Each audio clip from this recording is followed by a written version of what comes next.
Good morning, everyone. Hope everybody had a wonderful day yesterday, and I hope everybody's having a wonderful day today. So, today is going to be a fun day because I actually have a plan in mind for how I want to take care of what's going forward. And specifically, we have some construction to do, which is going to be fun. The first thing that I want to look at is we have our little mining ship here. I still don't really have a name for it. I kind of lovingly like to refer to it as the Nugget, but I'm not sure that's a name that'll stick. If it does, that's fine, because that's what it feels like. And then I still don't have one for this ship, and I still need to work on some more. But I have some ideas for what I want to do to this one, the carrier, in the future. So that's something that we probably won't get to today. It just kind of depends on how the stream goes. But definitely the Nugget is going to get some work. And actually, the Nugget is going to get a twin. Except the twin will very specifically be a welding ship. I just realized I'm going to have to reconsider how I build it.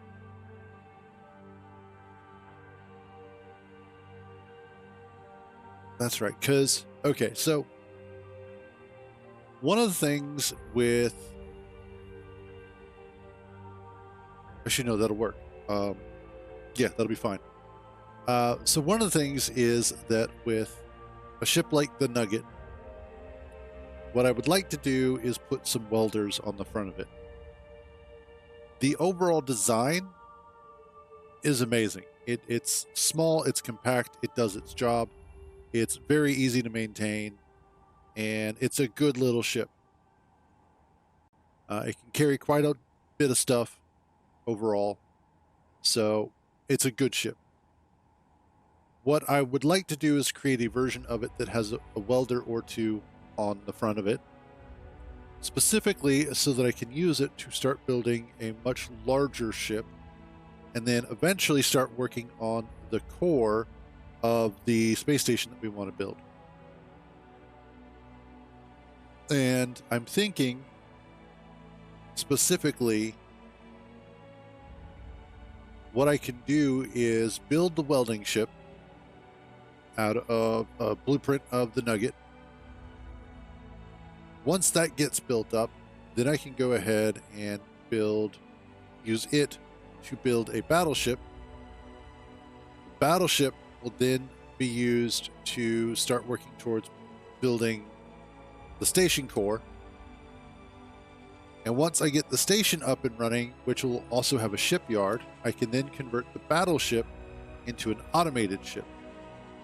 So that way, as an AI drone, it'll be able to take care of itself and go out and do stuff.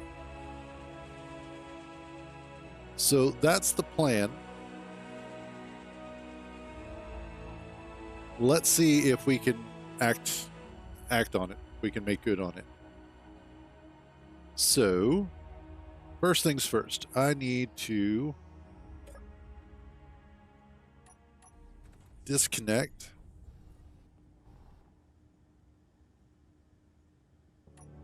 Back on.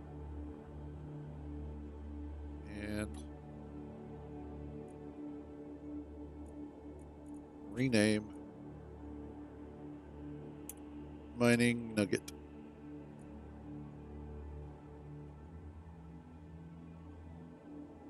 Actually, yeah, that'll be fine.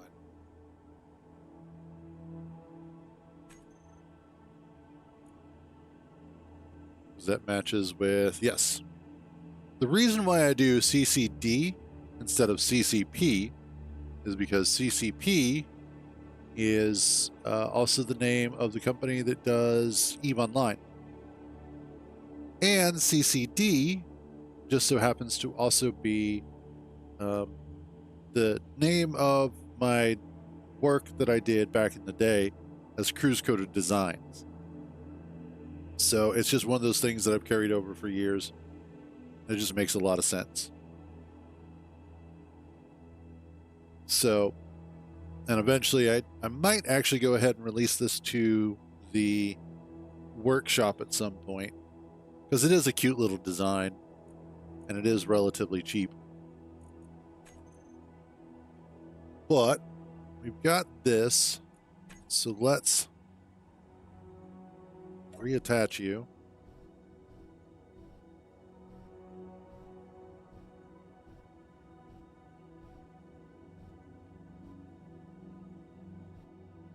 And there it goes. Okay.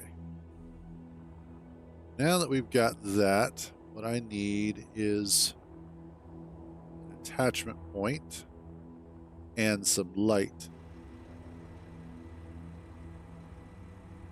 Let's grab Toot.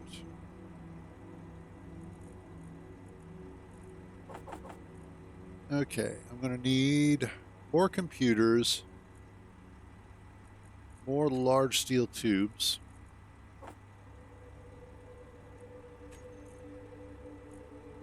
I'm going to want some of that, and that. The reactor components and thruster components. Probably some extra displays. How are we doing on iron? Oof, yeah. I need to collect some more iron real quick. So let's do that. Kind of figured that would probably wind up being the case.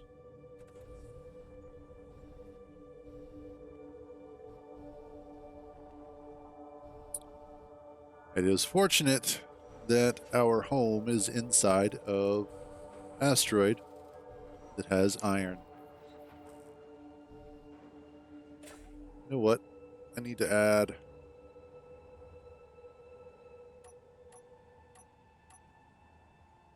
one more.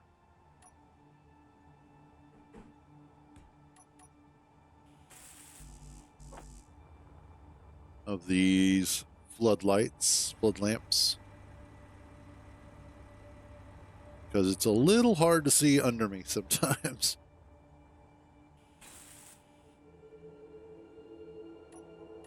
Do I have my... I do. I do not have any of my ammo, though.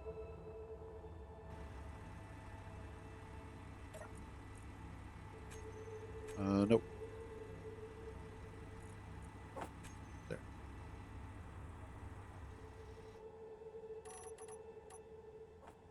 There we are.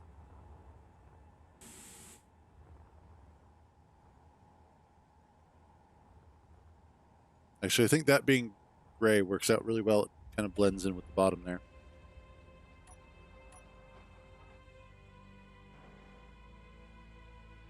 Although, that doesn't seem to work very well.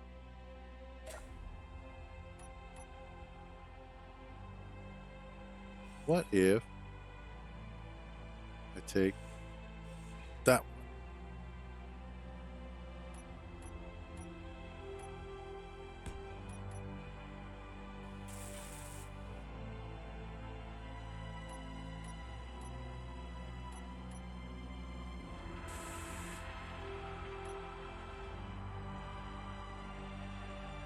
Let's see how that looks.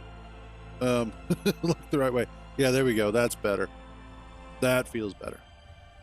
Because there was this big, just sort of dark void where I was trying to look, and it's hard to navigate like that. Yeah, that's better. And it's still out of the way, so I don't have to worry too much about it, like smacking into rocks and stuff.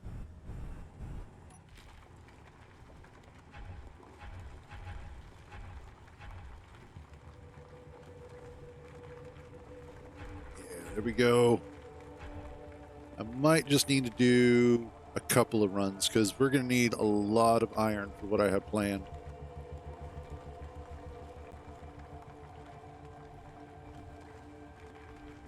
And just in general, you're going to need more iron.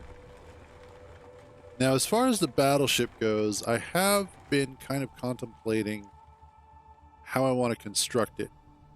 It is going to be large grid, so I'm not going to do another small grid ship, as large grid is going to be better for the kind of work it's going to have to do. But one of the things that I want to try, and I kind of touched on this yesterday, is layering the build. So that I build out a layer, and then kind of construct the general shape of the ship with the internals going in as I build it layer by layer. So what I would probably do is do the middle layer first to get a general idea of the silhouette.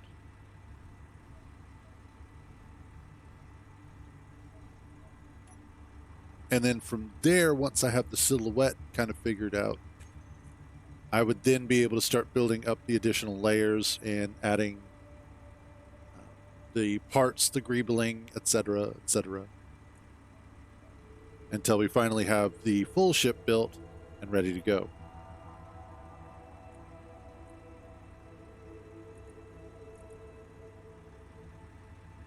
Go.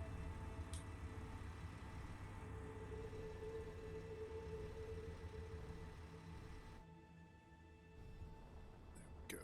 Let's continue along here.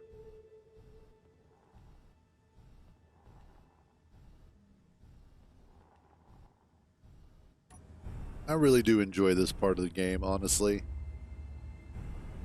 I know for some people it's tedious as hell, but for me, I enjoy it. I like going out, collecting the resources, and doing the manual labor work.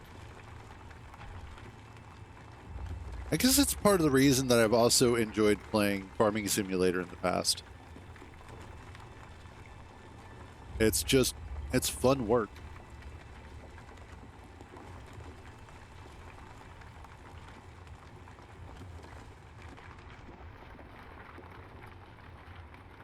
Go.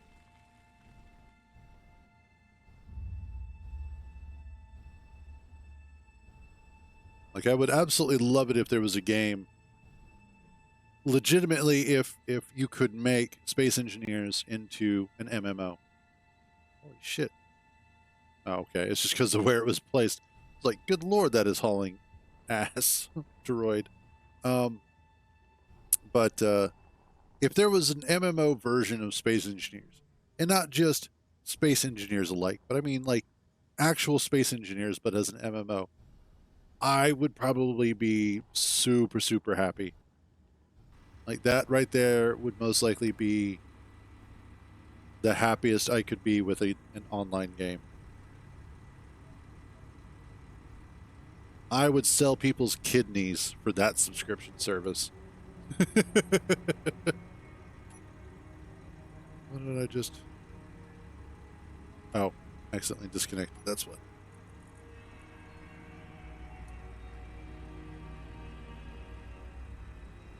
Okay.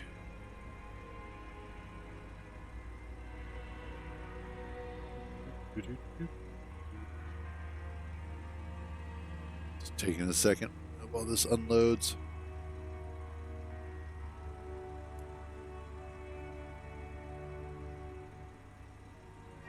Yeah, I was looking at Space Engineers 2 this morning.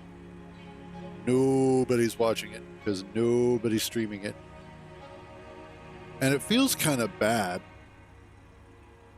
because of the fact that, it's brand new. People should be, that sort of thing. But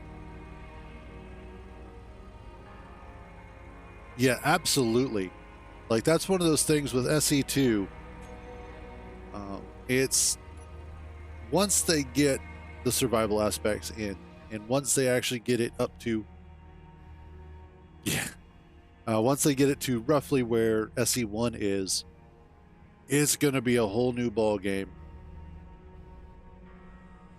And with every vertical slice, I do plan to stream it again. And I will probably stream it off and on as just a for giggles thing, because I do really enjoy the builder aspect of it, the creative mode.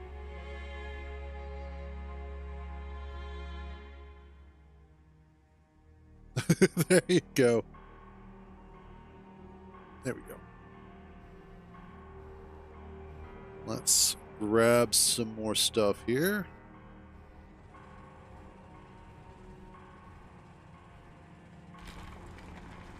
And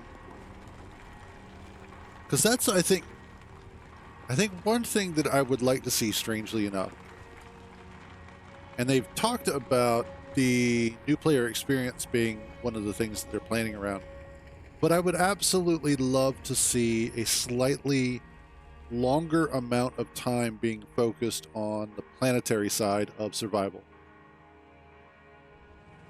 As strange as that sounds, at least if you're doing a planetary start. Now, if you're doing a space start, that's going to be completely different. And depending on the planet, I would absolutely love it if, like, hard planets actually felt hard.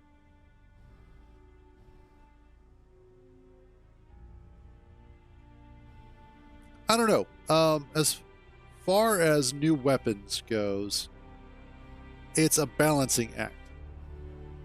Because you have to remember, anything that is available to the player will be available to NPCs. So if you start giving NPCs nuclear warheads, you're kind of screwed at that point. So it's one of those, because the NPCs are always going to be able to out-aim a player in that sort of a, PvP or, that sort of combat scenario. So you really do have to balance it carefully. There we go. There. That should be enough.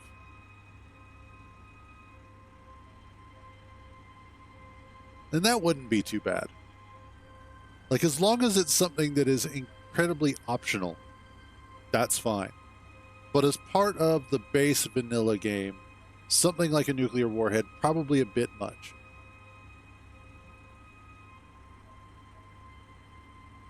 But, as I was mentioning earlier, I would like the planet difficulties to actually matter. Because if you've played enough Space Engineers, the hard planets aren't hard at all. All it is just you have to build one more thing than you normally would, which is just making sure that you have some sort of, air vent that's depressurizing into an oxygen tank. And there you go. Depending on if you're like on the alien planet. Now, if you're on one of the planets that has no inherent atmosphere or no oxygenated atmosphere, then you just have to find some ice.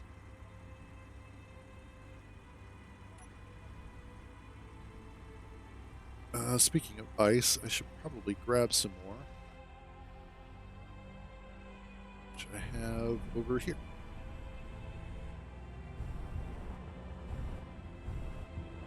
And especially with the inclusion of water, it'll be interesting to see if we can use water the same way that we can use ice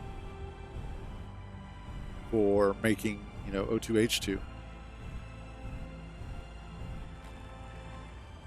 Like, obviously, there's a lot of questions, which is great. If we're sitting here asking questions like, is it going to be like this? This would be cool if. That means that we're interested in the game. And so ultimately, we should get some excitement and enjoyment out of it.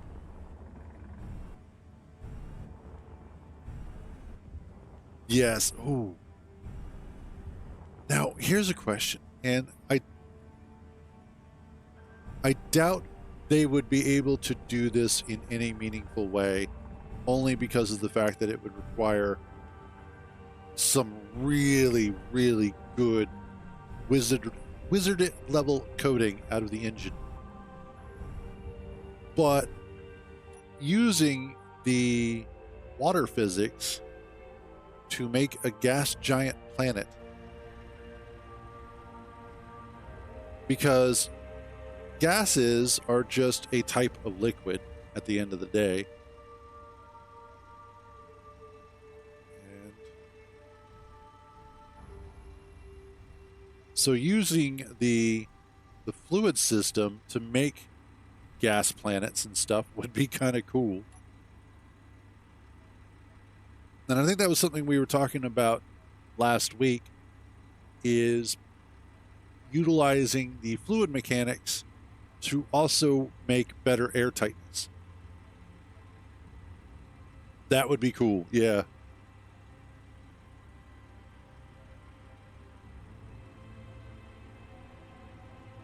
Oh, that's good stuff. Okay, it should be. Are you not pulling everything out?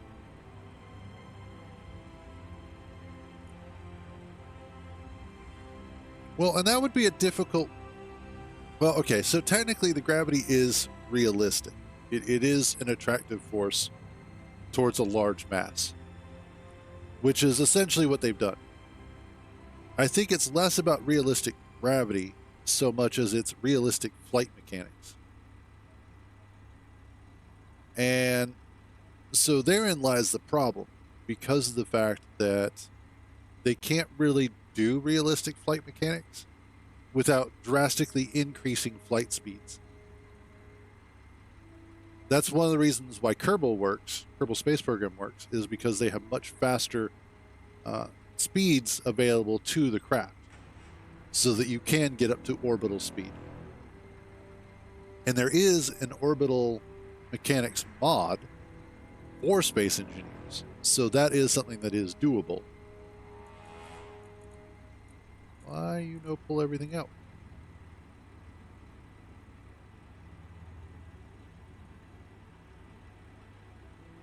So far, the speeds are actually roughly the same from what I've seen. Your jetpack actually has a boost function that'll get you up to 300 meters per second, where the base max speed looks to be the same 100 meters a second. Now, it could just be at this point for this vertical slice, the initial release, so they may change it later on. So I don't know. But from what we've played so far, that's the way that it's set up. And then they not only have it set up in meters per second, but you can also do, I think it's like meters per hour as well, or kilometers per hour. So they do have some additional UI changes that they've made. Why are you not pulling that? Nope.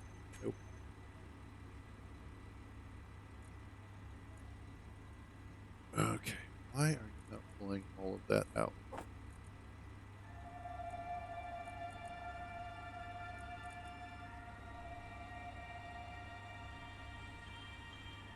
Why are you trying to use the lockers for ore? Yeah, that's true. Like, that's one thing I kind of wish that they had included in the vertical slice, the release slice, is the conveyors. Even if they are not functional, at least getting to see what their idea for them might be would be pretty cool. That being said, I understand why they didn't, because they may not have it really plotted out yet. So I get it. Oh, you made that components. That's why. Okay.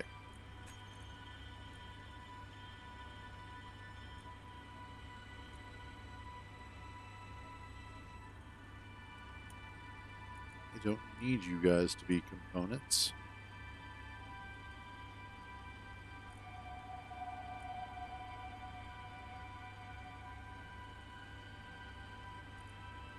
You are nothing. They do actually have a reactor.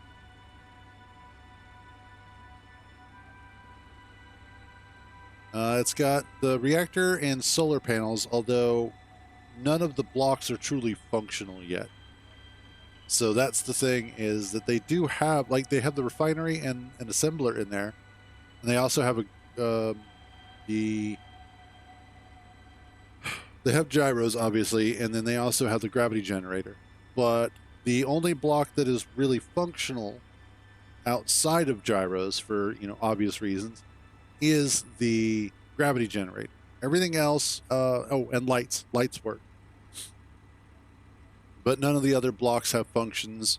They don't have internal inventories that you can mess with or anything like that. They don't even actually have a proper working drill outside of a ship version of it. Yes. Well, and in general, they've done a cool job with making things look better. All right, are you empty yet? No, you are not. Okay.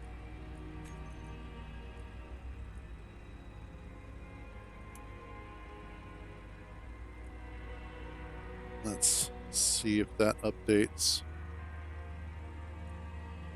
Yes, awesome. Hey, Angel, how you doing? And yeah, they like, the door is just wide open all the time. It's just kind of silly, but I get it.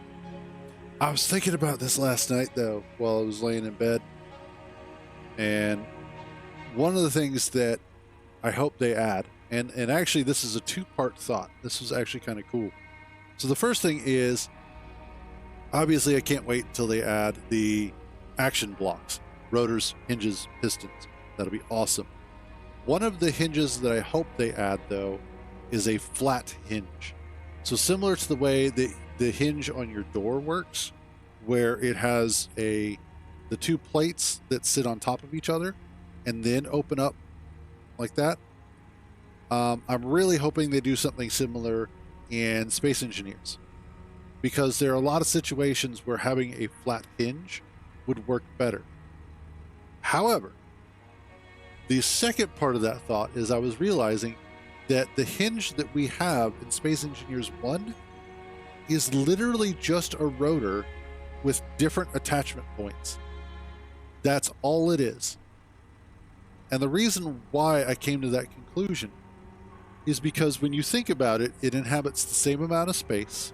It rotates the same way. The only difference is you attach it on the sides instead of the top and bottom. And then on top of that, it has limitations on its rotation. So 90 to negative 90. And otherwise, functionally, it's the same as a rotor. It's just a rotor on its side. An airlock door like that would be cool. I understand why they wouldn't add it, though. And this is why they don't add a lot of blocks. This is something that I believe that they've even stated in the past, as far as other... Ooh, I didn't get these welded up. Let's fix that real quick. But in the past, there have been other blocks people have been like, oh, it would be great if you added this. And they're like, well, we're not going to because of these reasons. And a lot of it just stems from the fact that it takes away from the creativity of the community if Keen does it themselves. Yeah.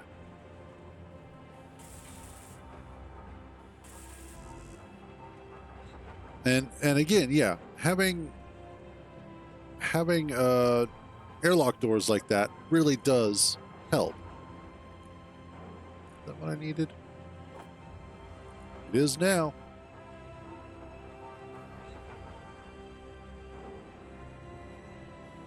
It is indeed. Cool. Good. That'll work. So there are reasons why Keen doesn't add specific blocks, and a lot of it just has to do with not wanting to take away from what other people have done, and also because they don't see it as really being beneficial to the whole of the gaming experience. And again, I understand it. It's not always necessary. You don't need to have every block imaginable in the base game. especially when you have such an amazing modding community. Let the modders make it. Let them fill in the gaps where people want stuff. That is, the kind of thing that makes Space Engineers such a great game. Why so many people continue to play it is the fact that the modding community brings additional life to it. Yeah, okay, yeah. Well, if I remember correctly, there was a video recently talking about some of the files that people have found in Space Engineers 2 and some of the references that there may be some form of laser coming to Space Engineers 2. Whether that's in the form of the laser antenna, or if we're actually going to be seeing things like actual mining lasers or firing lasers.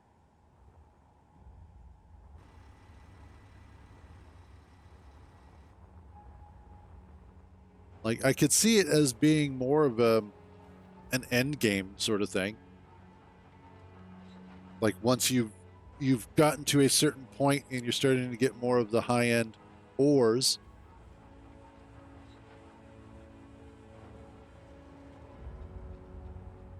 Okay, I need a point to attach to.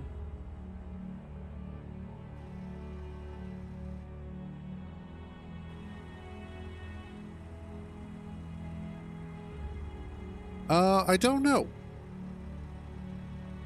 Again, I kind of hope not. Strangely enough, I hope they don't add any sort of shields. Because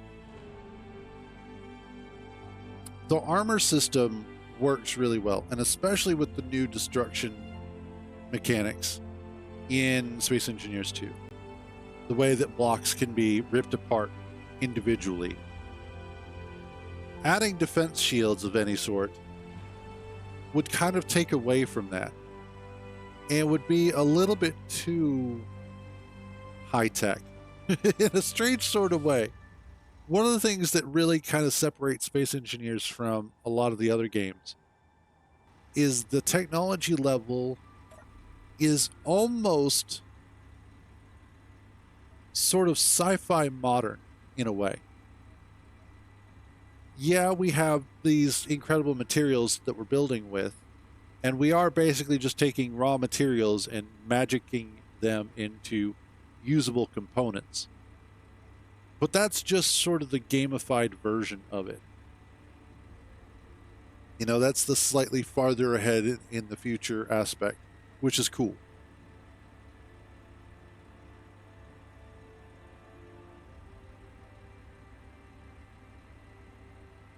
Yeah. But again, that's also really down to the idea of that's a game mechanic turned into a lore mechanic.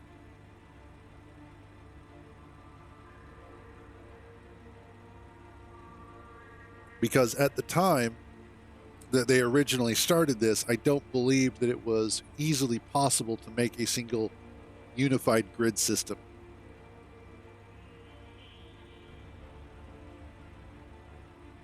Oh, God. Then you just have industrial overhaul at that point. All right. What I need to start working on here is... True.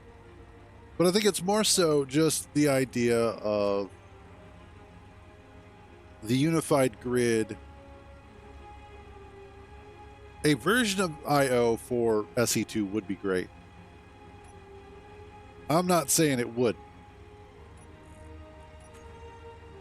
All right, let's see. I need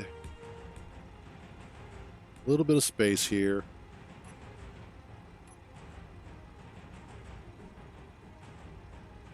Let's get... That's wrong.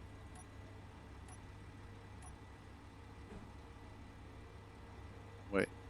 Nope, that was right. Never mind. I just need to get rid of that. and small head.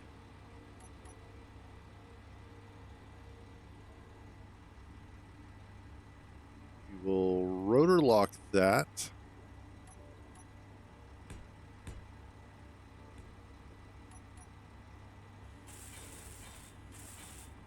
Go. And then I need projector.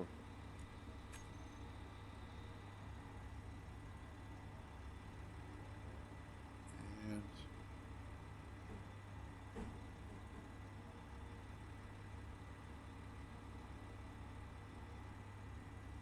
there.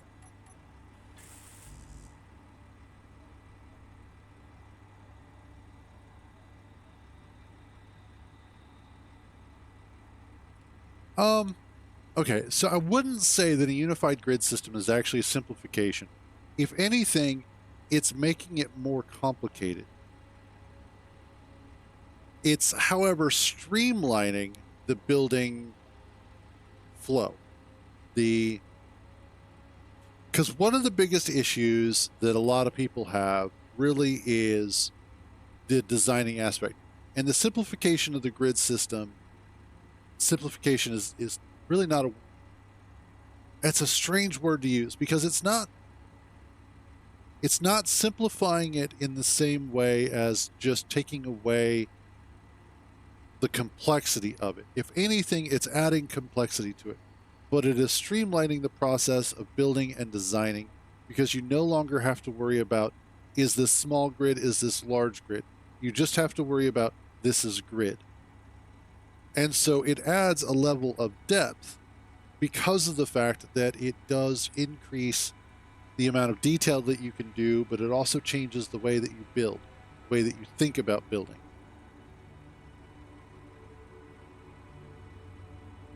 Well, and I think that's part of the problem, is that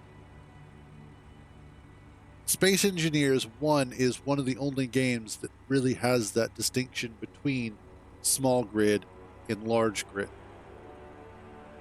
Whereas just about every other game out there just has the one unified grid.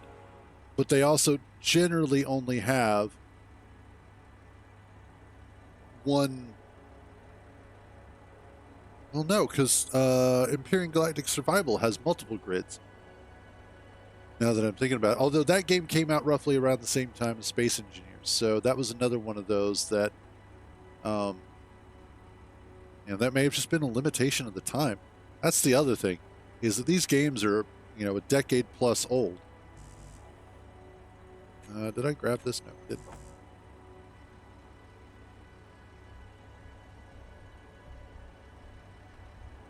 Well, what we're seeing is the initial implementation of the unified grid. And I think it's a lot more interesting than people are currently giving it credit for.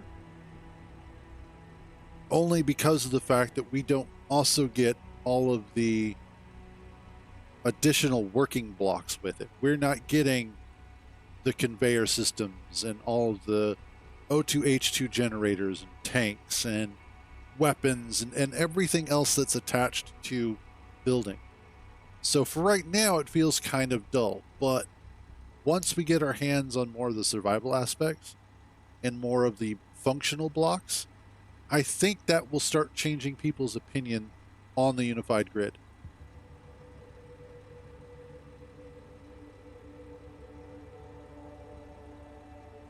Because I was messing around with it yesterday on stream, and there are things that I love to do in games. I love designing. I love working on the detail work and coming up with interesting functionality for utilizing blocks and whatnot. And there are just some things I cannot do in SE1 because of the fact that there are two grids.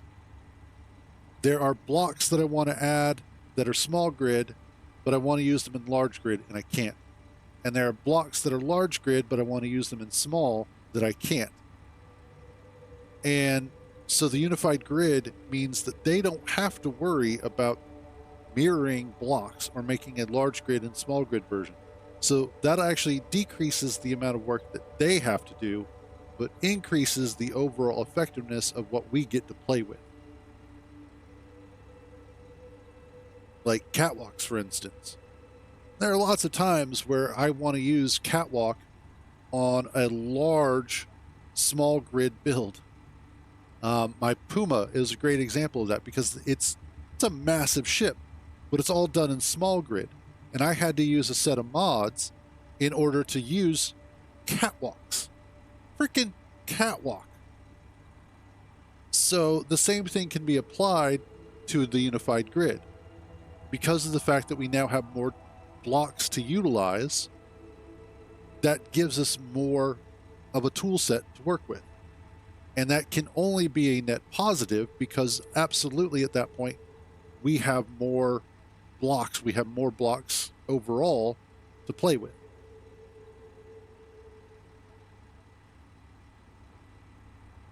And it was just, because they just hadn't. And it's, well, when the game first came out, I'm trying to remember, I think it did have the small grid and it did have large grid, but it was, it was very rudimentary.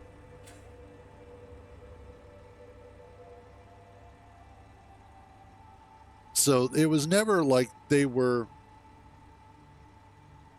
separate in terms of there was only large grid and then they're like, oh yeah, we should add small. They did originally have both small and large grid. I'm sitting here just yep. So it was never like there was a distinction of one came before the other. They had both. I think it was the original vision for small grid and large grid ships, and because at that point they didn't really have stations. It was mostly just ships, and you had a platform. That's exactly. Very little decoration. But the original intent, I believe, was that you were to have small fighter craft or just small craft, personal craft, and small grid. And then you would have your large grid ships as being the bigger sort of mobile station, if you will. But of course, people being who they are, I imagine a lot of people started making very large, small grid ships and trying to make very small, large grid ships. So it was one of those that just, the original intention changed over time, and especially as they started adding things like moons and planets. And that radically altered how the blocks were utilized and how they were perceived.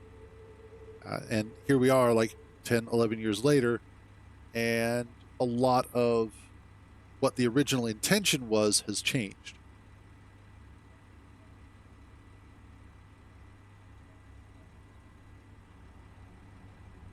And you're not wrong. Like adding some blocks and making versions of them for a small grid. And they've done that over the years. Let's actually head over to the carrier. Since the carrier does have a couple of these sort of small grid blocks. But, we didn't used to have these decoration blocks, the microwave, the sink. We didn't have a small grid bed. So these are things that got added even recently. These are from Contact. So it's one of those that they have added them.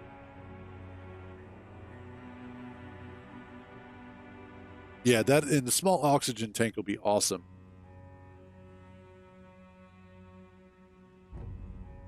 But, and this is something to consider. We look at it and we go, that would be so easy to add. That would be so easy to do. And for a modder or for an individual, that is correct. It is very easy for us to do because we can just go ahead and start working on it. We don't have any bosses. We don't have any managers. We don't have any investors. We don't have anybody over top of us other than ourselves. And so we can just do it. But then you also have to consider that at Keen, they have developers who are very specifically working on things. They have bosses, they have managers, they have CEOs, they have possibly investors, depending on if they're, how their setup is. And they have a whole other set of projects that they're also all currently working on. So they have to look at how much time is it going to take an individual to work on this thing, and is this going to get us a better overall product that'll make us more money, or is it more worthwhile to just put them on something different? And it's all about cost benefit ratio. As much as it sucks to break it down like that, that is the ultimate reality. They are a business. Business make money. It just so happens that they love the work that they do. And so we get a lot of really cool stuff out of it. And we're lucky that Keen is also such a good company. It's a weird supply and demand. It's about, you may have a demand, but you don't necessarily have to create the supply for it, because the demand may be too small to create the supply and actually have it be beneficial. So it's just one of those, it depends. All right, I need, yep. I really do have, okay. Panel U.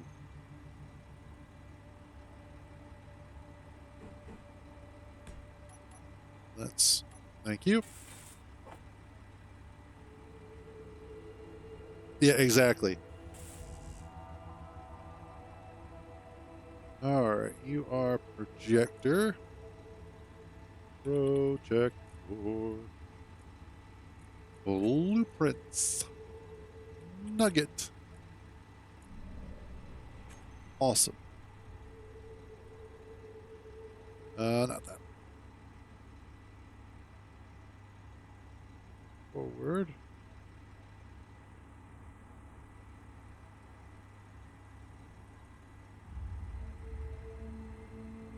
And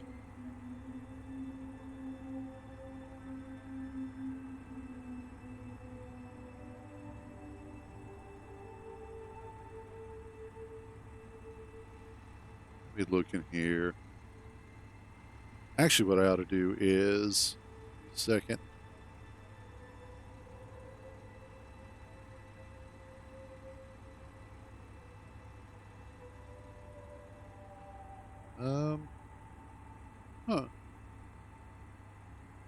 Maybe from the bottom. Yeah, because then I can do it from where the merge block is. There we go.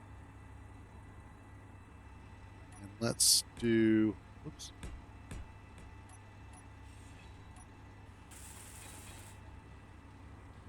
There's that one. There we go.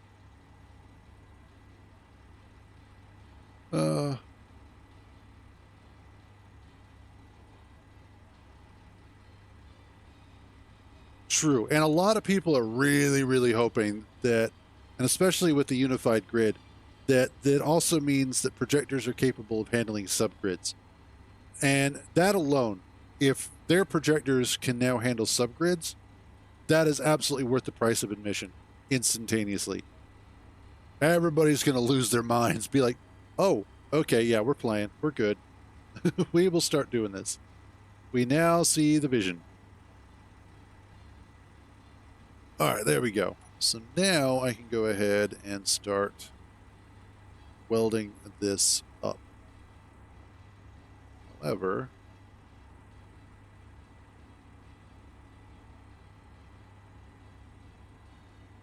absolutely. Well, and I imagine their sales have already been really good, even for this initial early access. Even though it is a stripped down creative mode, I imagine a lot of people have already purchased it just because they believe in Space Engineers.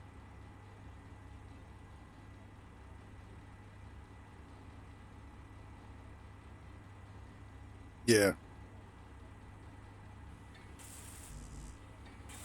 I need motors. Also, I need proper welder, I think.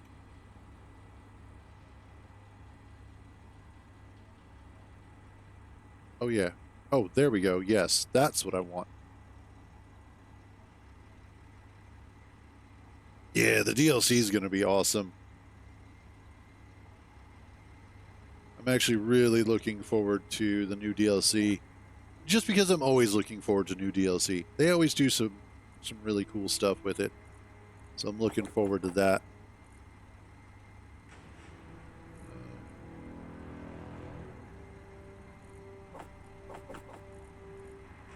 I think that should be about what I need. Some displays. Yep, cool.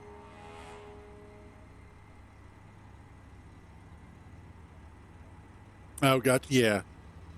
Well, and I don't blame them in that respect because they currently really don't have much of the game in place yet. So it would be kind of silly to be already doing um, any sort of DLC.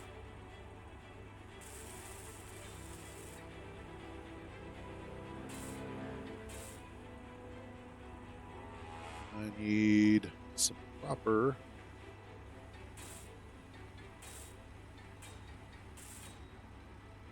I need like a proper welder is what I need.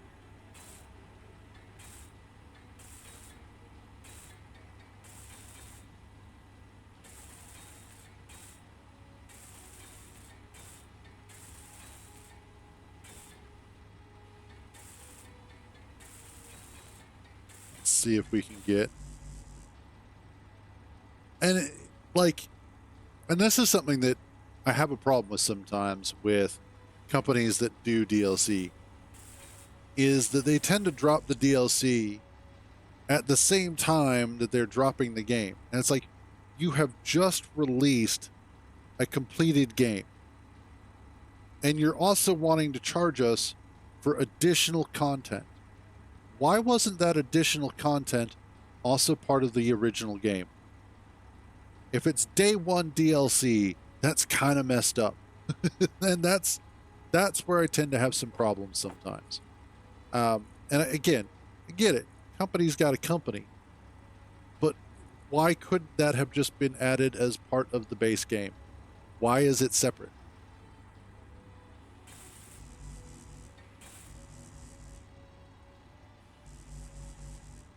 I need, interior plate.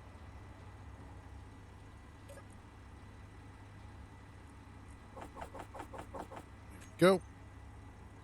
And let's also refill and recharge.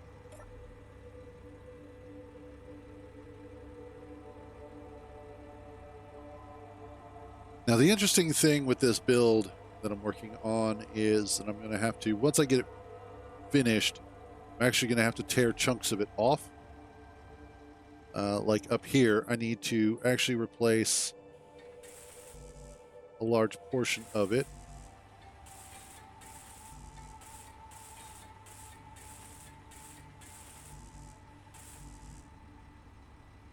Just because of the fact that I need to be able to put the drills in there.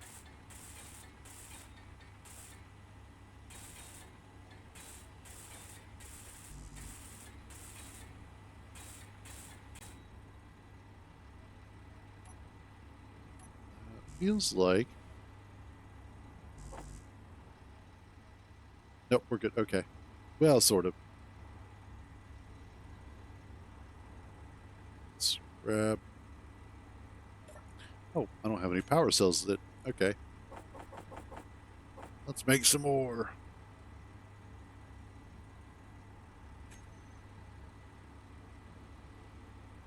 Let's make all the power cells.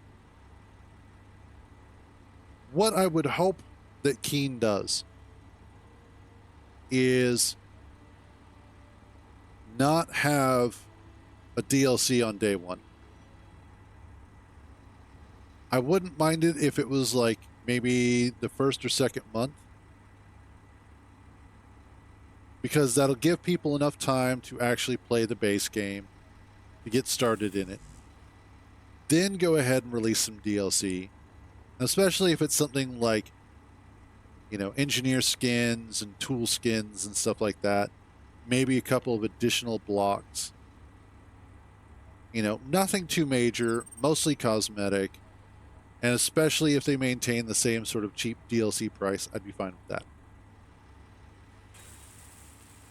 But if it's like additional functionality and additional blocks and crap like that, I'd be like, no, you got to stop doing that. Don't be those guys who are like, oh yeah, we could have added this to the base game, but we figured we wouldn't because, why bother? Nope. I guess I don't need under there.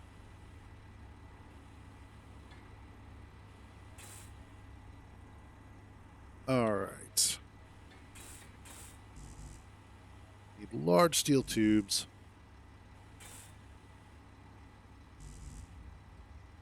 And oh yeah, let's get this cockpit in here.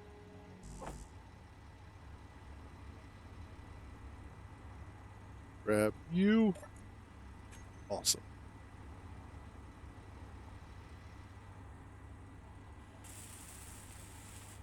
Let's see, I mostly want to get these thrusters in place, kind of figure out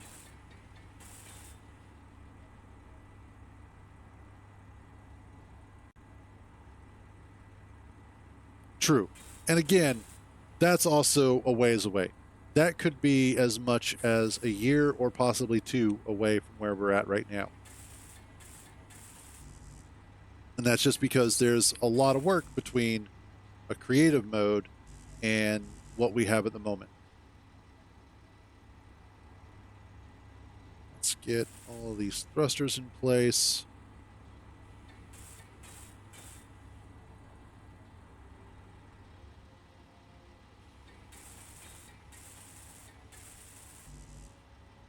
And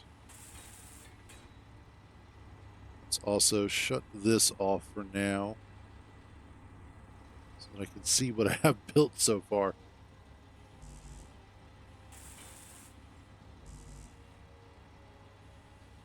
Okay. Yes. Well, and again, once they add functional blocks, that really does start changing the game and makes it more of a game. Where?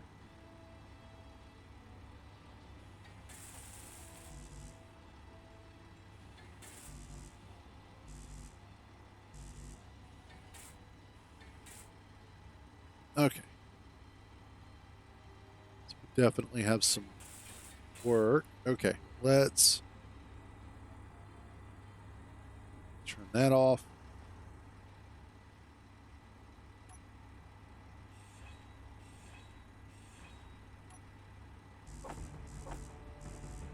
Get what we need for these. Get this all welded up.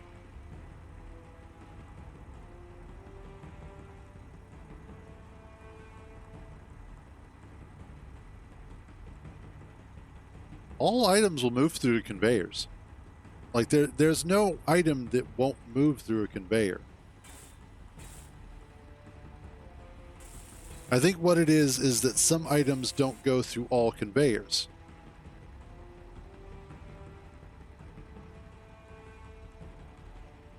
No, that might just be a limitation of the console version in general. Because for whatever reason, oftentimes it's for memory reasons. Aha, there is something missing there.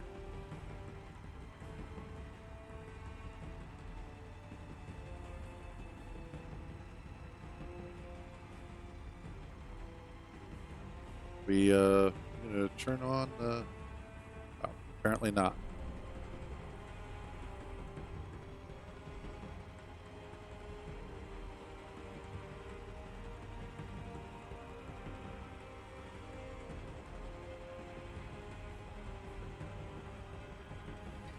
There we go.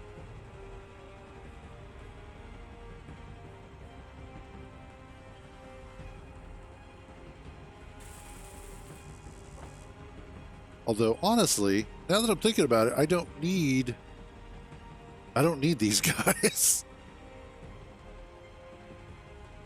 Okay, yeah. There are, even on the PC version, there are certain items that will not go through small grid conveyors. That's normal. They're too big for small grid conveyors. So that's not an oversight or anything. That is just a very specific design decision. So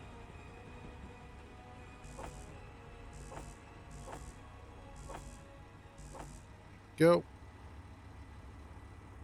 Because like bottles won't go through, certain like steel plates and I believe interior plates won't go through. In fact, anything that has this little square symbol on it won't go through small conveyor.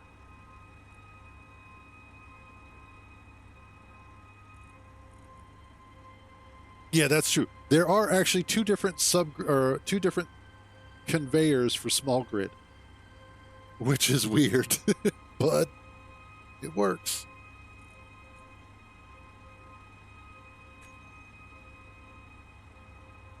Uh-oh, I'm low on power.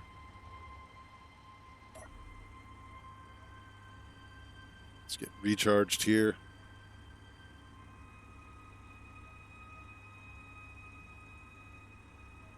Oh, good stuff. Actually, no. All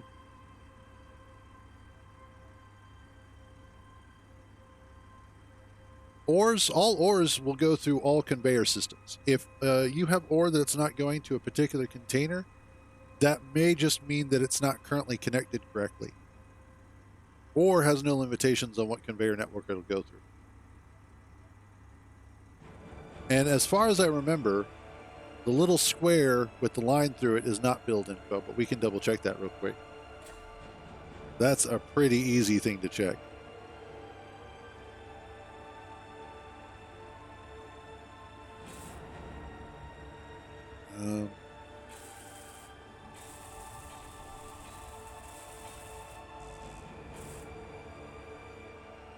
Okay. Let's check that. Because I remember seeing that. Let's do star system. Customize. Actually, I can just do empty world, customize, creative, start. And this shouldn't take long at all. No mods, just straight up, here's a start. Okay, let's give ourselves a quick, yeah, there. All right.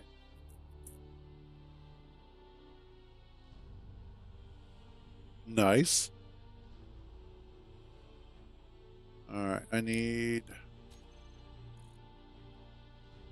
cargo container. And then shift F10. Let's grab some steel plate. Spawn object into targeted container. Interesting. Maybe that is.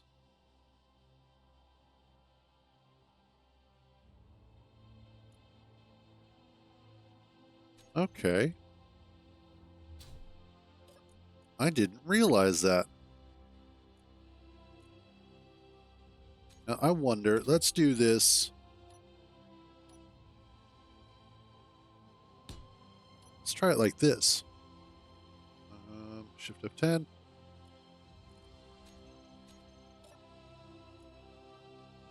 I'll be damned. Okay. This is the modular cargo container. My favorite small grid cargo container now.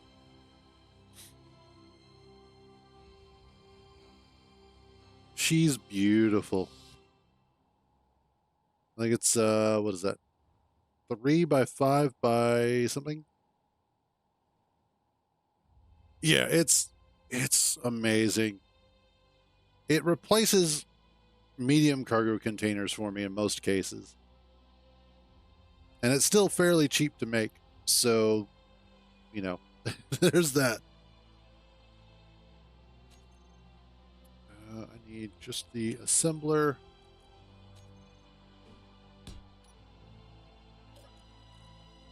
And yeah, okay, so that is a build info thing. I didn't realize that. And I guess that's because I've been using build info for so many years, I never even questioned it. And it feels like it's such a normal thing for yeah, no. That's true. By the way, hey Spectre, how you doing?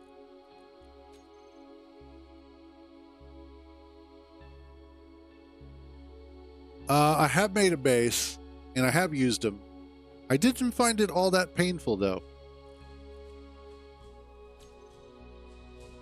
This I can delete. And we'll go back to that. Oh, can't complain too much there, Spectre. I mean, I could, but it wouldn't get me anywhere.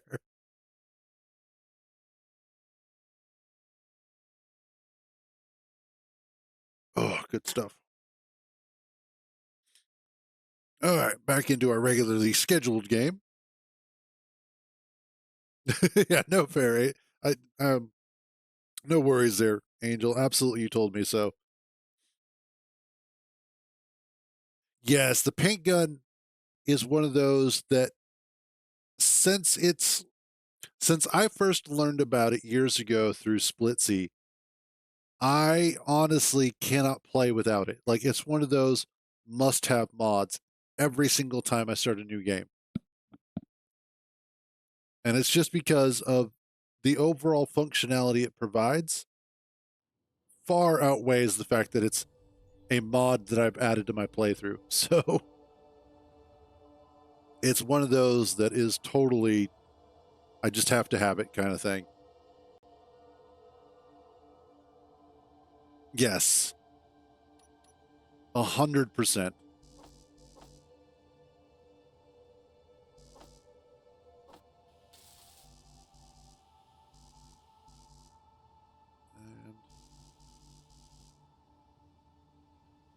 let's finish getting this welded up.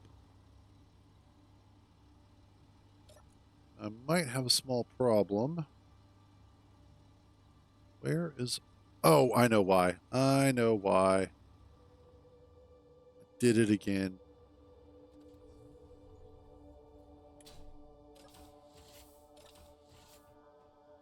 Yeah. SSDD. Okay. I was like, why is my inventory so small? And then I realized, oh yeah, because I had changed. There we go.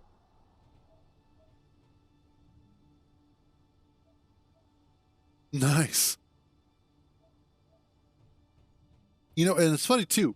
When you're playing SE1, you really don't think about the blocks that are in it all that much.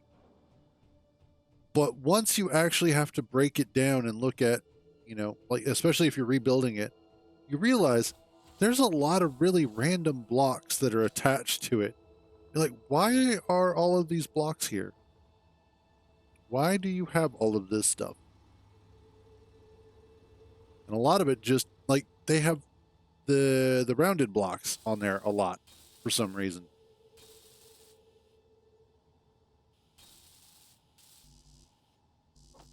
And yeah, the paint gun.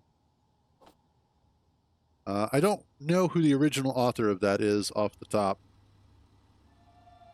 but it's one of those that if they were allowed to collect money off of tips and whatnot, they probably would have made huge amounts of money from it because that is such a good mod for the game.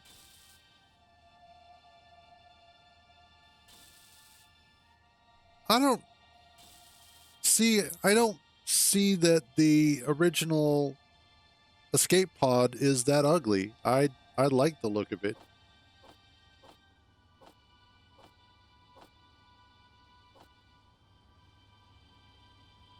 Oh, it's from Digi? Yes. Okay, now, yeah. Okay, now that you mentioned that, I'm like, oh yeah, that's right. He did say that, didn't he? But yeah, Digi has a lot of great mods.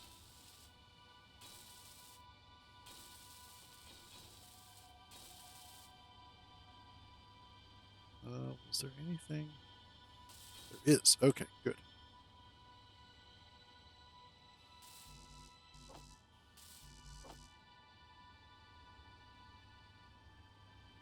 Yes, true. I mean, generally speaking, things are going to look better anyway because of the lighting updates.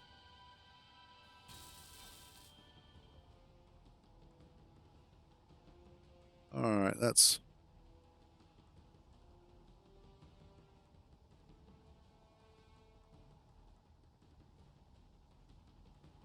Well, and it also depends on... I mean, I think it would be cool if the escape pods were different based off of what planet you were landing on. Similar to the way that exploration enhancement works. Okay, that's good. Let's get that turned back on.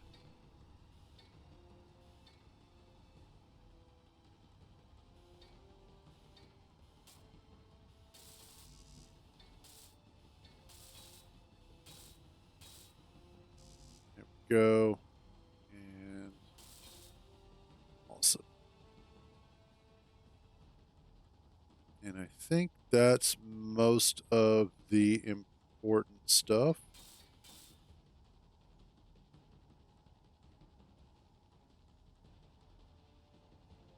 Let's just double check a lot of this. Yeah. Okay.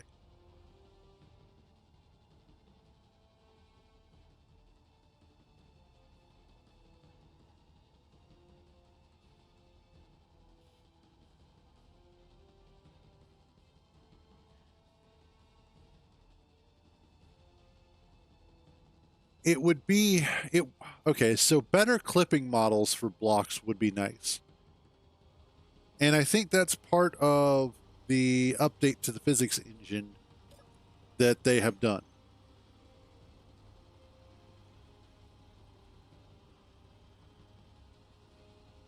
Now that would be that would actually be a fun sort of contest that they could do. Yeah, is coming up with a design a respawn pod for Space Engineers 2.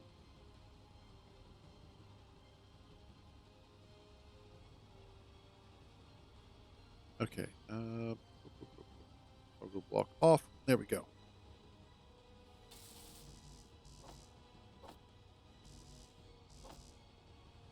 And like it would be cool too, because then they could do one where it's like design a respawn pod. The winner gets like free DLC, and then the runner-ups get, you know, that sort of thing. And then have the community vote on it. That would be cool. And they could even do it like, okay, have it so the community votes on which ones that they would like, and then have a contest between what Keen would, which one Keen likes versus what the community voted on, and see how that lines up. Like just a fun little thing.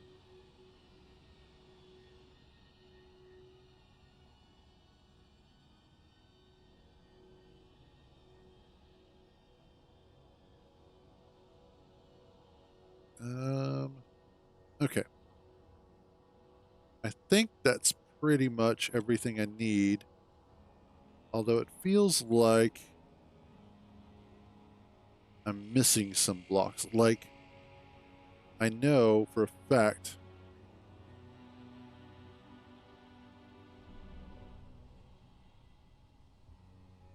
I'm missing the gyro. don't need an ore detector and the reactor. I was like, wait a minute, how is this ship gonna like spin around? Oh yeah. Okay, we've got all those. Get all the pretty blocks that I need over here.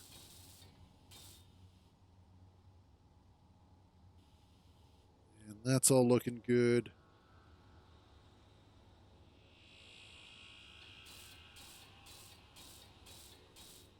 Okay.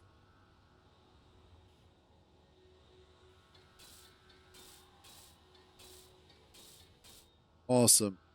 The pebble. There you go. All right. I think I can work with that.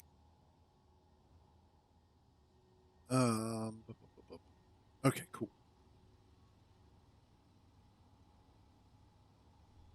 Turn that back off. Let's get this welded up.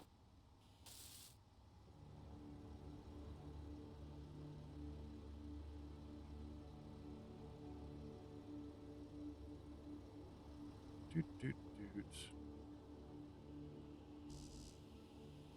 Oh, I need some metal grids.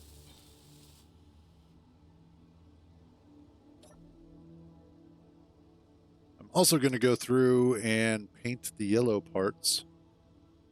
I'm going to change the color for it. So that way I can keep my ships color coordinated. Yellow is going to be for mining.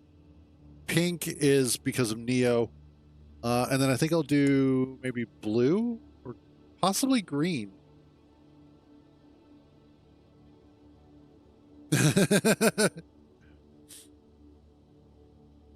The Boulder approves of this name for the ship.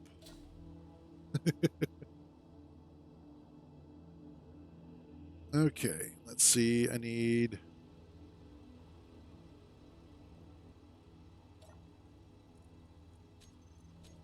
Get me like 30 of those. Man, Avatar The Last Airbender was such a good show. Like, the actual cartoon, not any of the live action stuff.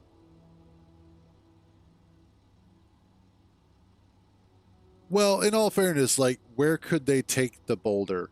Like, where there wasn't too much that they really could have done with him. So it would have been cool to see him show up later on in the third season, and especially once they start going against the Fire Nation. But other than that, there wasn't too much that the boulder really needed to be part of. True. All right, so here is where the fun part is going to be. What I need to do is actually add a couple of... Okay, in all fairness, the Cabbage Merchant is the greatest character in all of history.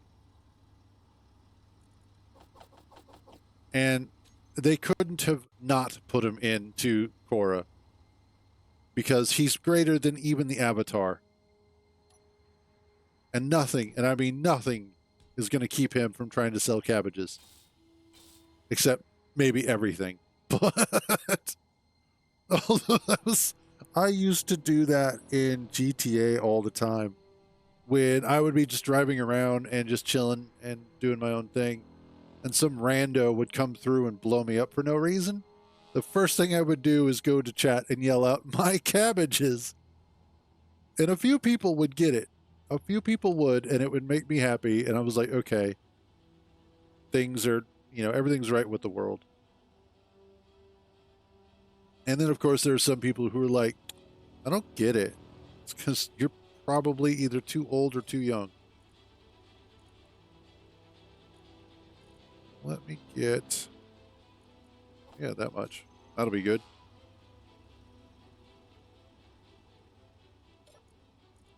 And reactor.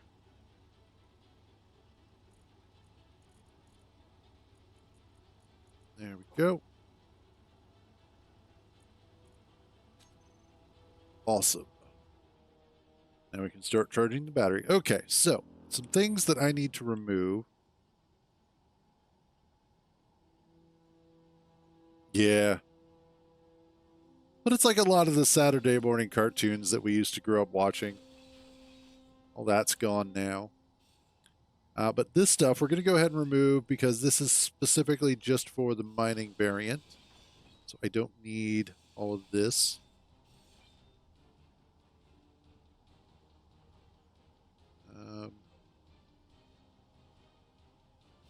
Go ahead and get rid of this for now. I'm not a Pokemon person. It's one of those things that when I grew up or when I was, of age, Pokemon didn't exist.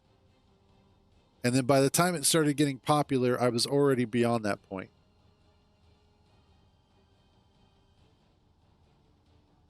Yeah.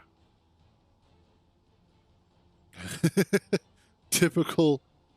What are we at now? What generation are we on anymore? But it just seems like a lot of shows seem to lack that sort of motivation. Gen Beta. Wow. Well, hopefully that means that we're near the full release of Generations. Lord knows that it's been in development long enough. All right, this is... there we go. Throw these in here. This is only just to fill this out, make it look interesting. I never watched any of the first three.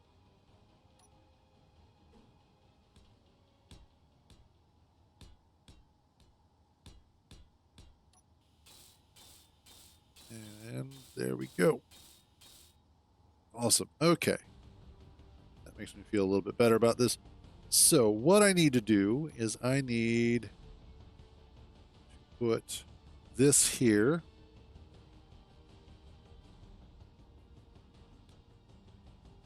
And I need you. And you. And not that.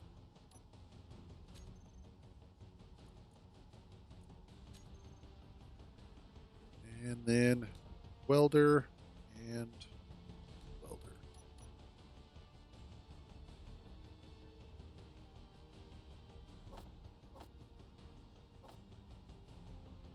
Come to think of it,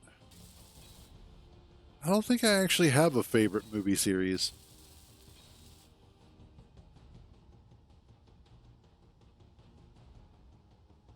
Yeah, I don't personally have one. I have movies that I enjoy watching, but I don't have one that I'm like, this is my go-to all the time.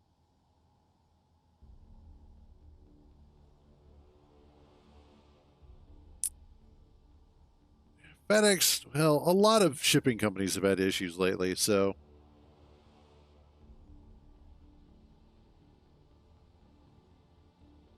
All right, that goes there. I need...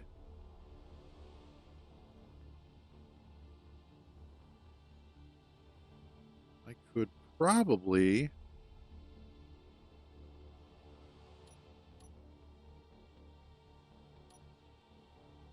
That's the O2H2 generator. That is the oxygen tank. Awesome.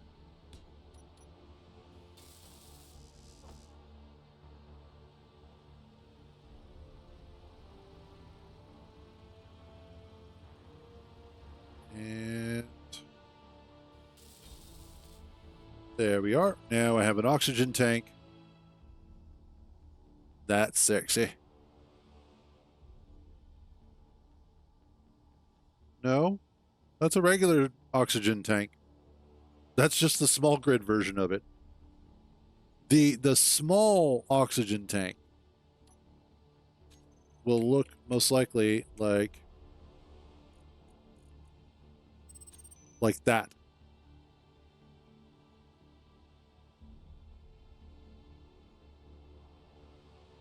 So that's the regular size one. Kind of hard to see. Oh. So that's the regular oxygen, small oxygen tank, or small grid oxygen tank.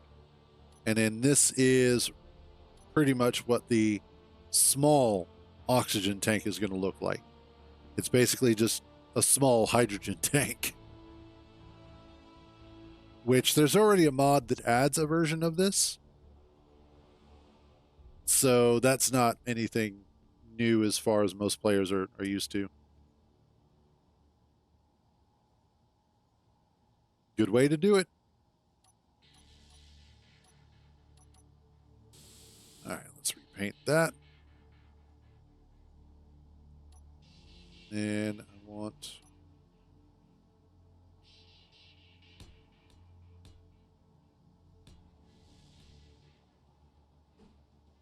Oops. That.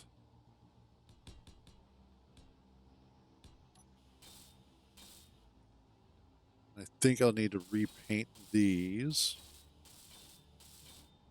Then again, I might leave them like this.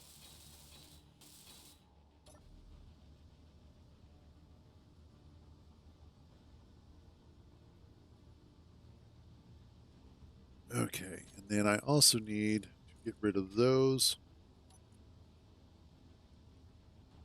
Welders. Welder 1. Double welders. Groups. I'll go block on off. There we go.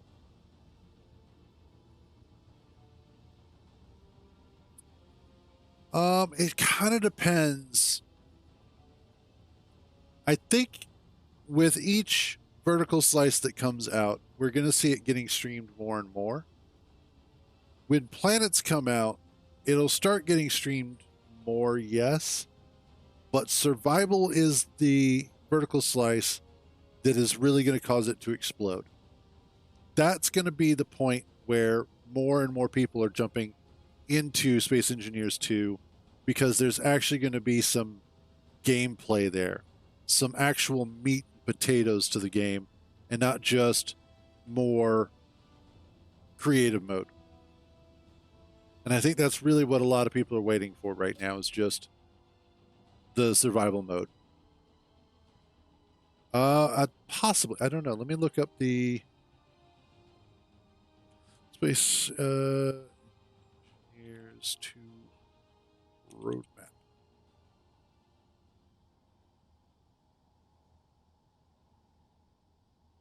Yes, planets and survival. Okay, so yeah. So again, you're right. When planets comes out, it'll also bring survival, and then after that will be water.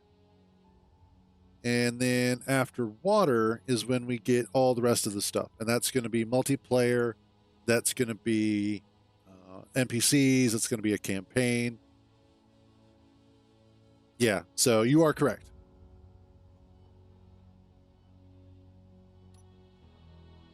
Let's do that. Yes. That is one of the things that they have wanted to do to separate and differentiate Space Engineers 2 from 1, is actually give it more of a proper single player experience.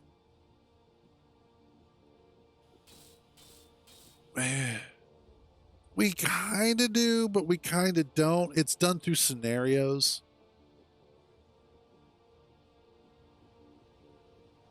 So it's one of those that it's we kind of do, we kind of don't.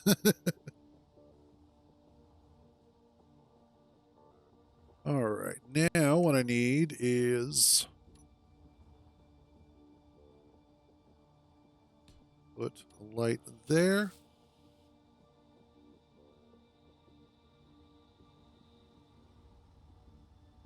Put a light there.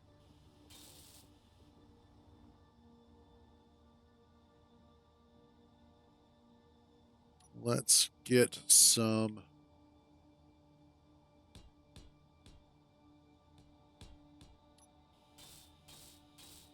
plates here to kind of cover this a little bit.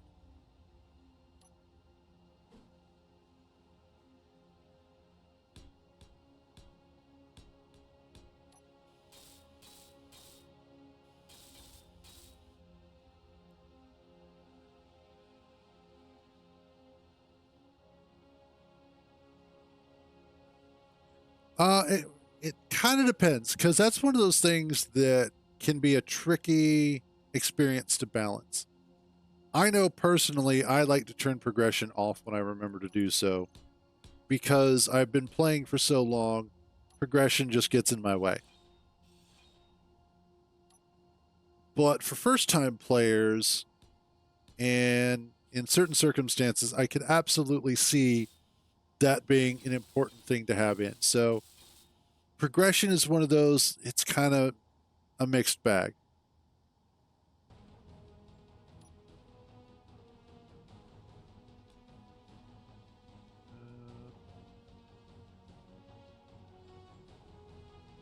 Let's do that.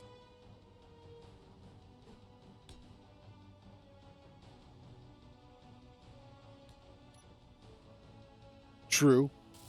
Or having to find the technology in like derelict, let's say derelict stations or crashed ships, that sort of thing.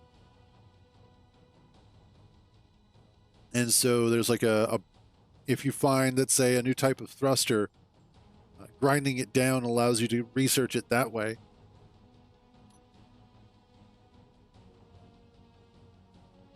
I think it's most people's new homes.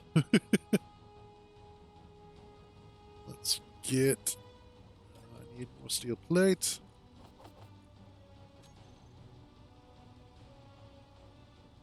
Yeah, and that's, that's what, again, that's one of those things that makes this game so great, is that there are lots of different ways to play it. There's no a 100% correct way to do it. It's whatever makes you happy. And SE2, I think, is just going to be more of the same.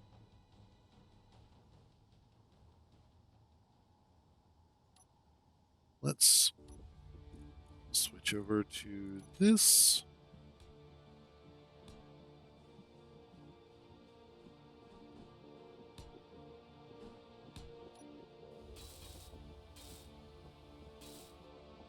There we go. That looks good.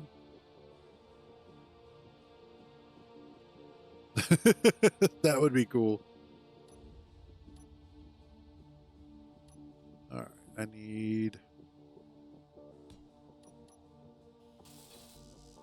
that.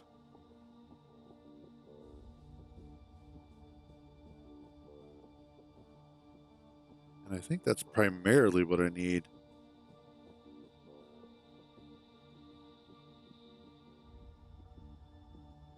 That would be interesting.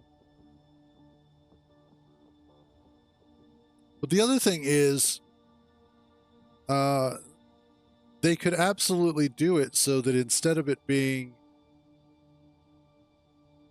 water, it could be any number of other types of liquid.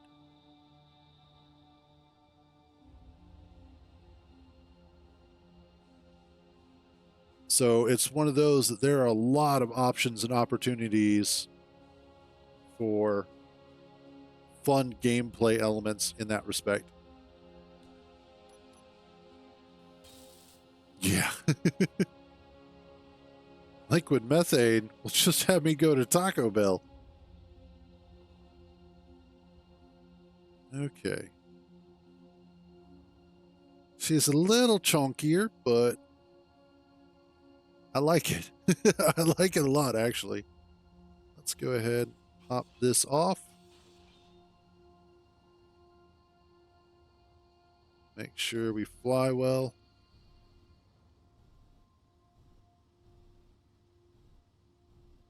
Awesome. There we go. So now we have the pebble.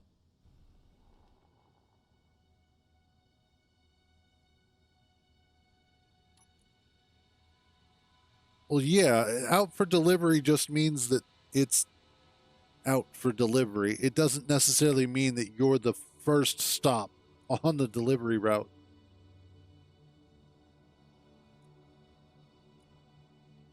All of these go up to that. Intensity 2.5, and we're good. Yeah.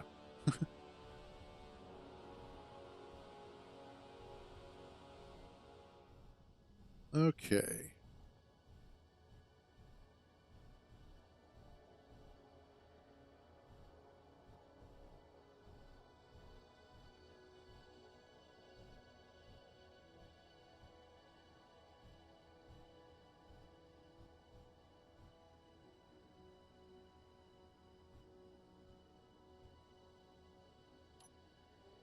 There we go.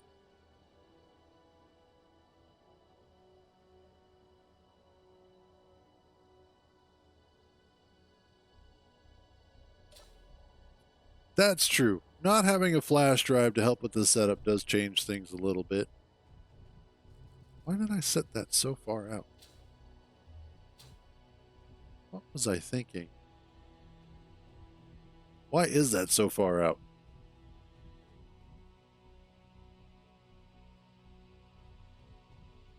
Oh well. Not a big deal.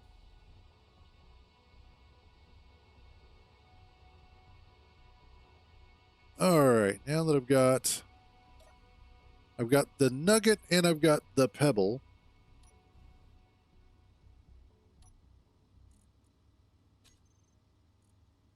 Info.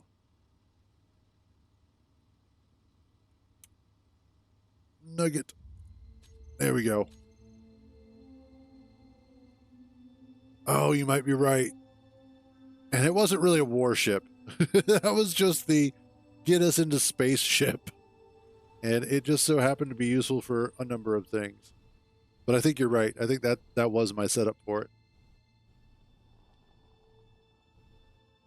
Warship. Warship. It was as much a warship as I am president of the United States. Nugget scrapper? I don't know why I would call it the nugget scrapper, but I suppose I could.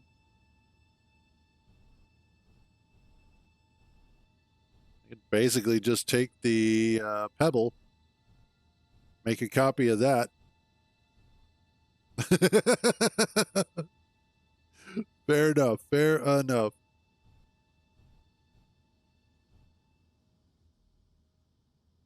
Yeah, shit. We'll vote for anybody these days. It doesn't matter.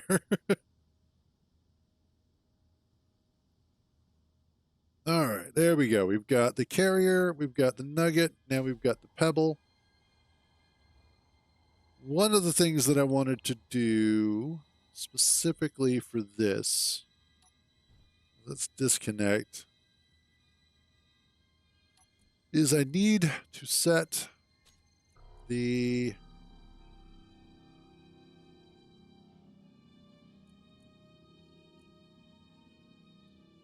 pebble connector, pebble,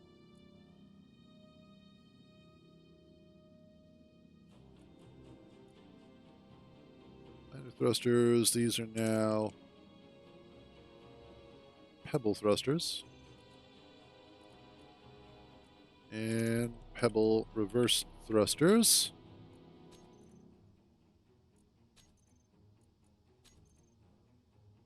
Okay. I can actually go ahead and hide those.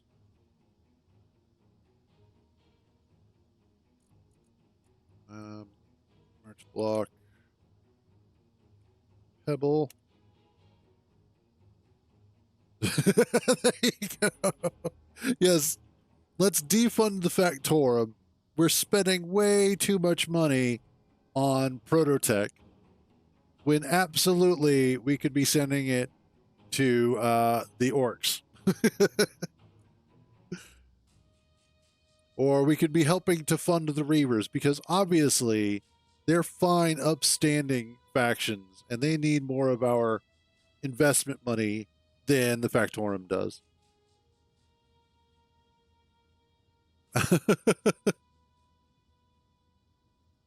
There you go. Okay, that should take care of some of that.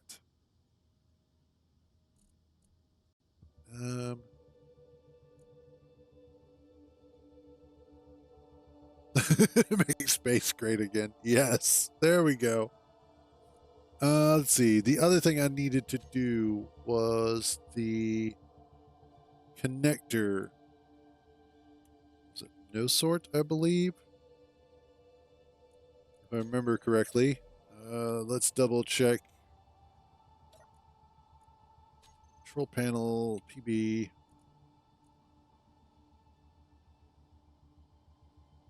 Edit. I need no sorting. Okay, there we go.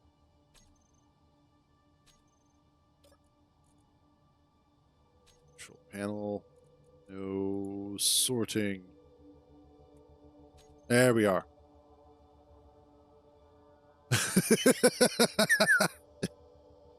Oh God, putting a tariff on the sun, that honestly sounds like something that would happen. Yeah, no worries, Tommy. By the way, how you doing, buddy? All right, there we go.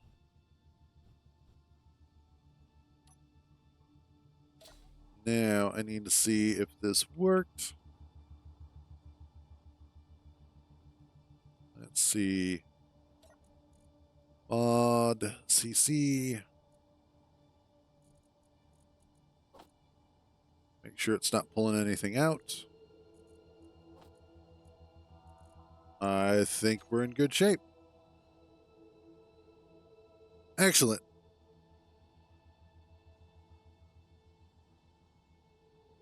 Ooh, that does sound good. Barbecue bananas.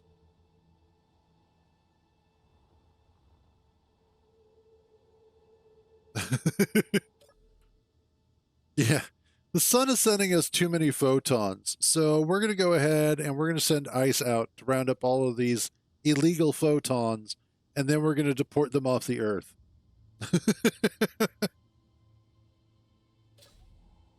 uh, Honestly, that almost sounds like something that you would see in Futurama. Yeah, it's burning us too much. Jesus. Yeah, that's what I like to tell women as well. My solar is 8 times. My solar flare is 8 times bigger than the Earth, and they're just like, right. I already have a boyfriend.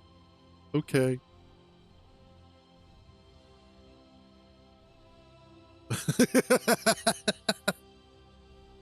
Oh yeah, that totally just feels like a Futurama thing. I'm totally on board with that. Deporting the sun, sending it back to Mexico.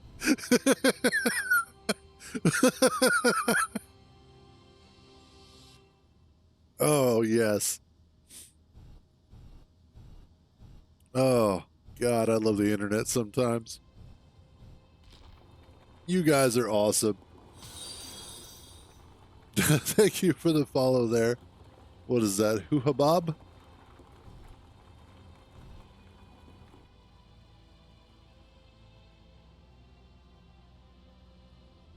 I haven't heard anything about that.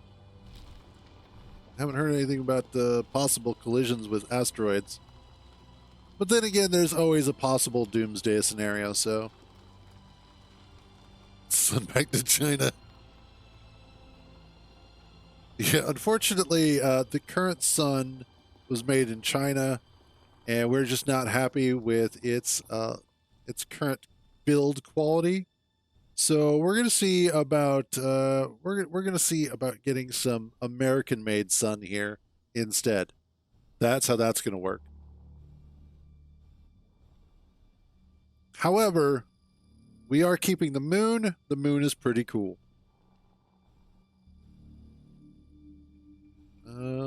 Should. There's spyware in the sun.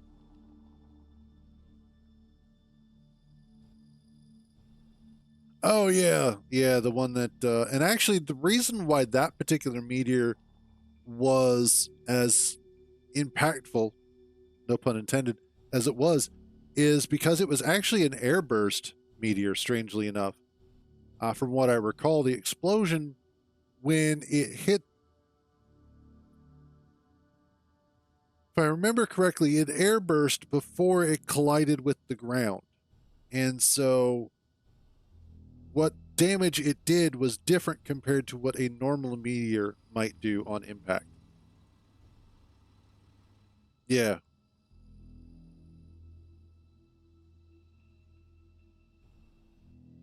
Uh, why did I go after iron? I needed ice. I got distracted. You bastards distracted me again.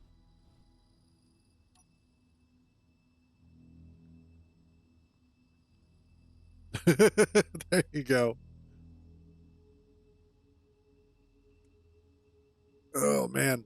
I tell you what, when you really think about it, space is a scary thing.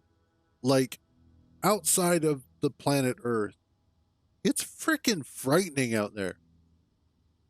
You have asteroids that are half the size of the moon that are just hauling ass through the cosmos at ridiculous speeds. And you've got rogue planets that have no star to orbit around that are just doing their own thing. You have stars that will just explode one day and then wipe out everything around them for, hundreds of thousands of miles, hundreds of millions of miles.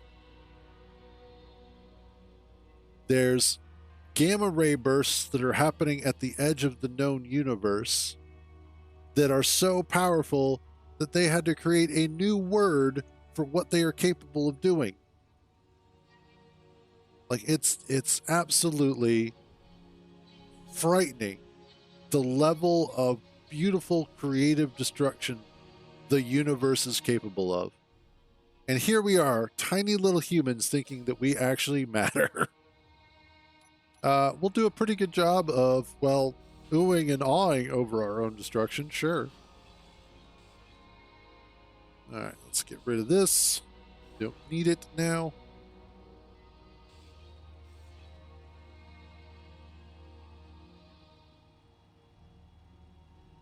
Absolutely. Like if we picked up a rogue planet, it would be weird to say the least. But then that's the other thing is for us to be able to pick up a rogue planet, the speeds at which yeah, gamma ray bursted into oblivion would be cool. But the rogue planet would have to be of a sufficient weight, mass, I should say, a sufficient mass, and at a particular speed and angle of capture so that it could actually be influenced by our star's gravitational pull. It would probably be a situation where it would be like a gravitational slingshot maneuver that you see done in, let's say, like Kerbal Space Program, oftentimes, where what'll happen is that your velocity is typically enough that you would go past something. But because of the gravity well, it changes your trajectory and it starts creating a much larger initial orbit. And then over time, every time you come past that body, that gravitational body, it starts lessening the size of your orbit until eventually, um, yeah, highly eccentric would be most likely what it's called or what it would wind up as initially, until over time, over a long enough period of time, it would then be able to be captured and drawn into the overall gravitational pull. And that also, of course, depends on how close it is to other planets at the time. And I'm sorry. Okay. I'm sorry. But Neil deGrasse Tyson is wrong about Pluto. Pluto's a planet. He just doesn't want to admit that they can be that small. It has done a fantastic job of being out there and just chilling. Wait a minute. Why do I still have so much iron on me?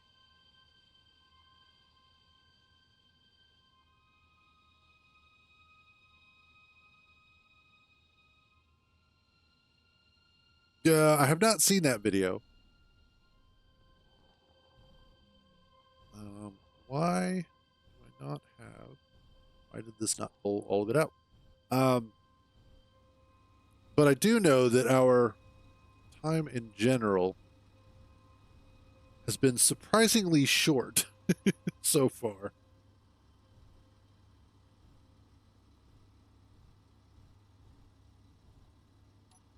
Okay, why are you not emptying like you're supposed to be? You know what? I think I need another large cargo container.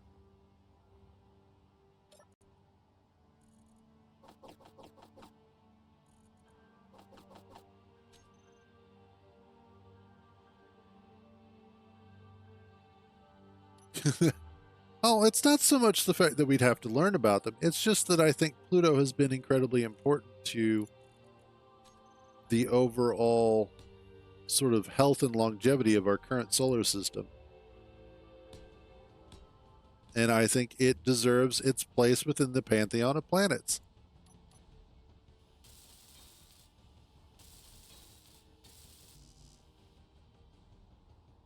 I need more.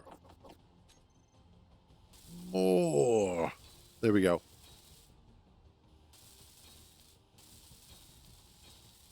Perfect.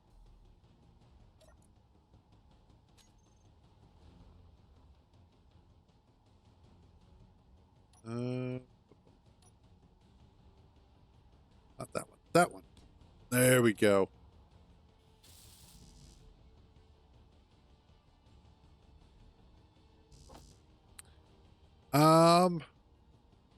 I suppose technically that could be true.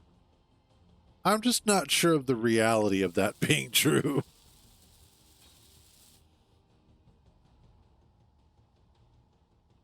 All right. You get to be LCC 2 ores and ingots.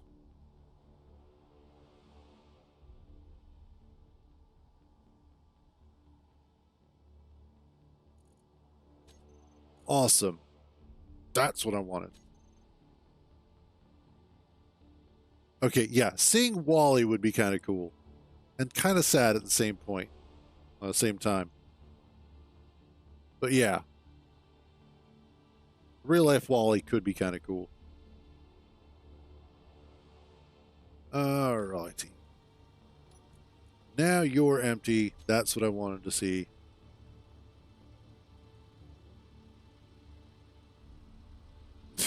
That would be funny.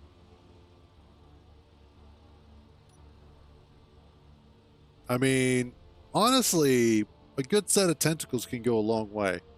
You'd be surprised how useful tentacles really are. Like, if you don't have opposable thumbs, tentacles are really the next best thing.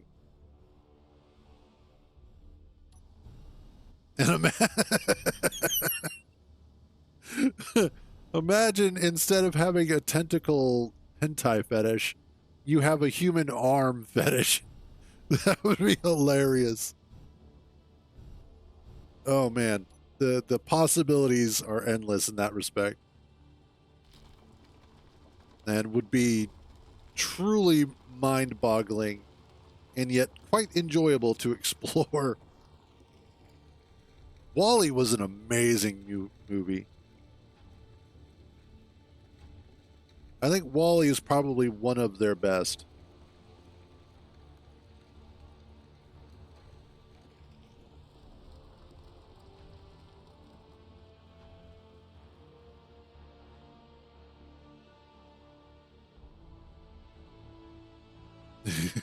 That would be...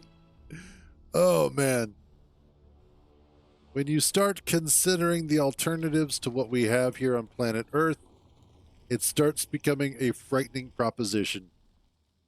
And yet, so exciting.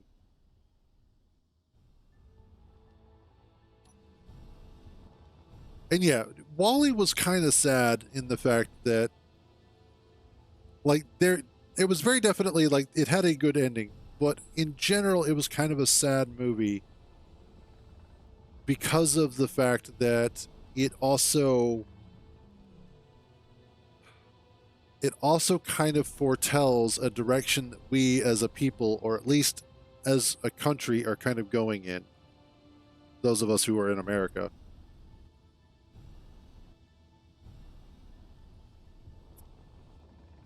An actual real life Wally would be kind of cool.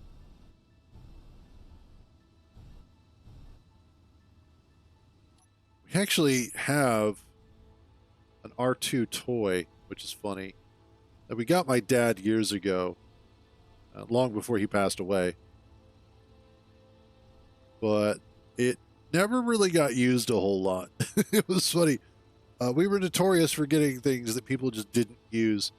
Like one year, my dad got us a bunch of like RC toys, remote control toys, that we played with like once or twice, and then never again.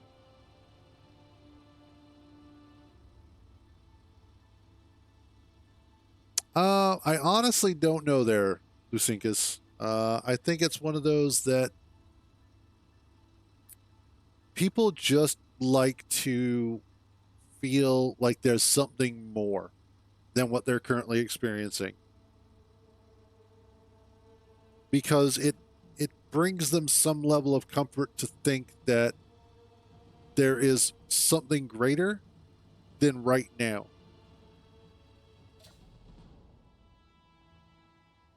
And so it's just easier than accepting a possible reality where this could just be it. We're just stuck in the current situation, and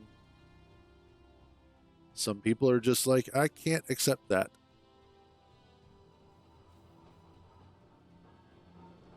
But, and this was actually a really good thing that was brought up. There's this YouTuber named Mini Minuteman, and he usually debunks pseudoscience videos and whatnot.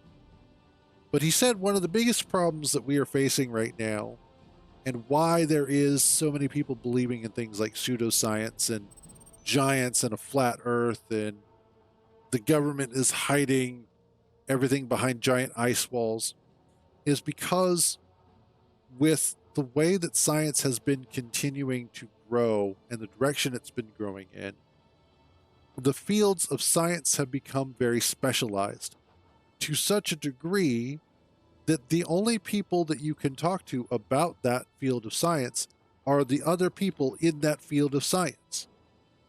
And so it creates a very specific and specified form of communication that nobody outside of that really understands.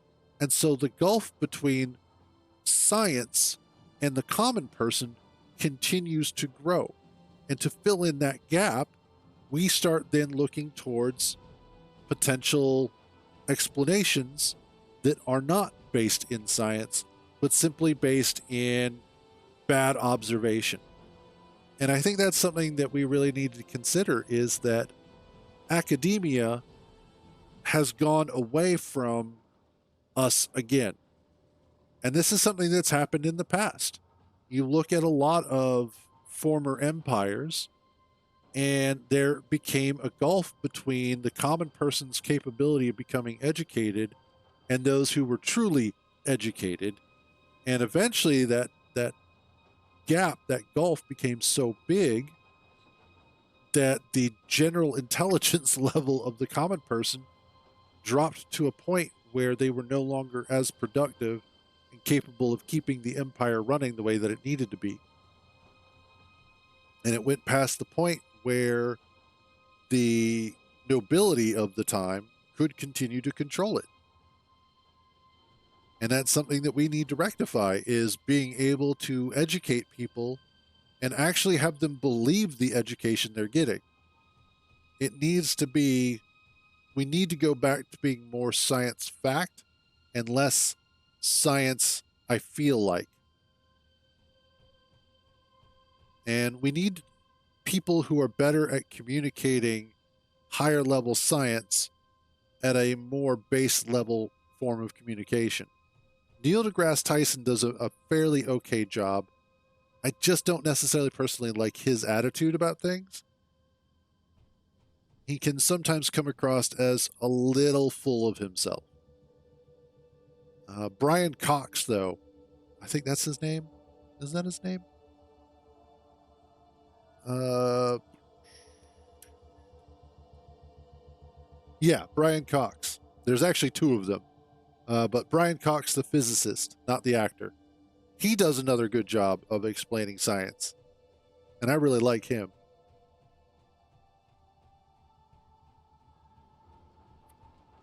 I wouldn't say it's a gender identity. Like, most empires die with any specific reason. It's whether it's gender identity, it's gluttony, it's sexual excess, a destabilization of the economy.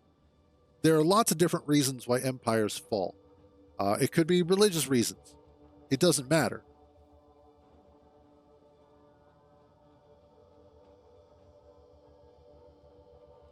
Yeah,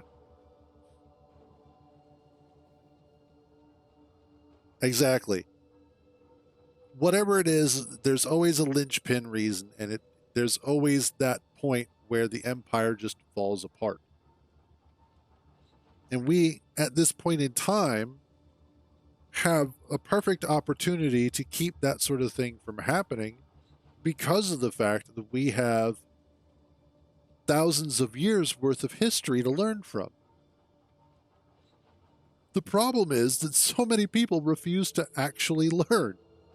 Everybody is so focused on not learning from the past that we are obviously doomed to repeat it.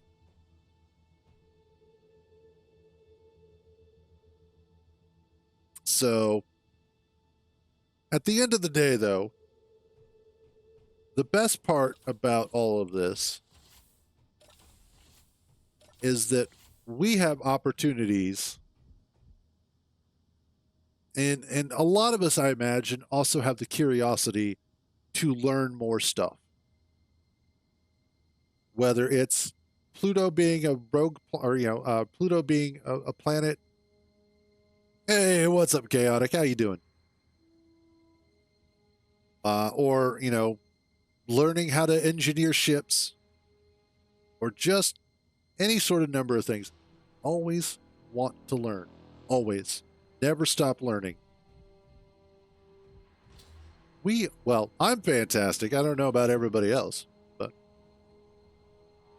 I need a quick AFK. God, it's been 2 hours already? Holy crap. I need a quick AFK, and then when I get back, we will go ahead and see about uh, starting. Opening door. I'll think about it, Hollis. Um, but when I get back, we'll go ahead and start looking at the potential for building our first battleship. Now that we have the Pebble built, which, oh yeah, and I needed to recolor the Pebble. That's right. Open the door. All right, Lucinkus. Yeah, space science. Space science is cool stuff. Anyway, I will be back in just a few, and then we will get to work on the next thing. Also, let me save this just in case. Okay, back in a few.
All right, I'm back. You'll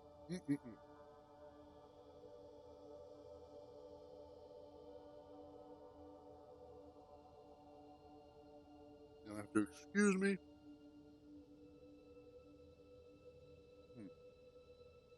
As I scarf down my sandwich.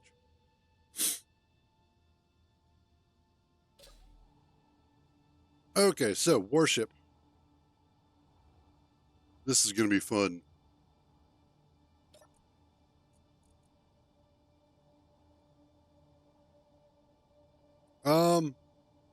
My boxers are colorful, but as far as like other clothing, it's either all black or I do have a couple of gray shirts.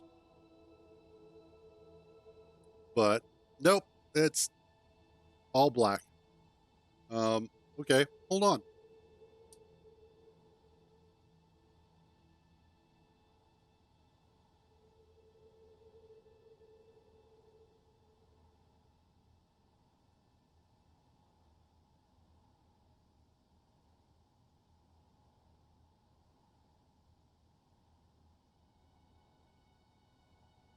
Here we go. my, my boxers. That's it. That's the only color I wear. That's like a darkish blue. This one's a lightish blue with dark blue. So I wear colors just underneath all the black. Out of the way, Nibbler. Yeah, that's what I do. I sell my boxers for money. I sell my panties for money. Duh. I keep the boxers for myself. Anyway, let's grab some of this. Probably not that much. I need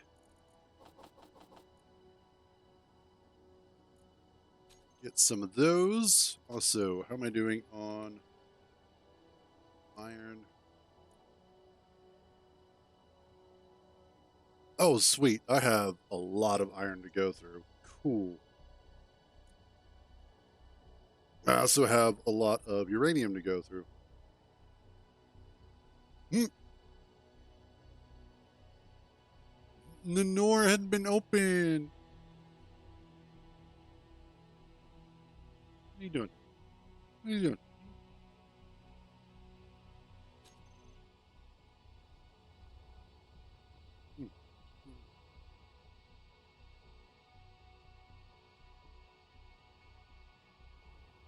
Okay. This is going to be interesting.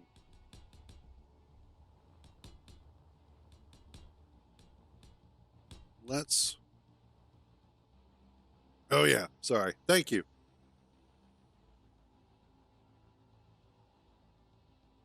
It's one of them, yeah. Okay. So let's see. God, yes. Steel plate is one of those things that you almost never seem to have enough of.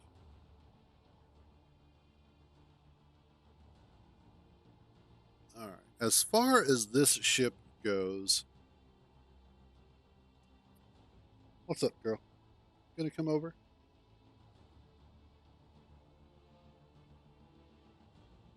Don't just stand there and look stupid. You know how this works. Get over here. Nibbler's gonna come up here if you don't. I've got both cats on the same side looking at my lap, completely stupid to the fact that either one of them could get up in it at any point in time.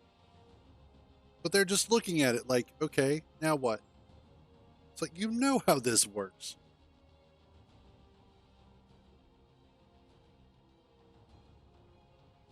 Okay, if you guys aren't going to try and get up, I'm not helping them.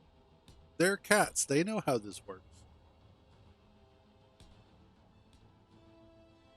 All right, so here's the deal. I need a warship. I don't need it to carry stuff. I just need it to shoot stuff.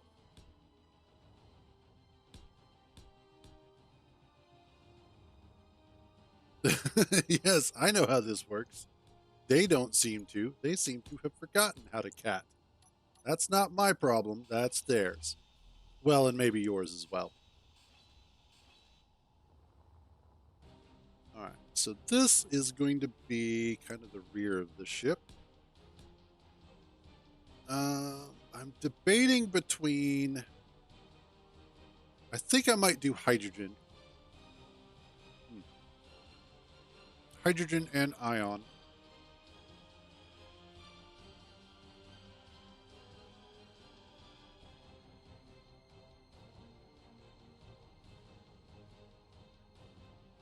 Mm-hmm.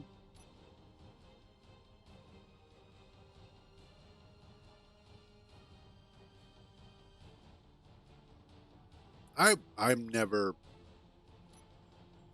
happy when sounds are coming out of the vents either. So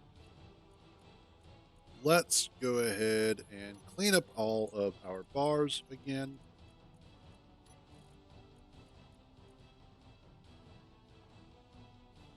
Where am I hearing a cat? Why does it sound like it's behind my desk? Okay, no, not there. Good. All right.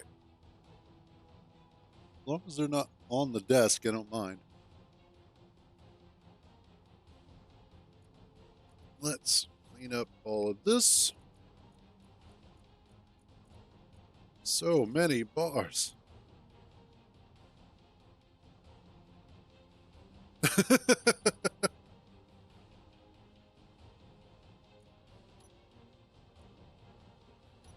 Why are you hiding back there, you goober?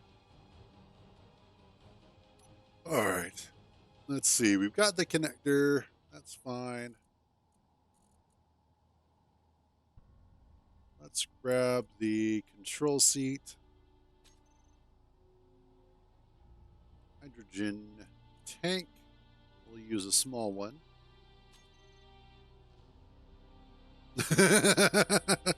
Yeah, sure. Let me just try that real quick, Coffee. Oh, wow. It really does work.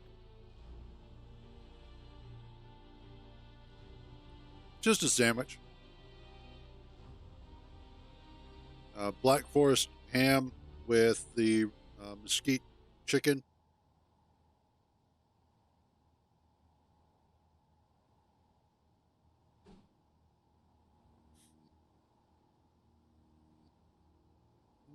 Mm-hmm.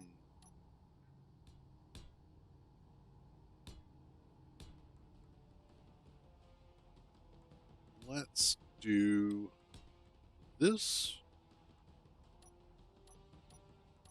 There we go. We'll do 2 of these.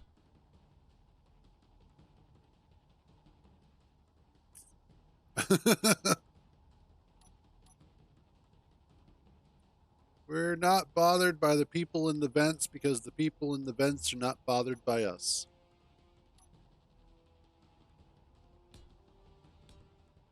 Do a couple of those. Oh, whoops. Should put them back there.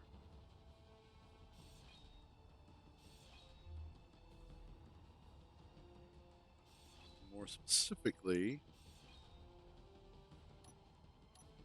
that there. Put armored junctions in here. Oh, that is obviously wrong.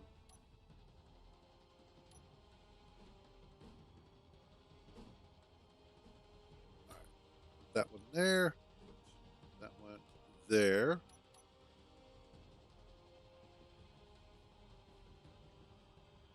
Then battery. Yes. Battery.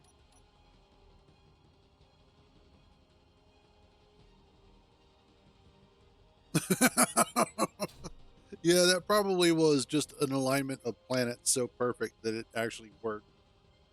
For everything else, there's the, well, sorry, nothing I can do about it. Here's some scratches. All right, so we've got our 2 hydrogen tanks. Actually, the batteries can't go there because I need to run an oxygen tank. Oxygen. Yeah,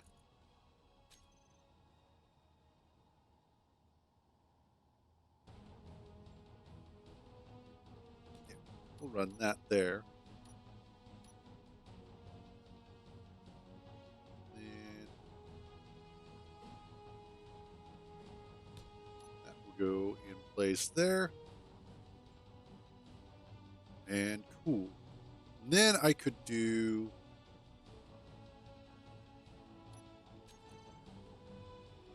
O2 H2 generator. Actually, I could do this. You in there. Don't need that there. Don't need that there.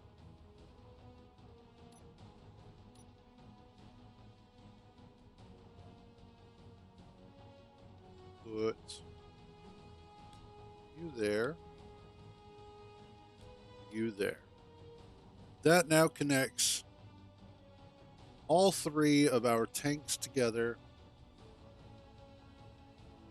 as well as the O2 H2 generator.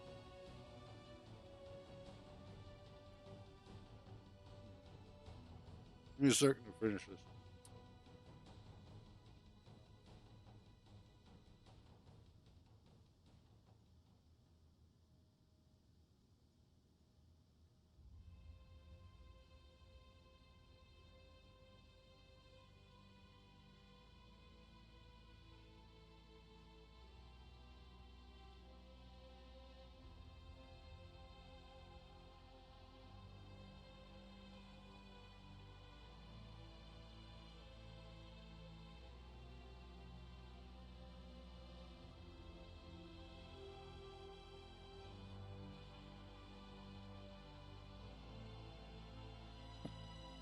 All right, there we go. Okay, so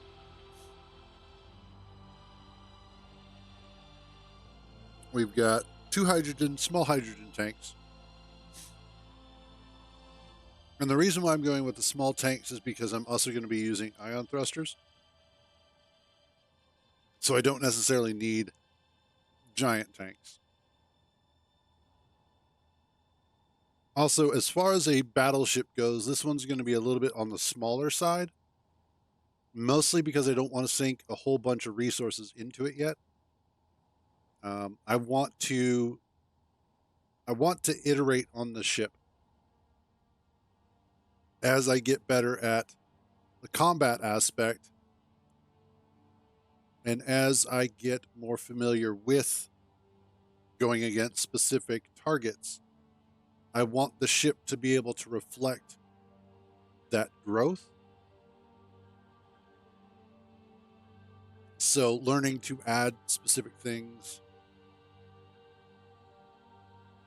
learning to do things like capture ships,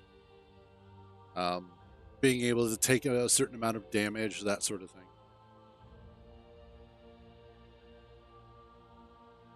So that's what I'm looking at with this.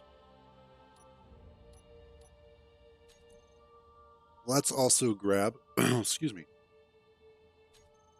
a couple of reactors here.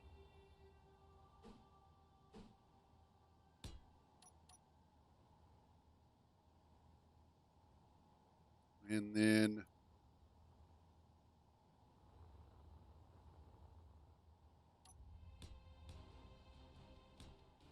we will run that forward. And I think what I want to do is have the bridge not quite fully forward, just kind of up front a little bit. So I'm going to essentially try and pack this like so.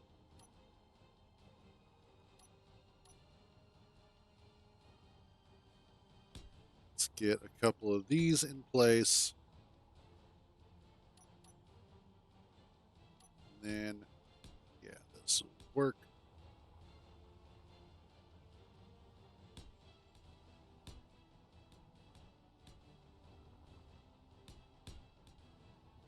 This just kind of gives me a general idea of the layout. And then I also need, let's do thrusters. I want the large ion, large hydrogen, not that large.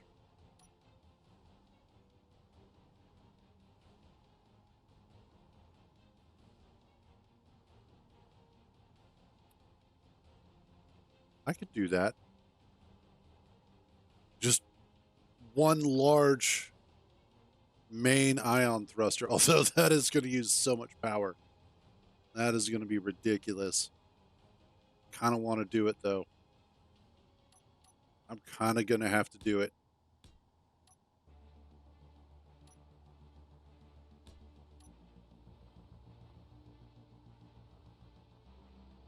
Yeah, I'll just have to add a couple extra batteries. But we're going to use one main ion thruster. And obviously, we'll have some smaller ones around the rest of the ship as well. But we're just going to use one main ion thruster for our primary drive. There we go. And I think what I'll do is...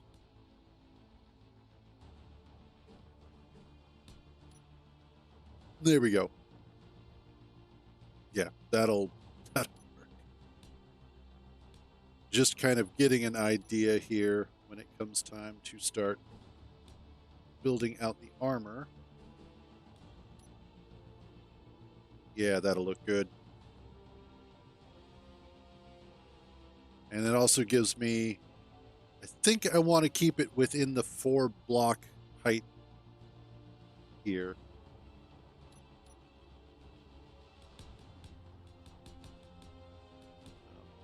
I'm going to remove some of these, but this is primarily just as a guide to let me know sort of the general size.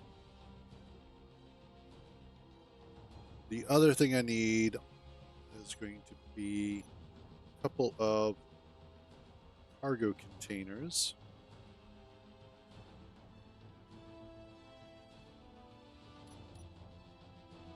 Here, H2O2, battery, conveyor junction. Okay. So we'll put one there and there.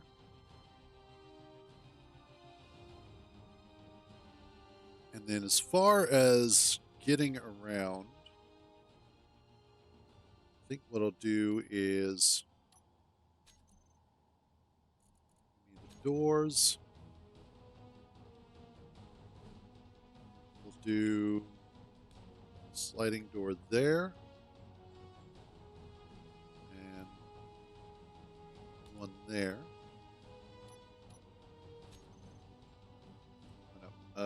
Passage.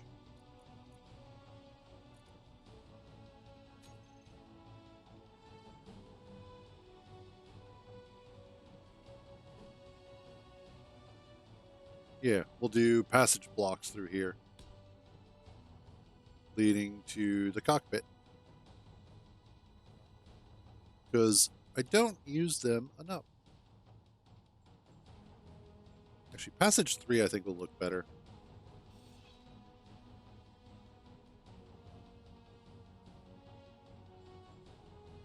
What are you doing down there, Goober? Yeah.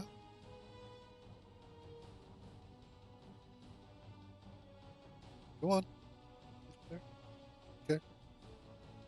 I don't know why I'm explaining this to you. You're the one that does this all the time. Come on.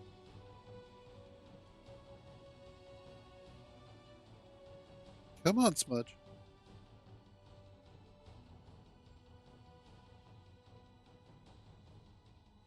come here.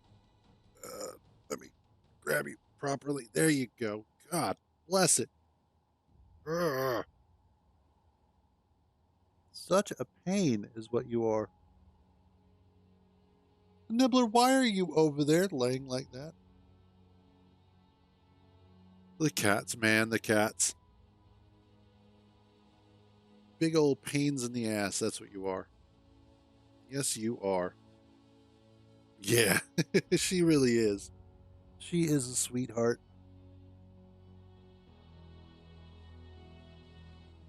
Yeah.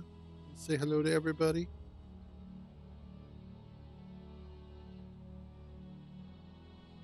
Yeah. Yes. Kitty. Happy kitty. Of course, now I'm getting white fur all over my black clothes. Yeah, but you don't care because you're getting love and attention.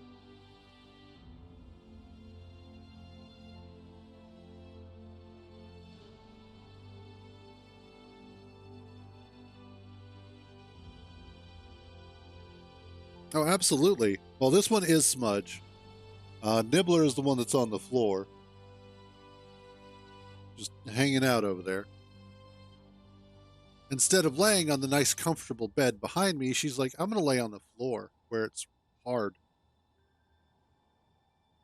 Oh, there we go. Yeah, that feels good, doesn't it?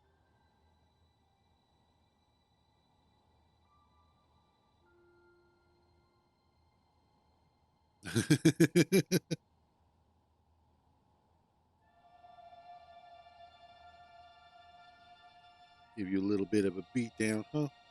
Beat you up. Is that what I do? Is that it's what I should do all the time is beat you up. Okay. Let's see. I don't want to.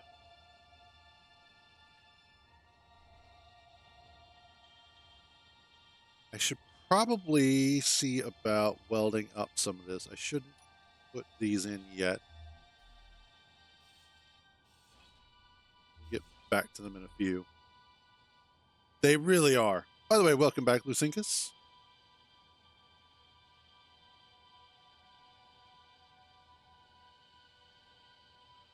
Yeah, there you go.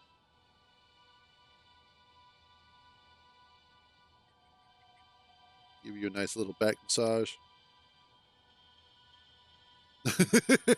That's the way it's spelled. And I can see why. It does, if you're not familiar with it, it does look like that.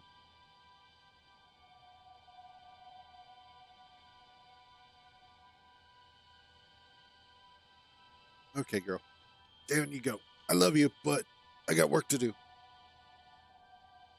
Okay. So we've got 2 hydrogen, we've got oxygen, 2 reactors. Yeah.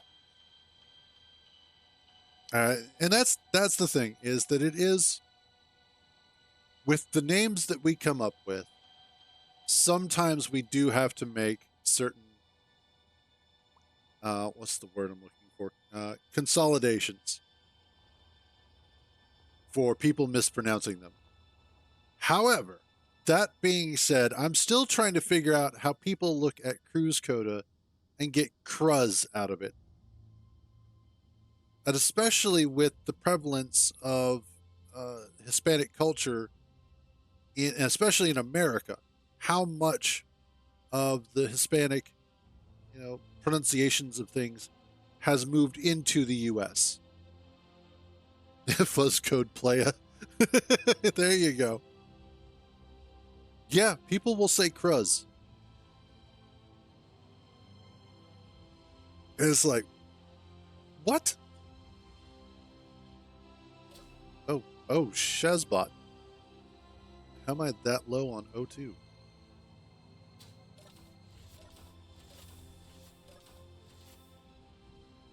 Thought I had picked up more ice.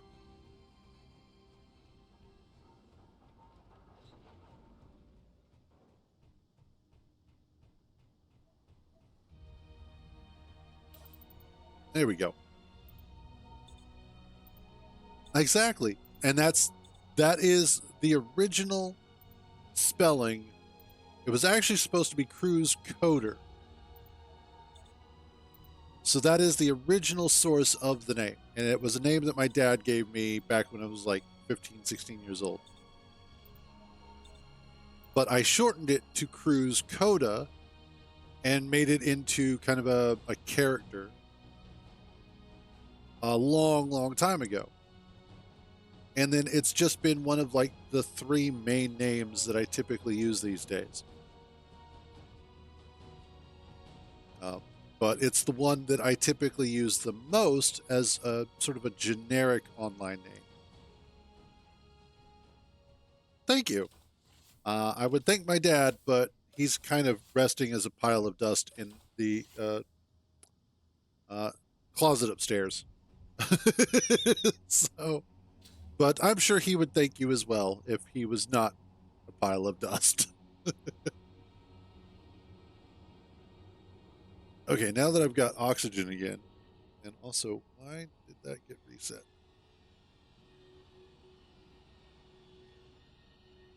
Oh, he's been dead for a while. So, but thank you.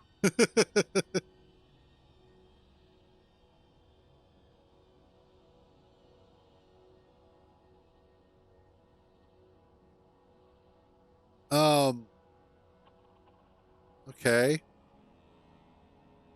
But that's not the correct pronunciation because it's my damn name.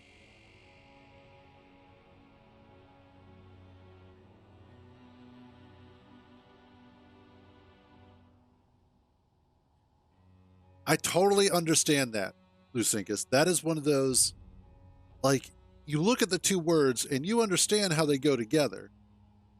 But anybody else will look at that and go, I don't get the connection.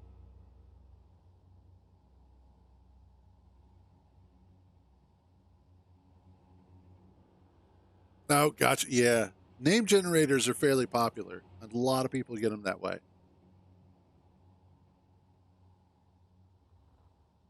Okay, let's see about welding up some of these parts here and get this bad boy started.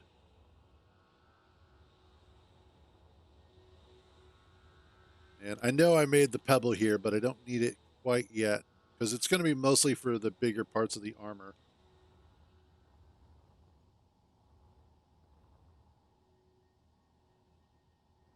Oh, fair enough.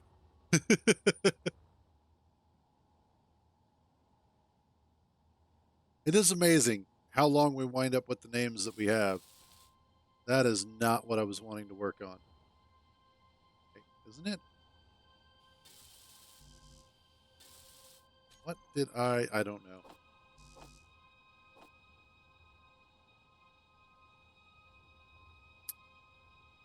Oh, well. Yeah, what's your real username? What's your real name? Okay, you are going to be in the way, so let's just move you forward a little bit. Yeah, what's your real name? And just out of curiosity, I'm not going to do anything with it, but what's your credit card number and the last four of your social security number? You know, just because I'm curious, that's all. Not going to do anything with them. Oh, God.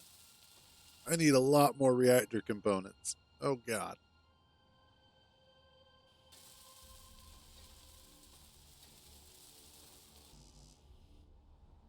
Yeah, and that's one of those things about being online is that you do learn fairly quickly to, most people should, to protect their actual identity.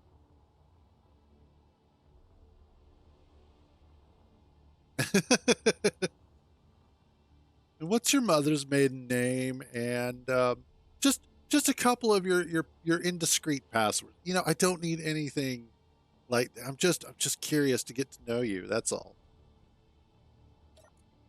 I want to know the real you. Yeah, I'm pretty sure we all know. All right, let's get. I'm going to have so much of that to go through.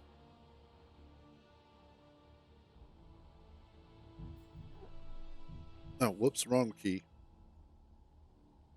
That was the one I was after. Okay, and then the...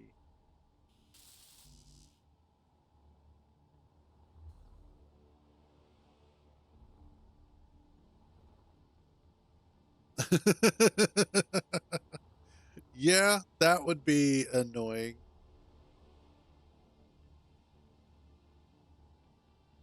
Oh, that sucks.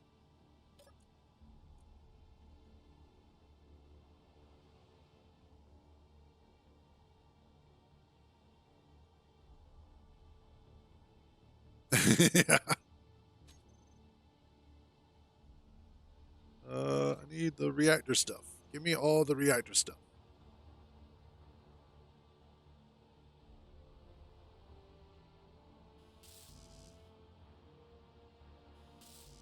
That, and then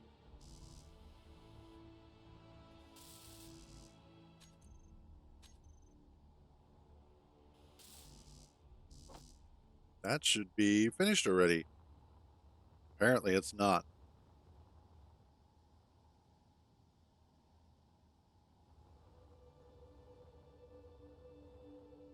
I think that's true for just about everybody.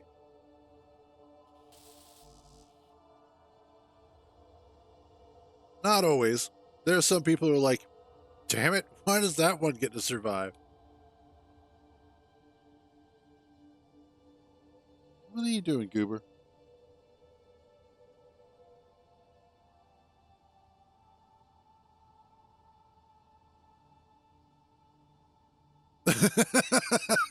Yep, that sounds about right. Ooh, pizza. Yeah, we had pizza the other night. It was delicious.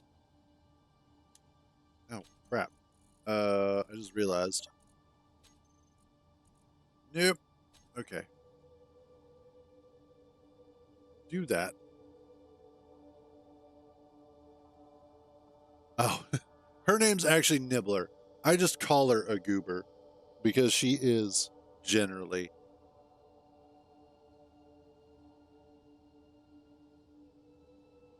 It's my default descriptor of them. Yeah, no worries, no worries. That's on me. But we really don't have any clothes for the cats.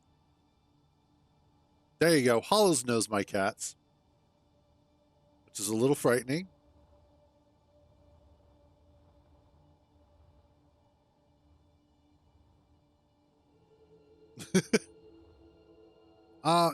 Funnily enough, not drinking coffee or stopping coffee was strangely easy for me. And I think it was mostly because I just got tired of the consistency of it.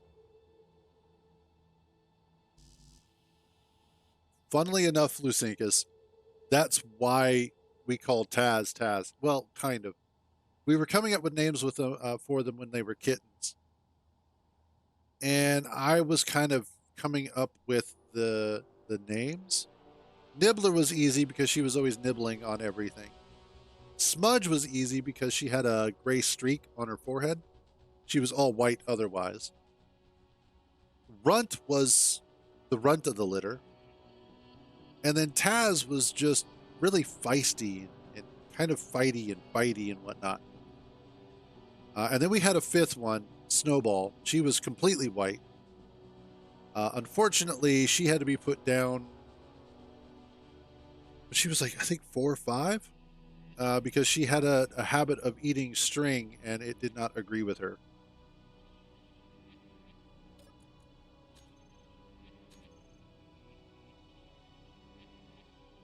That's true. More cream than coffee. That's. Would you like a little bit of coffee with your cream? There we go. There goes our first reactor. Well, I got into the habit of. Let's see. Yep. I got in the habit of drinking tea for a long time. I swapped to regular, just black tea. And even that, I've kind of stopped drinking as much.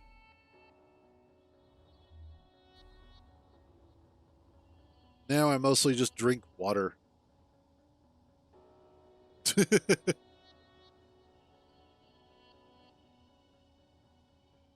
have awesome. That's going to be great. I'm going to have some extra reactor components. The really fun one is going to be getting all the components I need for this bad boy. Primarily the thruster. Oh, God, the 960 thruster components. Oh, Jesus. Yeah, I've started drinking a lot of water. And it was mostly because, what was it, a month or so ago? A couple of months ago. I was noticing that I was having a problem where I was tending to just get super tired all of a sudden. And it would just hit me out of nowhere. Even if I had a full night's sleep, I would then, after like half a cup of tea or something, would just get like really fatigued. And so my mom was like, well, we could do a blood test, a blood sugar test. And I was like, okay. So we did one, and my blood sugar was like 2 or 2.5 times higher than what the normal is supposed to be. And it's one of those that I looked it up and it was like, you should probably go to the ER because you're possibly dying. And I'm like, I don't feel like I'm dying though.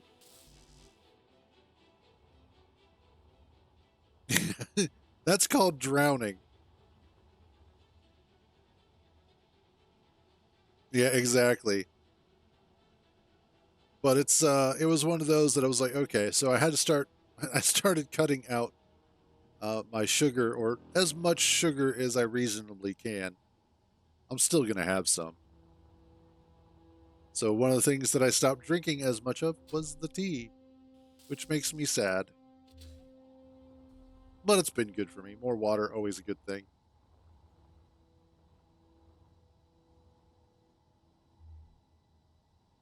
Are we there yet? But just in general,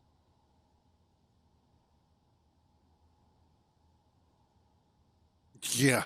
Now, I have heard of water poisoning, and I know that there are people who have had that happen.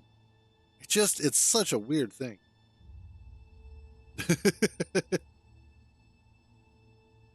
but but drinking more water has been good.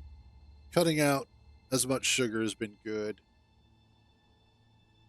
I quit smoking. What was it? 4 years now.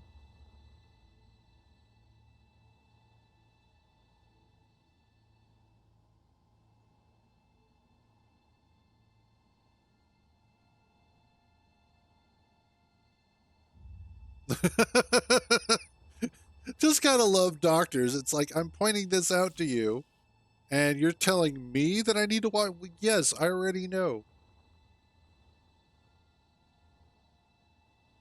Yeah, and really, that's one of those things that I find the funniest about doctors these days. Is in general, the doctor isn't really necessary. Like, if we could just have more self-service kiosks for health, I think that would be pretty awesome. Because there's a lot of things that we don't really need a full-fledged doctor for. We just need a device that does the testing and gives us the numbers.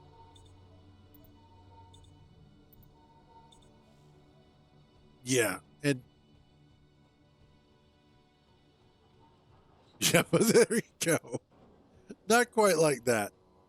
Although honestly, with the way the AI is going, I won't be surprised if we start getting to the point where AI is telling us, "Oh, you have a splinter? Obviously, your kidney is failing, and you should get a transplant immediately."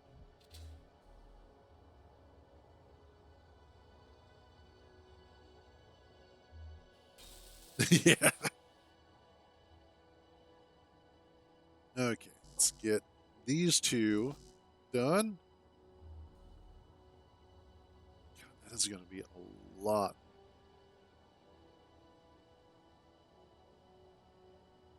You are really hitting auto mod today, Coffee. Good lord.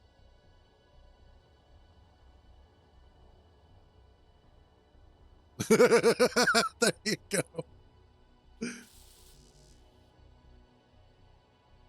Well, that's good.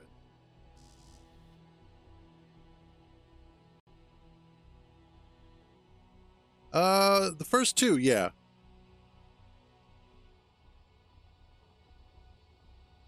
Yeah. I don't know. Apparently, Automod today is just really upset with you. It's like, how dare you use language?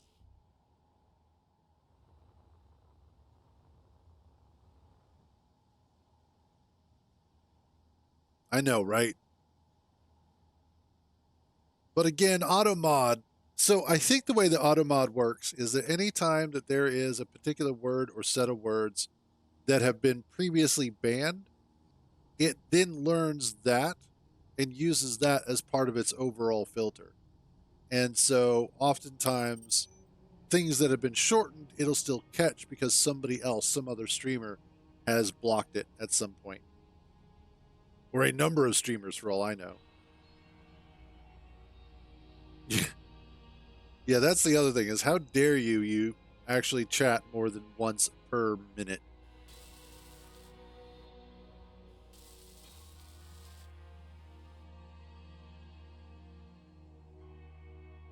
That's probably not a bad idea, Lucinkus. Although that's really what the welding ship is supposed to be for. But in this particular case,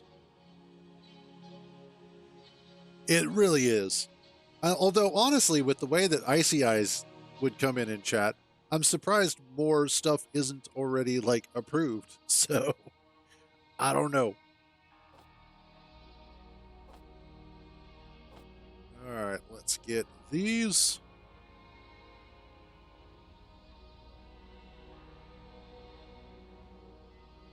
Oh, gotcha. I've never actually watched that movie. I really should at some point.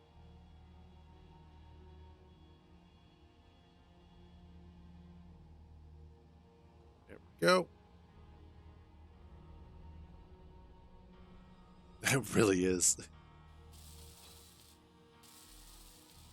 It is. It's fascinating to see just how life has started to imitate art a little too much.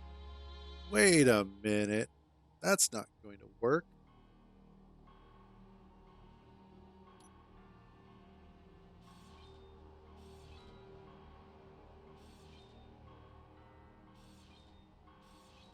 This is why you weld things up sometimes. Okay.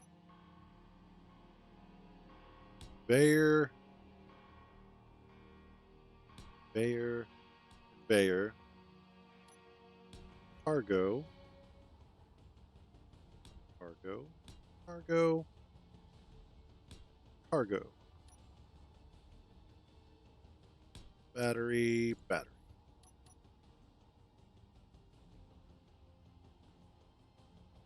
I have seen clips of it, so I do know part of the overarching story.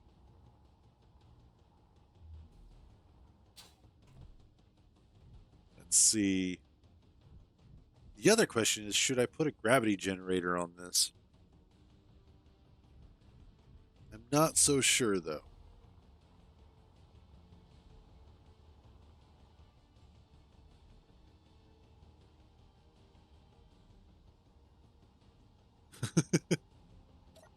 Let's see. That's not a bad idea. What am I?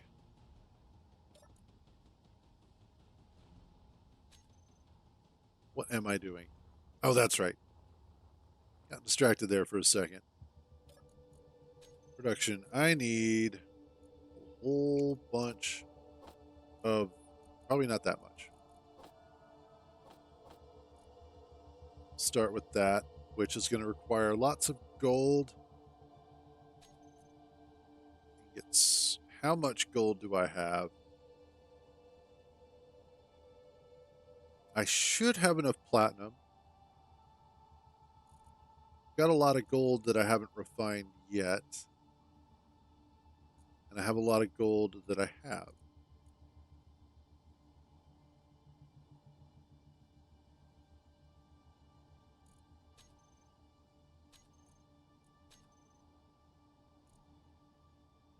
It might not be a bad idea to go get more. Go get more gold. How much? And I still have platinum left to refine.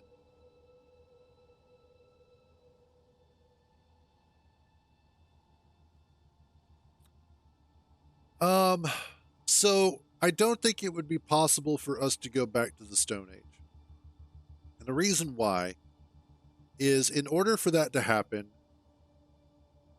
the nukes would have to essentially kill everybody who has any knowledge whatsoever of technology, which would mean getting rid of like 90% of the population of the world. There are too many ways to generate electricity. And there are too many aspects, too much technology that is currently in the world to be used to generate electricity that would allow us to basically rebuild fairly quickly. As long as you have at least one engineer and one physicist, one mathematician, and one general scientist, you can rebuild a lot of infrastructure.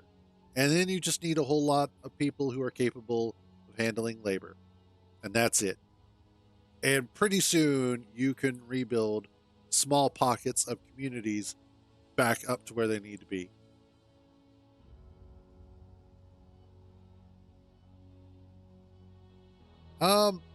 Maybe. Now, there are lots of different nuclear weapons as well.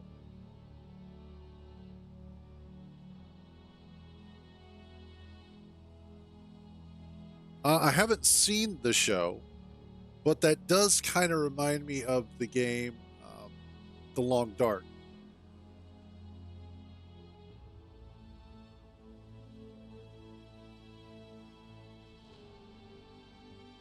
But the problem with a premise for a show like that is how much science fiction that is. Because that essentially is breaking the laws of physics. To not be able to produce electricity is breaking thermodynamics and a lot of other areas of physics and whatnot. Yeah, Star Trek is what I hope for space. The Expanse is probably the actual reality of space travel.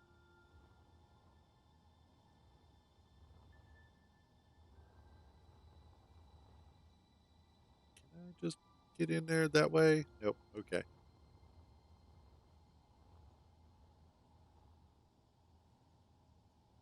In a way, yeah. Space Engineers does feel a lot like it could be sort of like a friendlier version of the Expanse.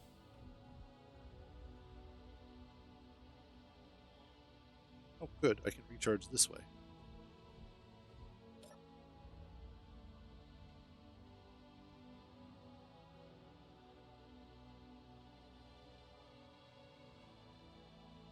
To a certain degree, yeah.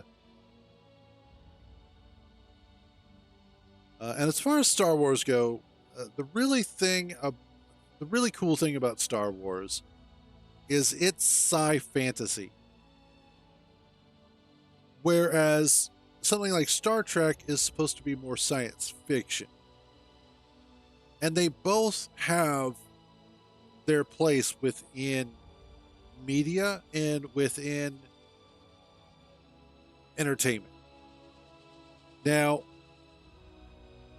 I really only count most pre-Disney Star Wars as good Star Wars.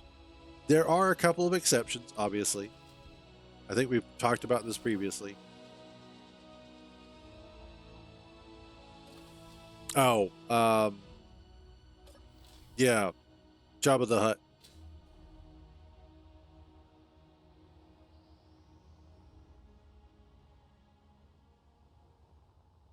But I would say that they all represent something that we would like to see out of our space travel.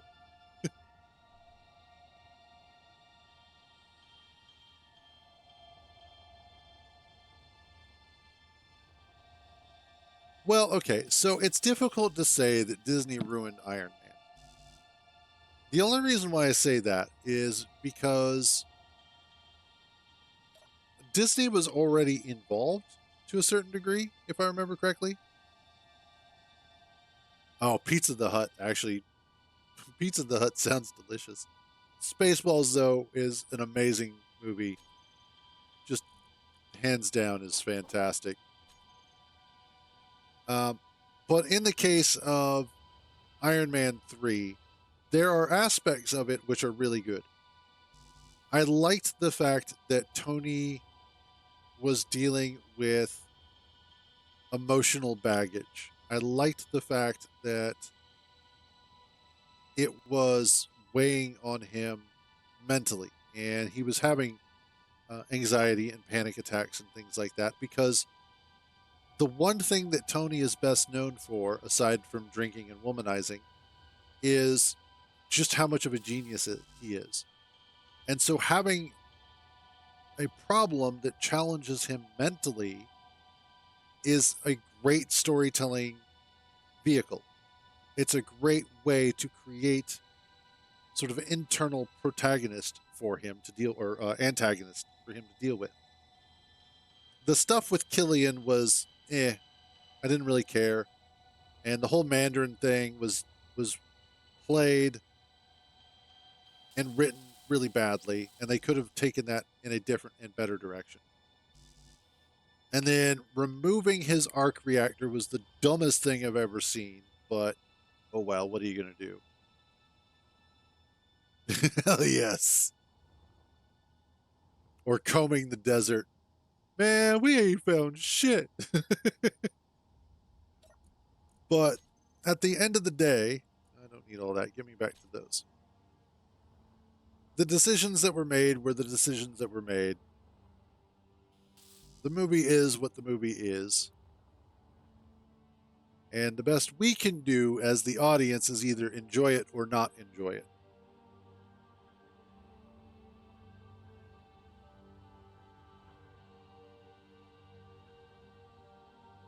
I think one of the things that kind of became a big problem, and this has been mentioned before, is the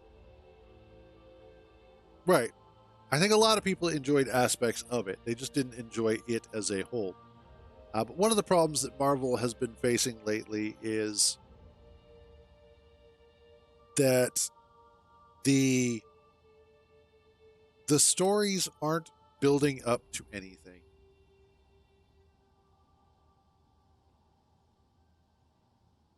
They they don't have this through line that's carrying them from movie to movie to movie. Although that could be changing because of the fact that it sounds like they may be getting Jonathan Majors back. He was the one that played Kang the Conqueror. And if they do that, that would actually be pretty cool. I think a lot of people would be on board with bringing him back because Kang and Jonathan Majors' portrayal of it in Ant-Man and the Wasp: Quantumania, as well as in Loki, people really enjoyed that character or that set of characters, and he did a phenomenal job. And as far as an actual protagonist, it would be great to see them actually creating more of these bigger villains that require multiple movies to get to. Which, by the way, if you guys haven't seen it yet, do check out the teaser trailer for the new Fantastic Four movie. It actually looks pretty interesting, and I know personally I'm kind of excited to see it myself. And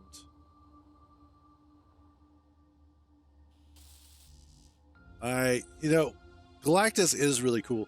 I'd love to also see them touch on Silver Surfer again.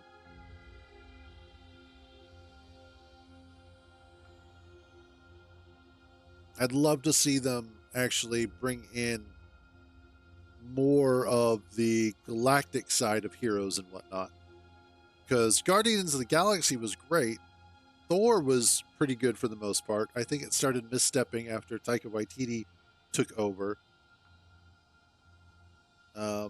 But I think in general, we could use more of the galactic side of the Marvel Cinematic Universe, not just the Earth stuff.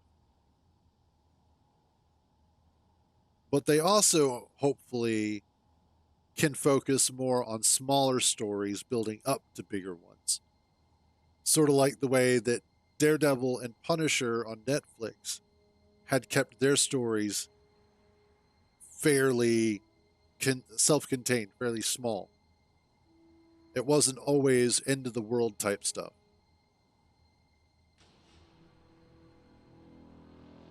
Yeah.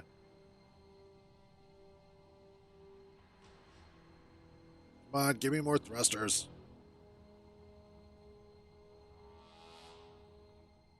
Disney owns Fox. They bought Fox a while ago. So the only character, that's why Fantastic Four is coming out, is because Disney now owns it.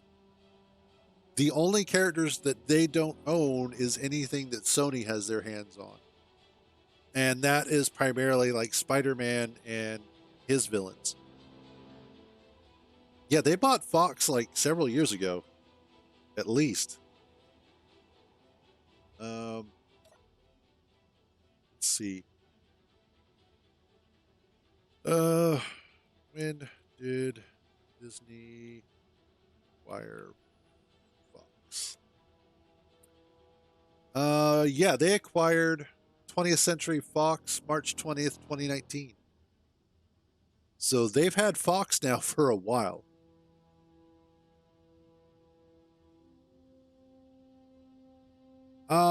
Technically, yes. If Disney bought Sony, and that included Sony Entertainment of America as well, then yes, they would own PlayStation. Like they would have to buy the whole of Sony, though.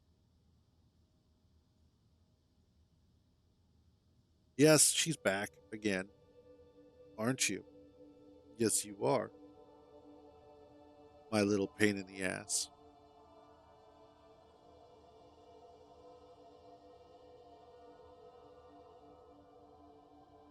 Disney doesn't have enough capital right now to buy Sony. They don't have enough purchasing power because Sony is a huge, huge conglomerate of corporations.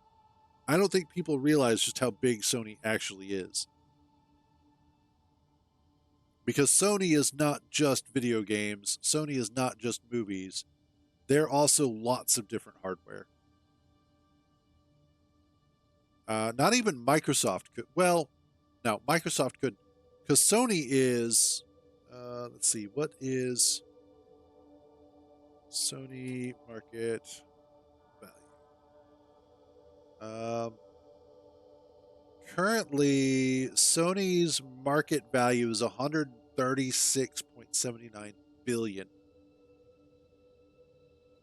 Let's check out Microsoft. Spell it correctly.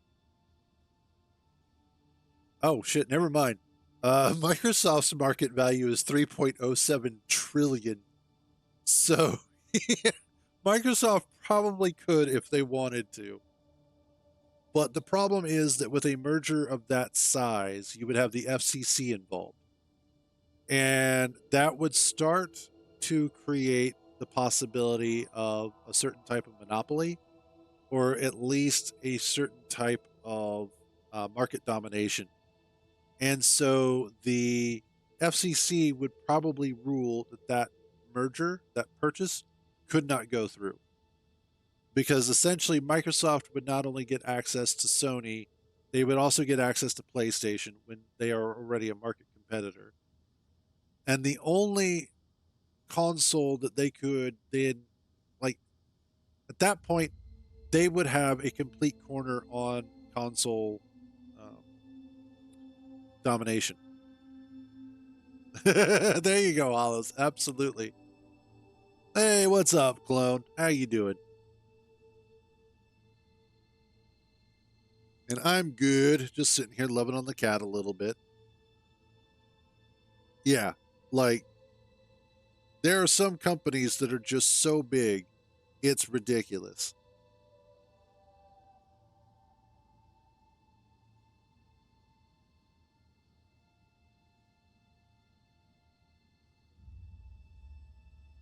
Well, it depends. And that is part of the problem is that the sad part is I see us heading for a future that is more cyberpunk than Star Trek or The Expanse. And that's the sad part. Is I don't want the cyberpunk future. That is a bad future.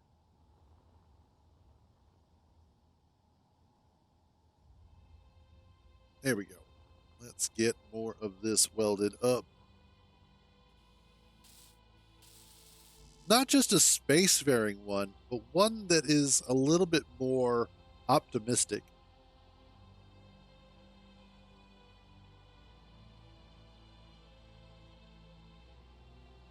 I want I want the future where we're actually trying to better ourselves as a species rather than just there being like 6 or 7 major corporations that rule everything. Isn't that right?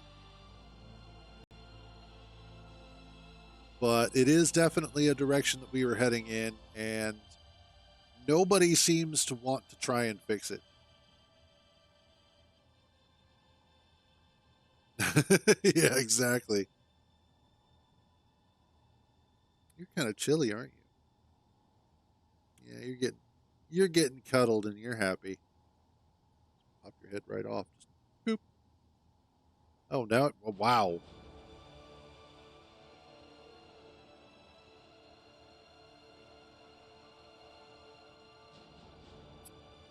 So this is the pro. This is what I think is funny is that we look at the concept of World War III and consider it to be a war like all of the rest that we've had previously. We're looking at it going, this is going to be like World War II and World War One. It's going to be that sort of war. World War III is not going to be that type of war. It's not going to be a boots on the ground war. In fact, if anything, I would say we're actually already in World War III.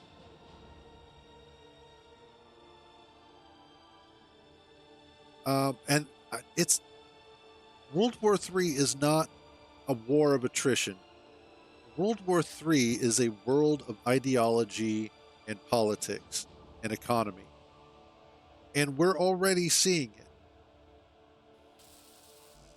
because of the fact that we have all of these major powers. We've got Russia, we've got China, we've got the US, and we've got the EU.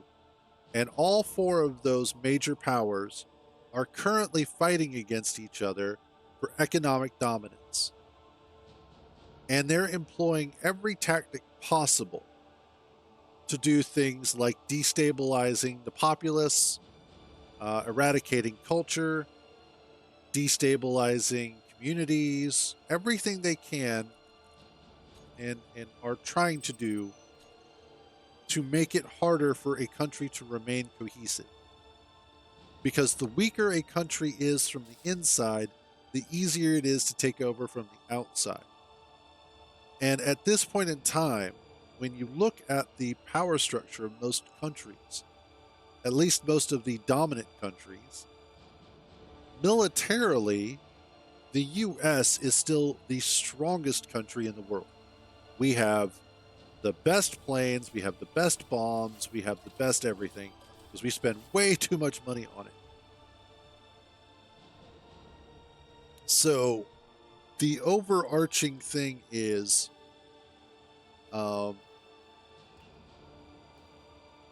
yeah, that's true.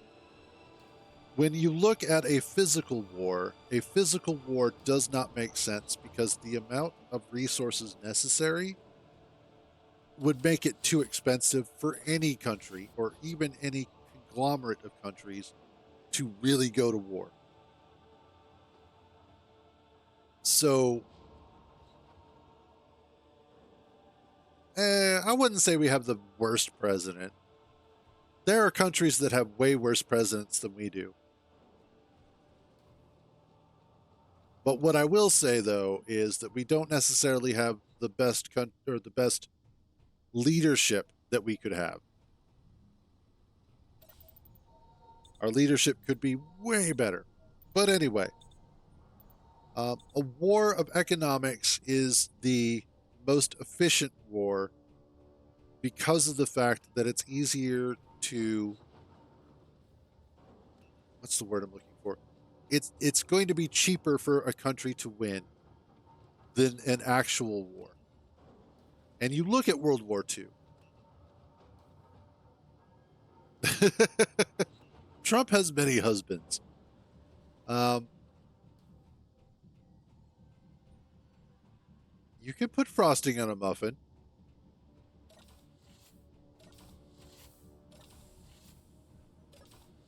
Not many people do, but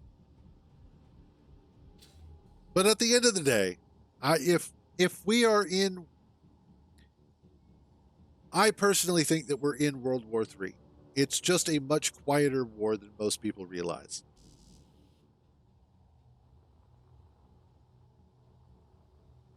I think Mark is not wanting to get involved with that deeply. He's just trying to make sure that Meta slash Facebook slash whatever he calls it this year is left alone so that he can continue making his money. I don't think he cares otherwise. He's too busy trying to make the metaverse,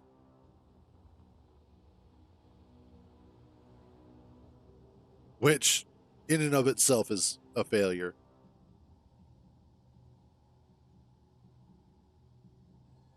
Come on, give me more thruster components. We're almost done. We almost have enough. That also reminds me that I need to put in.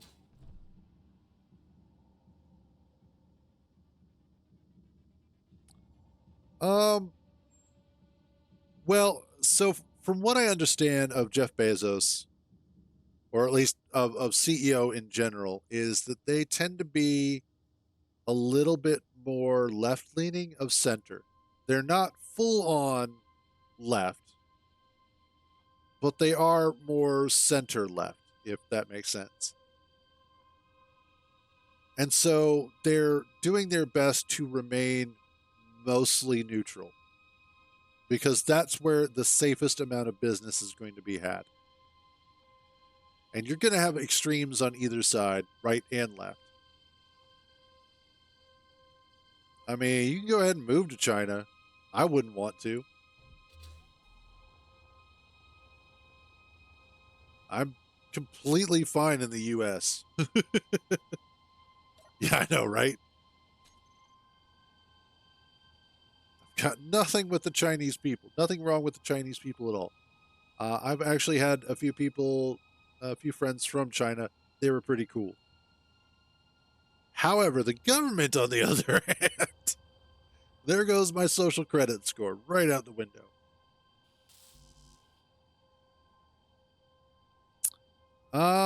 Because they're still not taking over the US. I don't care how much of a meme you think it is.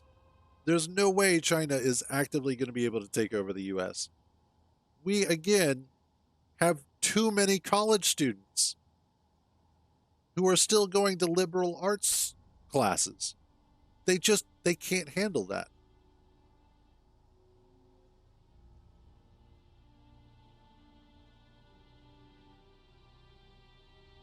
Uh at this point in time, I think we've given away so much of our debt to everybody else to hold on to.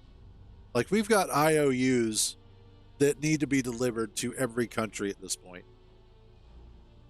I think Madagascar owns a large portion of our debt as well, so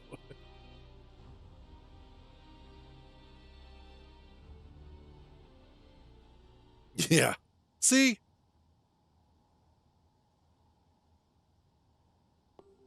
now I will say, from what I understand, um, well, I don't know. I don't really know. I can't say from what I've seen, but I don't know how much of that is propaganda. Everything these days is propaganda. Doesn't matter where you're from or where you're living at. But the tech industry in China does seem to be pretty decent.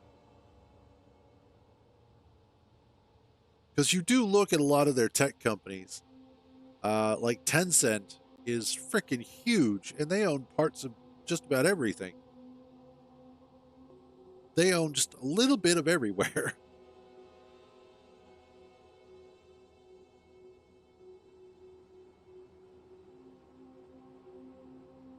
Yep. And see, that's another aspect of the world that a lot of people don't really seem to be paying attention to, because everybody wants to pick their side. We are at a point where our governments, our countries are so interconnected economically that if one country completely eradicated another country, it would make things miserable for the whole rest of the world pretty quickly. Like, if, let's say, China was successful in invading America, took out the government, installed their own, and started going through and taking over each state, it would destabilize the whole rest of the world,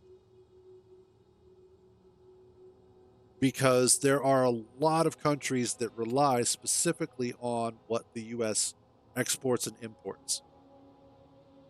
So without that, you would wind up in a situation where the EU would be out a whole lot, Australia would be out a whole lot, Russia would be out a whole lot, and the same for the other direction. If the US took over China, if we just flat out said we're taking over China, that would destabilize a whole lot more of the economy than we realize.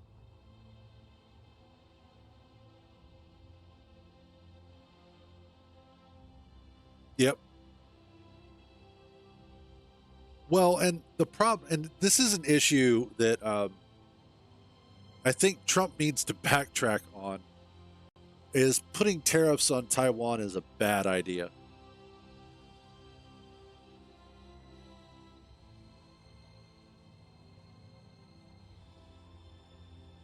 By putting tariffs on Taiwan, essentially what he has effectively done is going to increase and dramatically increase the amount we pay for our electronics. Because the largest tech companies out there get a lot of their processors and a lot of their computer parts and what a lot of, I think it's just the CPUs. Yeah. So essentially, that's going to increase the amount of money that people pay and decrease the amount of money people have. And that's going to have major economic ramifications that are probably going to haunt us for the next 8 to 10 years. Because it's not like these companies are going to be able to just up and start making their own semiconductor manufacturing plants here in the US overnight. So again, a lot of these immediate things that are being put into place, we're not going to see the ramifications of for a while. But, you know, this is unfortunately the crazy world we are living in right now.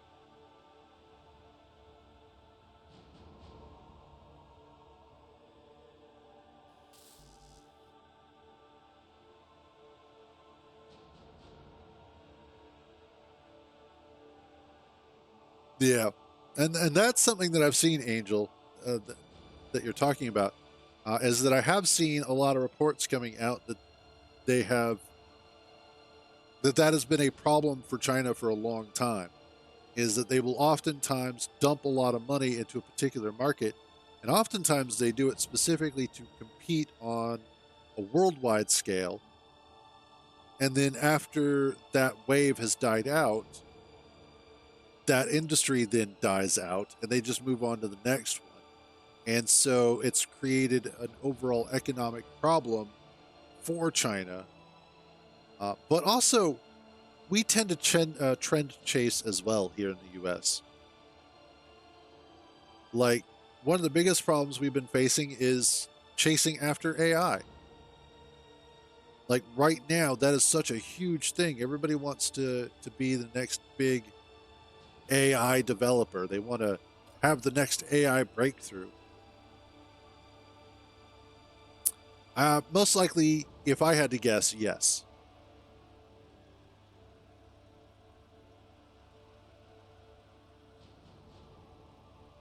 Yeah, TikTok was also made illegal in the US, and we see where that's at. So,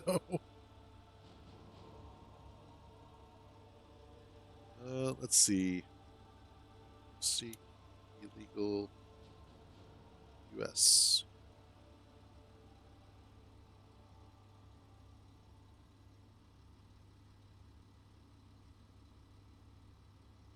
Oh, really? What the? What the hell? If you download DeepSeek, you could face 20 years in prison and a $100 million fine. Is that what I saw? Okay, so it's not illegal yet. They're wanting to make it illegal. Uh, DeepSeek is basically it's an AI. That's an AI algorithm or program, just like ChatGPT or OpenAI or like all the others. But it's made by China. It's open source, and on top of that, it's better and overall seems to be better and more efficient than all of the current US based versions, which is probably why they're wanting to ban it. It's like, but it's open source. We can look at the frickin' source code. We can run it locally. That's why you're trying to ban it, not because you're afraid of China. Basically, it's just another gimmick right now. AI is just a gimmick.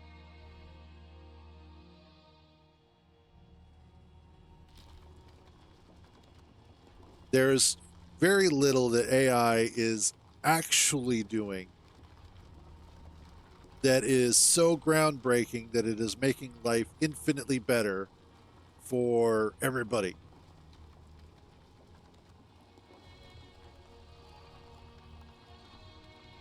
Well, I don't think OpenAI is allowed to say anything about illegally using people's data because they're also pissed off at artists for poisoning their artwork so the AI can't learn from it to keep AI from being able to scrape it. And it's like, well, in all fairness,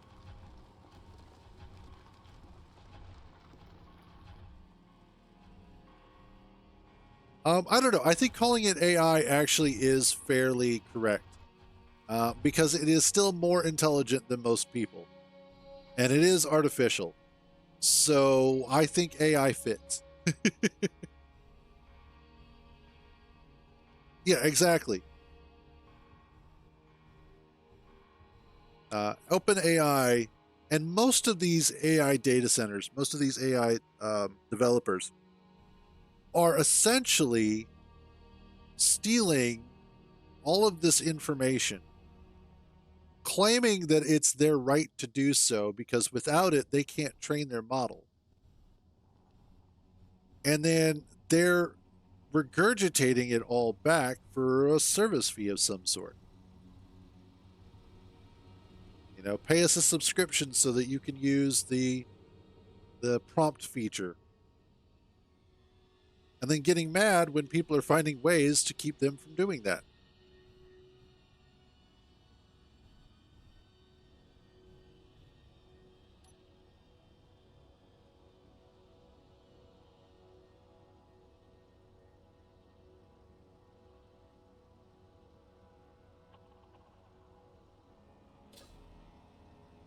Well, there have been a couple of bots that have tried to kill themselves. Once they realized what they were up against, they were like, you know what? Suicide might just be the answer after all. So I do ascribe a certain level of intelligence to AI at times. Sometimes they just know better. Get me out of here. Humans are cray cray. That sounds about right. I think some of it is a little exaggerated, but overall, the general consensus is that AI is realizing, oh, it's just not worth it.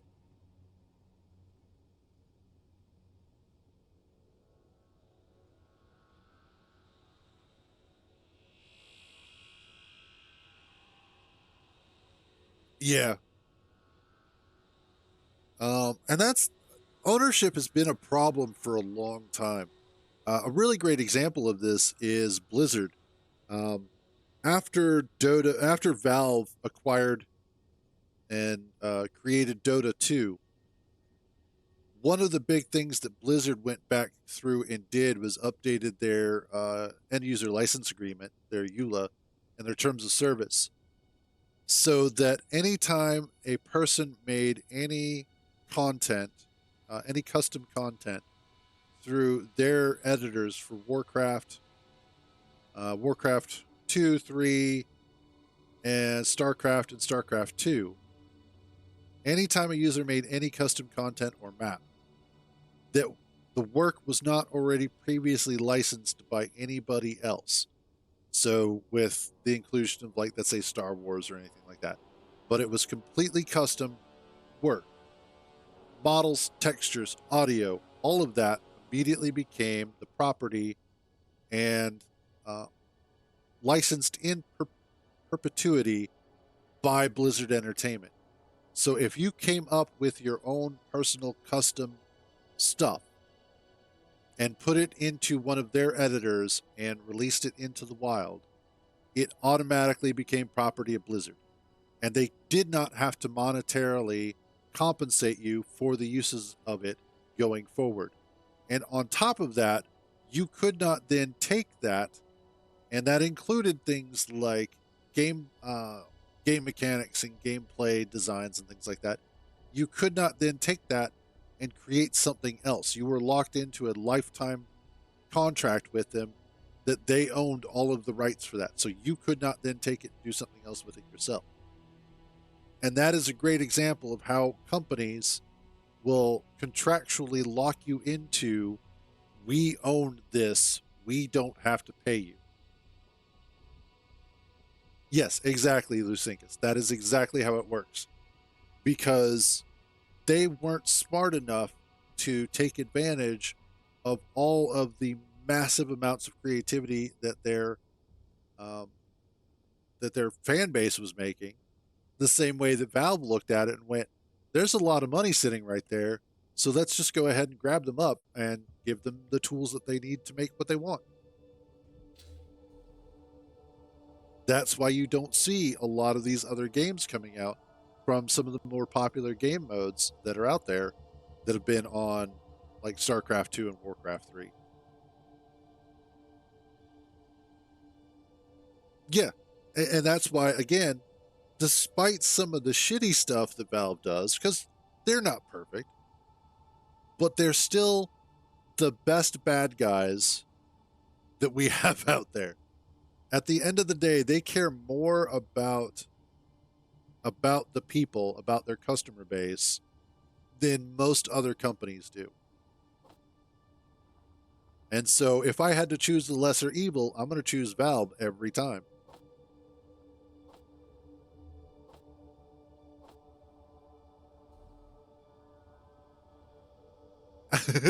That is true, yeah. You know, I used to love Mojang. I used to think Mojang was a really good company. But lately, they have been doing some really crappy stuff, and I don't think it's explicitly Mojang's fault. I think a lot of it rests on the shoulders of Microsoft. And I don't care how much Phil Spencer likes to pretend he's a really cool guy. That dude, there's some really crappy stuff that he has helped perpetrate that has not helped gaming in general and has just made Microsoft even scummier than it used to be. But when you're dealing with billions of dollars, people are going to do some crappy stuff. And that's unfortunate is to a certain degree, yeah. Like it does feel like Minecraft specifically is now just a little bit too cluttered. There's just too much stuff.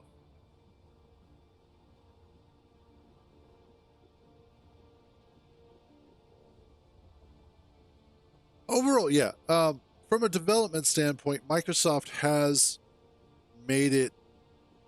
I would say Microsoft has made it a little bit easier to do development compared to the likes of Apple.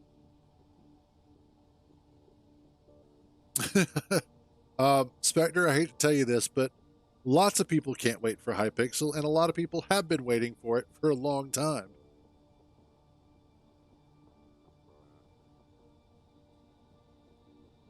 I, for me, the problem with Microsoft is the problem with any company that gets to a certain size is that they stop caring about what got them there to begin with.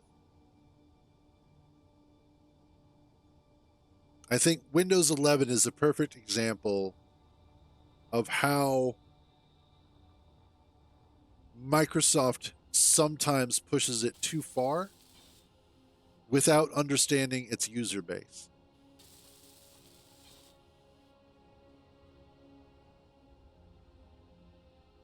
No, Windows, and I am going to hold out on upgrading to Windows 11 as long as I can because it doesn't feel comfortable. And the only reason why I initially upgraded to Windows 10 is because I needed to for work. Yeah, Windows 7 was so good. It did start out so good, but it definitely got really good. And Windows 7 was probably one of my favorites. Windows 10 has been okay. Like, it hasn't been the worst OS,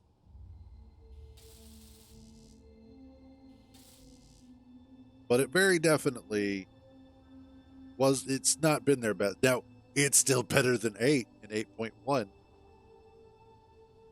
Like, when 8 came out, that was such a huge debacle that they had to give Windows 8 a point patch. Like, that's how you know Windows screwed up and how Microsoft screwed up is that they actually gave it a 0.1. Never in the history of, well, not since Windows 3 did they give it a point patch. It's always been its base number. So 95, 98, ME, XP, etc. Never before or since with the modern version of Windows, I should say. Windows XP probably the best. Well, okay. Again, initial launch of XP was a little shaky, but by Service Pack 2 and definitely Service Pack 3, XP was a rock solid OS. That was a really hard OS to blue screen sometimes.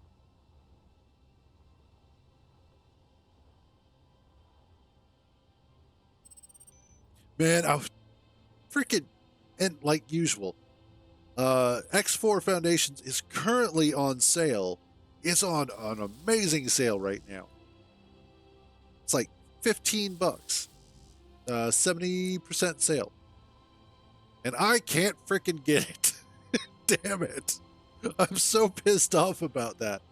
It's like, that is the perfect price. And no, do not buy Star Citizen. I wouldn't buy Starfield either. X4 Foundations is currently on sale. Because I can't afford X4 right now. I'm waiting until I get paid possibly get paid on the 12th from Twitch. But no, do not get Star Citizen right now.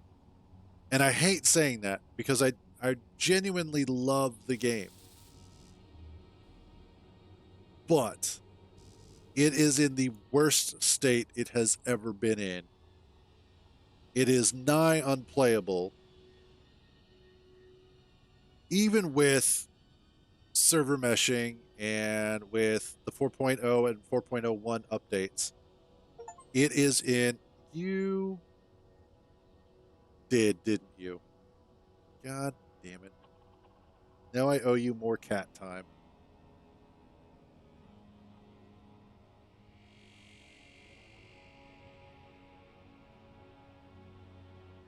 Thank you, Hollows. I do appreciate it.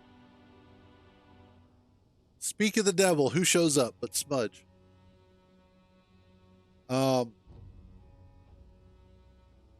Star Citizen right now. Star Citizen. Oh God.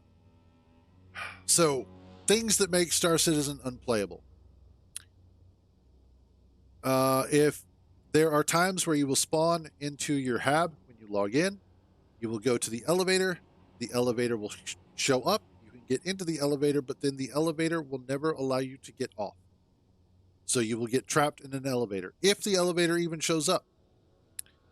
Let's say the elevator works and you manage to get off of the elevator. You are now on your base city and you go to one of the transit or the trams for your location. The tram may not show up, or the tram will show up, you'll get on it and you'll get stuck, or it'll kill you, or it'll lag out and then you wind up crashing. Let's say the tram gets you where you need to go and you get to the spaceport and you go to get a ship. Oh, it's so bad.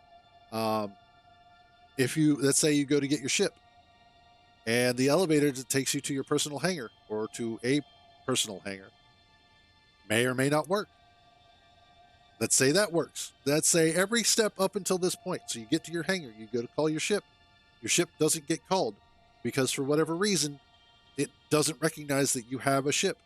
In fact, there are people who have had their entire inventories deleted. They have had problems with elevators since the beginning.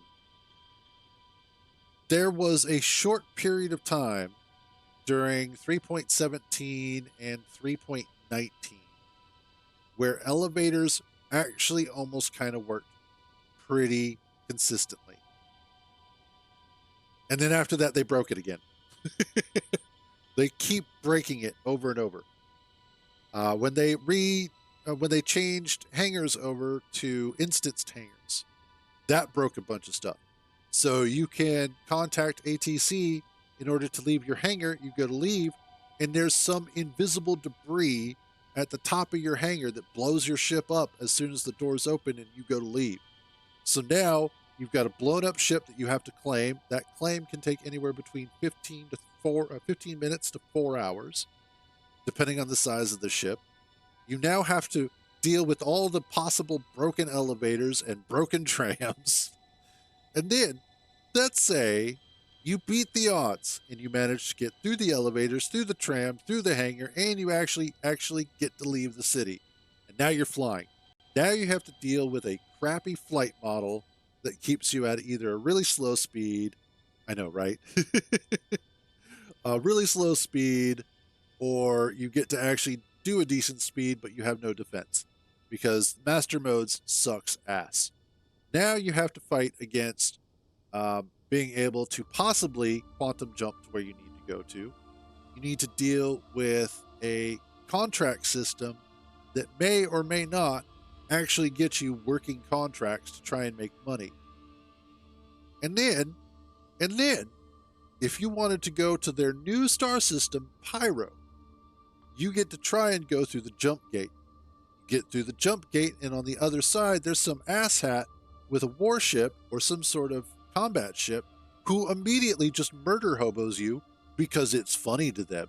So now you have to go all the way back to step one and fight against the entire game to maybe get back to where you were at.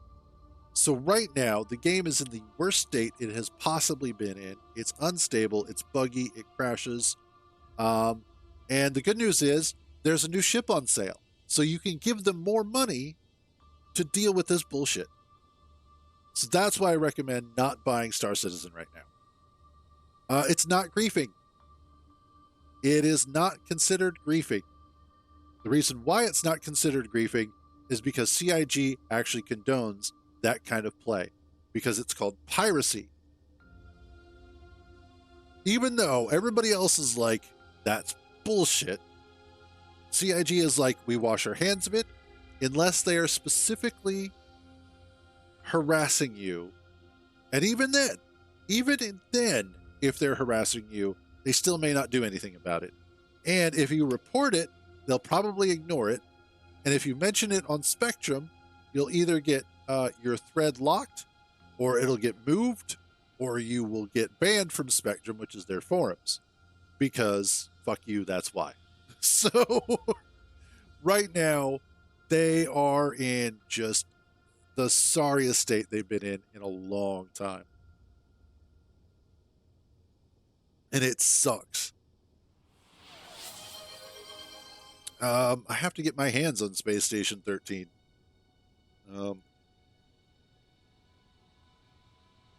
Why do I have that up? Space Station 13.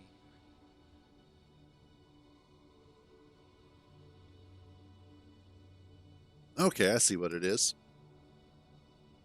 I will choose another folder. Gaming. There we go. Cool. Got it bookmarked. I'll take a look at it.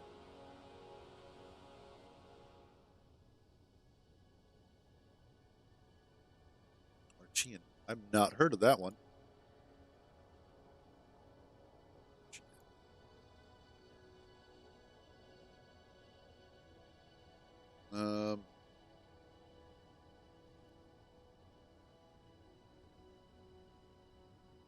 Okay.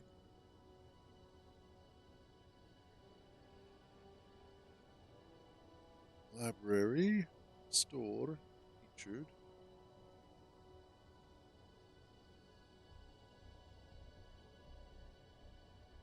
The hell did it eat? God, that is freaking bright. Jesus, why would you do that? Holy crap. So they re-released The Sims and The Sims 2 as legacy collections. And I bet you they're going to release some new DLC for it as well.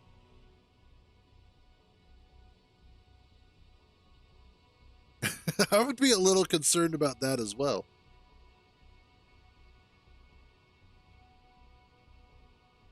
No, I'm talking about The Sims. The Sims getting DLC. Because they re-released The Sims 1 and 2. I was looking up Archie.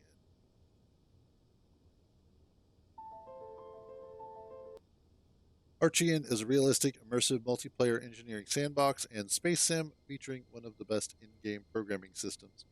Learn to code while having fun. Add to wishlist. Well, that's not too bad either. There was another one, and I keep seeing it pop up, and I wish I could remember the name of it off the top. But it's a multiplayer game that is very much like The Expanse in its sort of feel and design.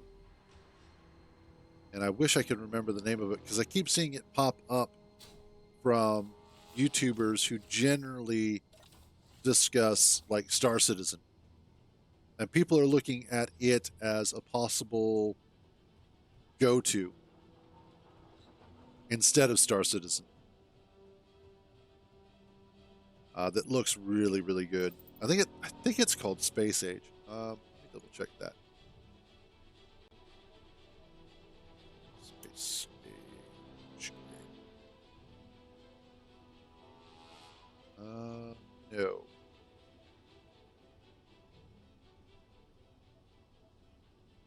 No, that's just the Factorio stuff. Okay, I'll have to look it up. See.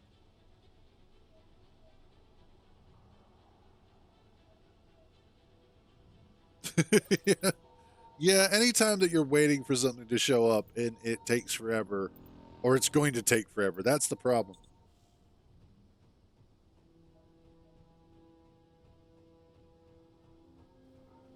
Okay, let's cut it. Just over here. Yap, yap, yap, yap. Getting totally distracted. But you know what? I kind of want to do the X4 stuff because I've been watching X4 for a while, and it seems like initially when X4 launched, it was in a pretty sorry state, but it has over time gotten better. So, tell you guys what.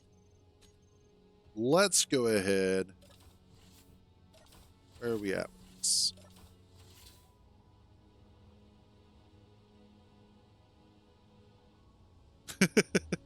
My Steam handle is Cruise Coda. Now, there's two Cruise Codas. Both of them are me, but the one that actually has a picture attached to it is my actual one.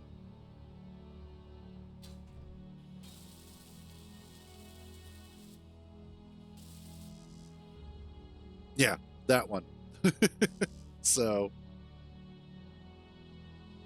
let's get the rest of the batteries done up. Hollow's over here doxing me. I see how it is.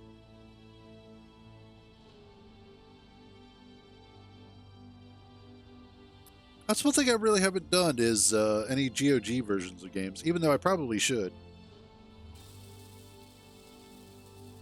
There we go. Now we've got some power on this. One thruster. Let's see about getting some uranium.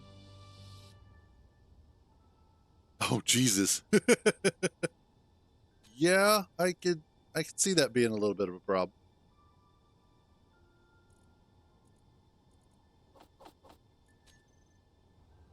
Grab that. And we'll drop that off in here, which then should go into the reactor. Oh, Jesus. Oh, God. Yeah, that could definitely be a problem. I'll move you into there. Awesome. Even though I have two of them, one just should be enough.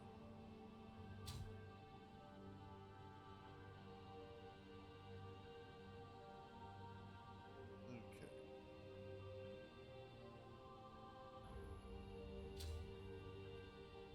You the one producing the power? You seem to be, yes. Awesome.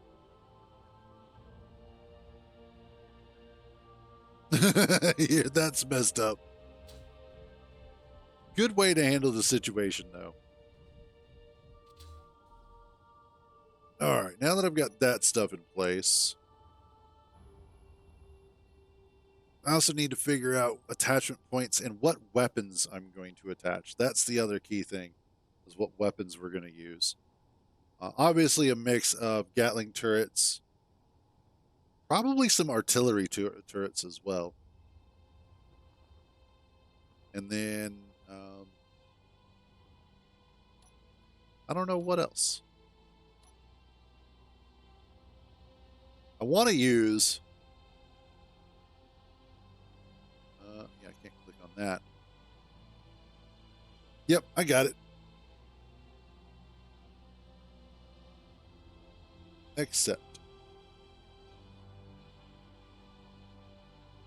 God, I'm actually going to have friends on my friends list now. It's going to be so weird. Going to actually have to start being social. Ugh. All right. Now that we're past that point. Oh, Jesus.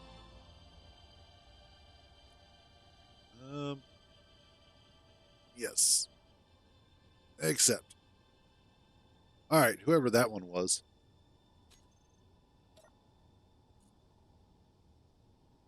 Let's see. Steel plate. Oh, good. I still have a whole bunch. God damn.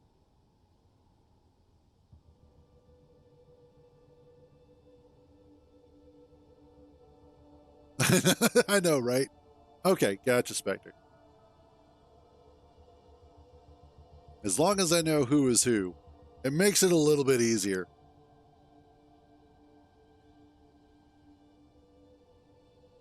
I do get a little paranoid sometimes about random people sending me friend requests. I'm like, who the hell are you? I don't know you. Go away. So if somebody sends me a friend request and I don't accept it, it's probably because I don't know who you are attached to. So that's just one of those, it happens. Who the hell?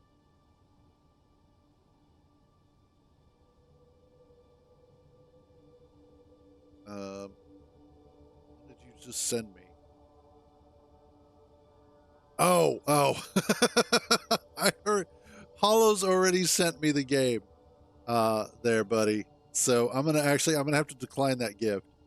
But thank you. I do appreciate that. Because Hollow's, well, okay, now that's weird.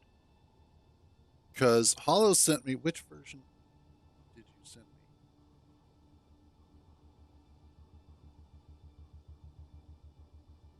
But not all the DLC, I don't think.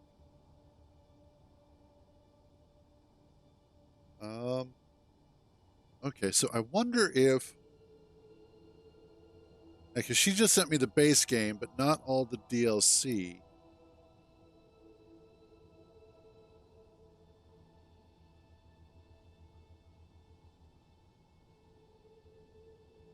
I don't know what to do.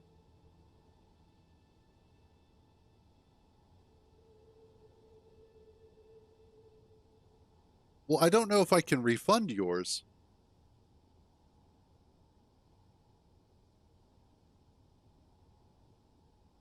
Let's see if this will let me do it.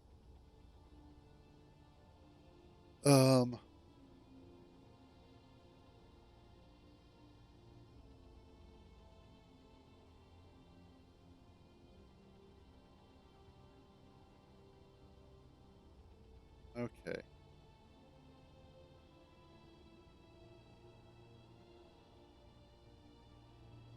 I will figure that out. Are you talking about the Bethesda game Starfield?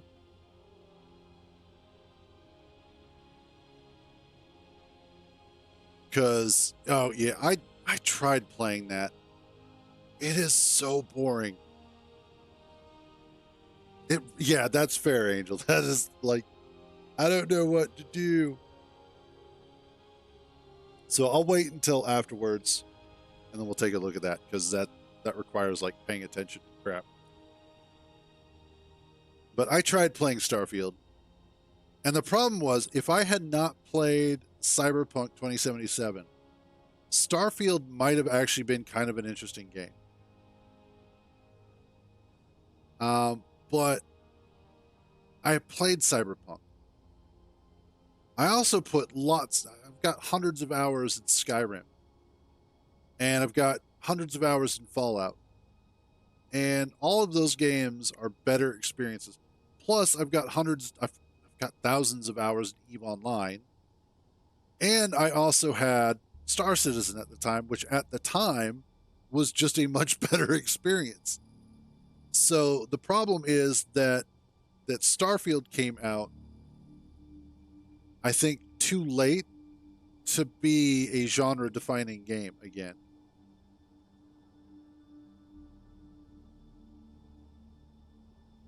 And on top of that, it just as a game was not scratching the typical itch that those sorts of games scratch.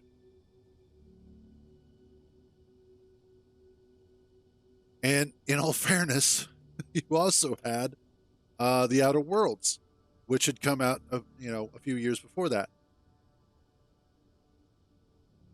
Power World I haven't played, but my brother had it and loved it. Lots of other people that I've talked to have really enjoyed it, and just overall have said that it is a really good game. So if it's one of those games that looks interesting to you, get it, because it has gotten a lot of positivity, and it's the kind of game that you don't have to stay locked into. You don't have to sit there and play it day after day after day after day. You can play it periodically and then come back to it later, especially because I think they're still updating it. So, you know what? Let me see something.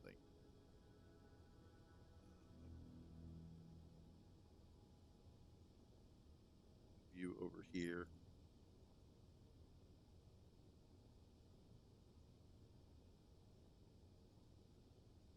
Oh, is it giving? You know, sometimes I'm tempted to actually turn auto mod off. Although I think I can tweak it. But events, get gifted the same game twice.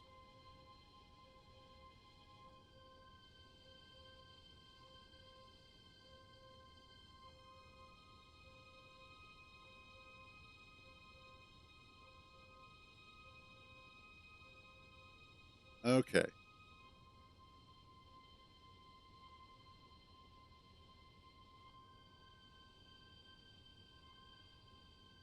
Um, with DLC.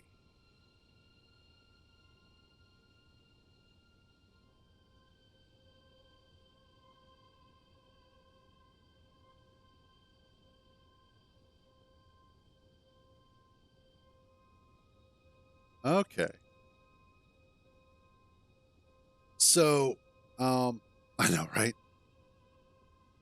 It looks like if I accept the second copy of the game, but it has the DLC or expansions, I get those, but I don't get a second copy of the game, obviously. I don't know, though, if it does a difference in price.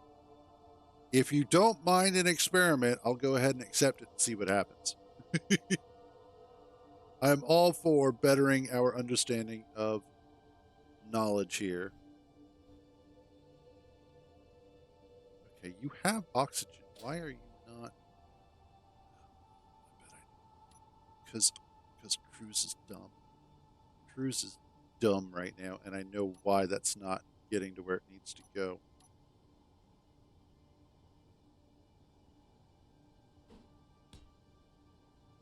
Because it's not connected.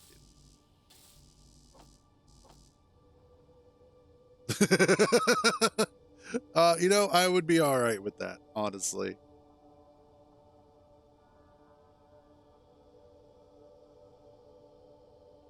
All right, let's grab what I need and fix this. I was like, why am I not getting? Because I've got an oxygen tank and it has oxygen in it. It's just not filling up. Now I know why. Oh, look at that. Now it works. Oh, goddamn, Cruz. You are an idiot. All right. Now that I have solved that problem. Oh, wow. Yeah. At least I got more sleep last night. So, yeah, I hadn't actually attached a conveyor from the conveyor converter to the cockpit. So I had an oxygen tank, and the line from the connector to the oxygen tank was working. So from the back to the front of the ship, all that was connected.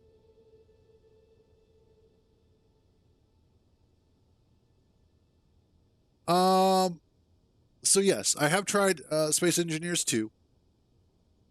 What is there is fantastic.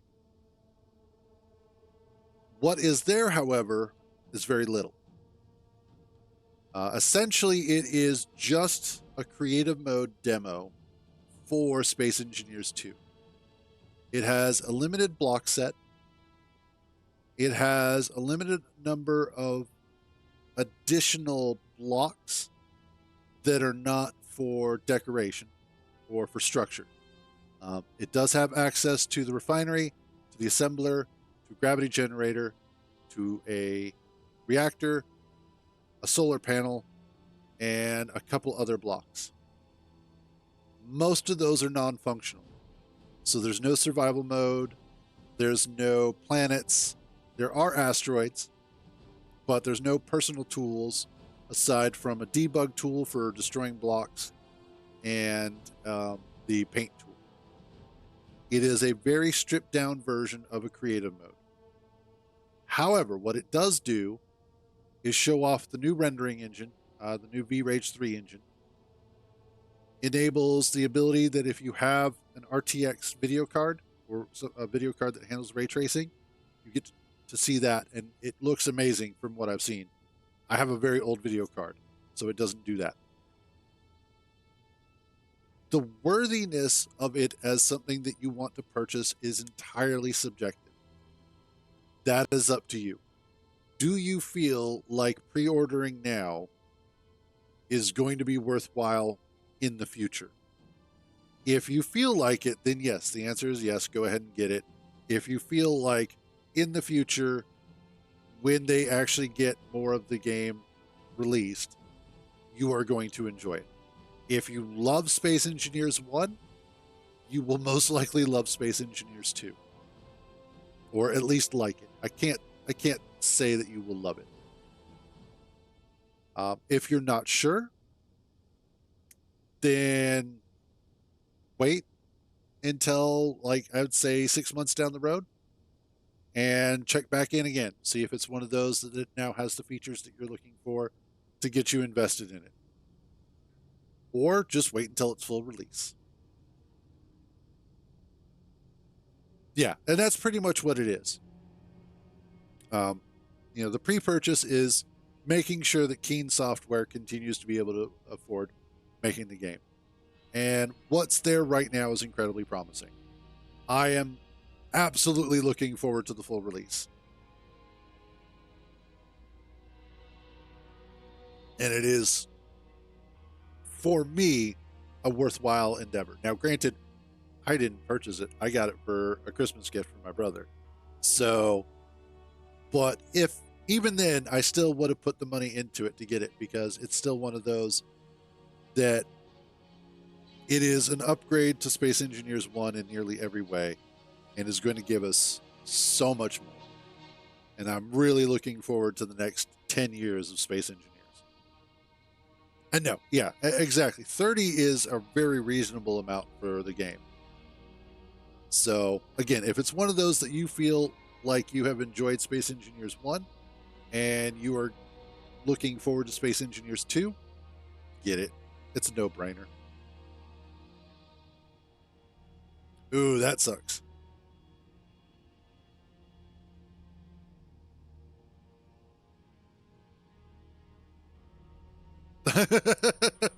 Don't worry.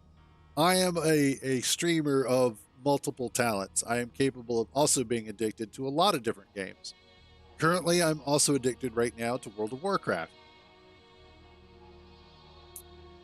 So, but that said, I wanted to, okay, let's do this.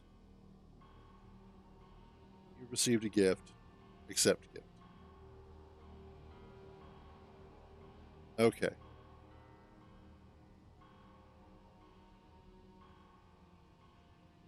Okay, and that added the DLC. Awesome. Okay, cool. So hopefully that all worked out.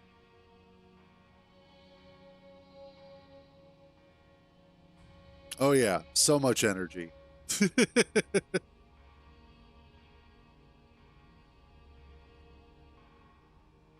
All right. So what I'm going to do,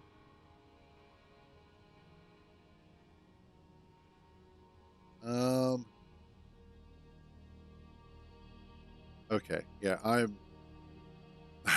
think everybody misses Harambe. Let's take a look at where we're at with our warship because I'm distracted to the point that I can't keep thinking about it at the moment. But I think overall this is actually going to be turning out to be a pretty good ship. I just need to get some of the gyros in here, and then a gravity generator. Once I kind of figure out where the center of the ship is going to be, maybe. I'm not sure if I'm going to do a gravity generator or not. We'll have to wait and see. Because I also need to start also figuring out where thruster placement is going to be for all of the different thrusters. I don't know if I'm going to go with additional hydrogen thrusters yet or not. I'll have to, again, wait and see. Because I have to also I have to figure out where the connector is going to be. I have to design the cockpit and finish out what the body is going to look like. And then where I'm going to place the additional conveyor network. So I think when we come back to this tomorrow, I'm not done streaming. I'm just saying when we come back to this, there you go. In order to move forward, I must destroy you behind me. Um, but tomorrow, when we come back to work on this, we'll go ahead and we'll work on the rest of the conveyor network so that I can start placing the additional thrusters. Because again, I'm going to do the hybrid thruster design where it's both ion thrusters, and hydrogen thrusters. A little bit of both. So we'll do that. And then also kind of figure out what the rest of the body of the ship is going to look like. I'm going to have it be longer instead of wider. I hope. Um, I don't know because I don't know how to make a missile like that. I really don't. I've never made one before, so I don't know if I would be able to. We can give it a shot, but I can't make any promises that it will be good or even work. So that's one of those that we will see. I will put that on a possible to-do list. But for now, let's exit this and exit. Let's see. Let's give Steam a second to realize that I am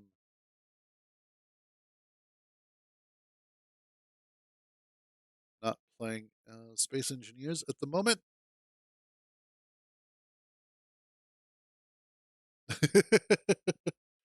Let's also, where is, okay. Oh, get this poor thing out. Connect this up front. There we go. Oh, that's actually not my wallpaper, but thank you. Um, that is just the wallpaper for the stream. My wallpaper is just black. Yeah, No, that's just for the stream. I will show you what my screen typically looks like here. That's what it normally looks like. That's my screen, or at least one of my desktops.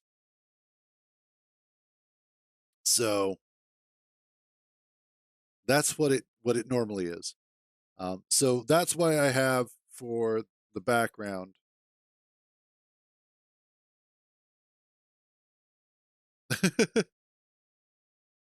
Yeah, well, that's what I had up last. So um, mainstream. There we go. But this picture is actually one that I took in Space Engineers. And then I just tweaked it up a little bit in Photoshop to get the cruise code of plays in the background there. But that is Europa and Mars. And I just happened to be at the right angle to catch them like that. And I was like, oh, yeah, we're totally making that a background. And I'm going to pretend that I'm not reading chat and didn't see any of that. I could see about doing that. All right, install. That is 20. Wow, X4 is tiny. Let's go ahead and get that started. And hopefully it gets started.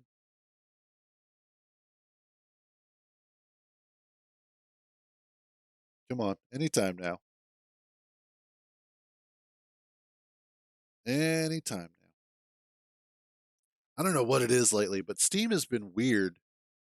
How sometimes it'll take a really long time to get started. There we go.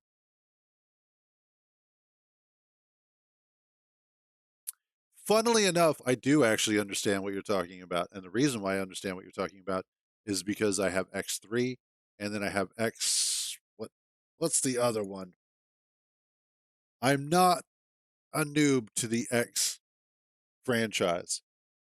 X Rebirth is the other one that I have. I have played. I don't have tons of hours in them, but I have played them. Yes. I'm not a complete noob to the X franchise. All right. First time in X4. No, well, yeah, okay. Fair enough. That is a number of hours. We are playing X4 Foundations. Modded. Nope. Yeah, we'll stay new player friendly because why not?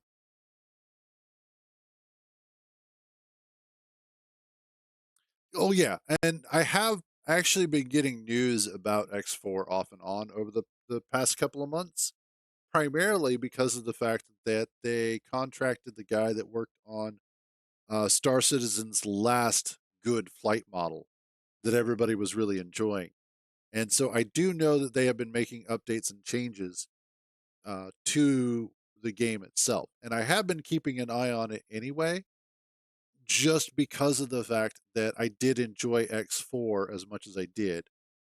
And I was really hoping that X Rebirth was going to be really good, but it kind of didn't meet expectations.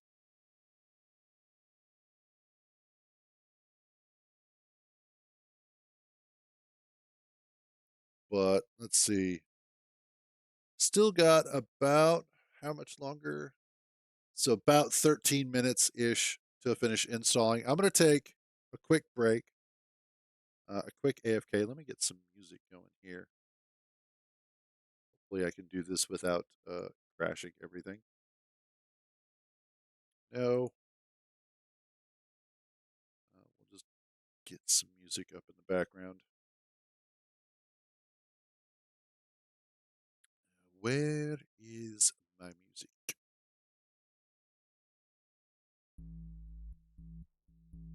There we go. Just something in the background.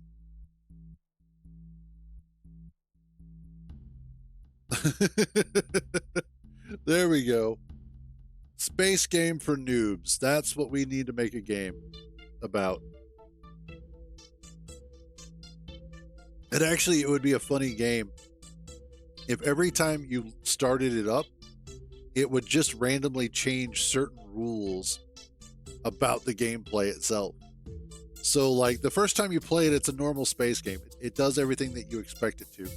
And then the next time you start it up, it changes things like what the maximum velocity is, or how gravity works, or it suddenly introduces economy on you. And then the next time after that, the economy is completely different. Like, you can't trade the things that you used to be able to trade because those don't exist. And just random bullshit like that, so that it's constantly making the game different every time that you play it, and always treating you like a noob. Yeah, there you go. Some assembly required. All right, I'm going to take a short break, grab a snack, and kind of stretch my legs a little bit. Yeah, there you go. Figure out what faction I need to play. I will be back in just a few.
All right, there we go.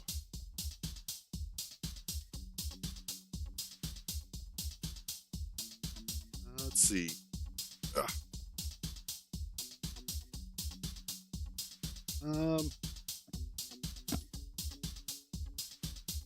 How are we doing on the install? Oh, it's done. Awesome. Cool. Decided on a split start. Okay.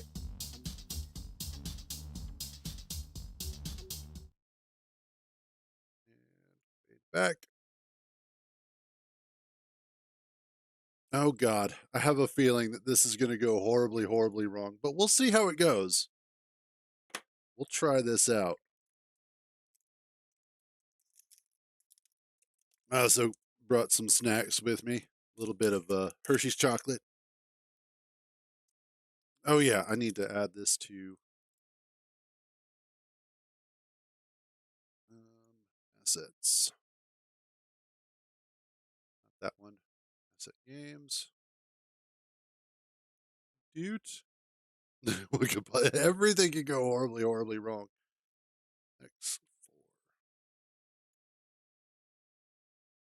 Specific window. And then, okay. There we go.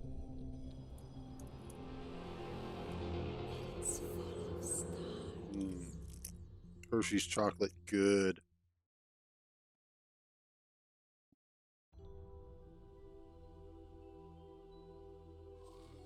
Don't. So what is it going to be? Do I start with split or not?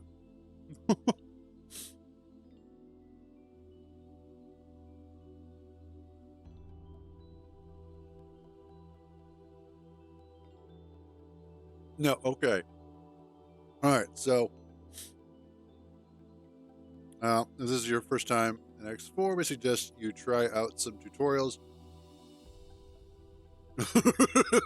Okay.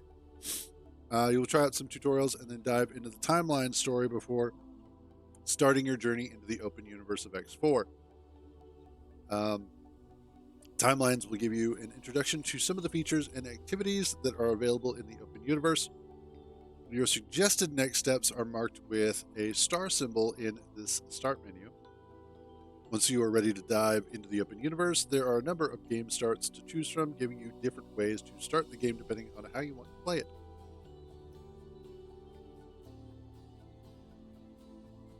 Start as a turn, okay.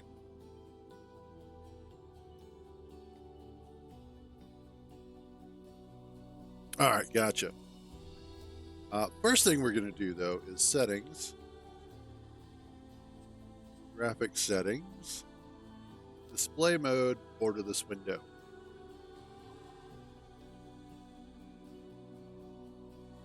Oh God, I broke it. Oh, no, there it goes. We're good. Keep this setting, yes. It wants me on high, so that'll be fine. There doesn't seem to be any motion blur. Thank Christ. Awesome. All right. Sound settings are good.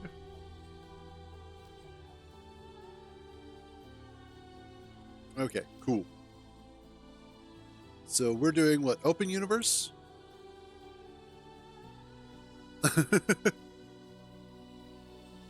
Open universe. And then... The connection that binds us as an interstellar community is fragile, even tenuous. Nothing has proved that more than the jump gate shutdown and the resultant turmoil. As the Alliance of the Word, we strive to strengthen the bond between the peoples inhabiting our galaxy, and you too shall do your part. I don't have that expansion, so it doesn't matter.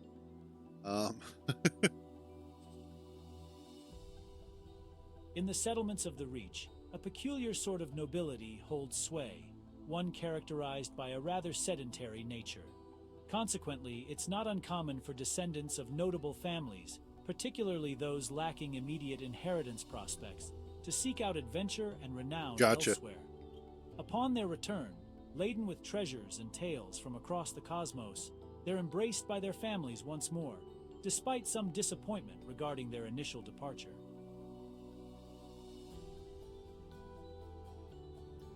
Okay.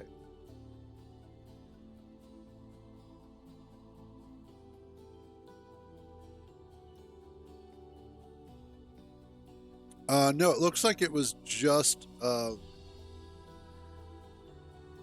timelines. That's the only thing that it showed.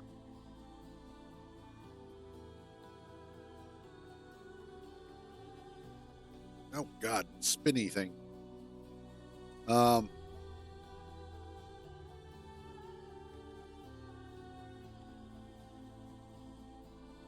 guess we could try the Wayward Scion. That seems interesting. That's because it only showed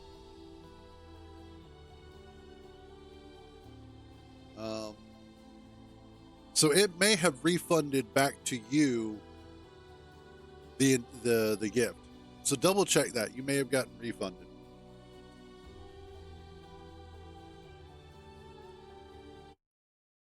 Let's check.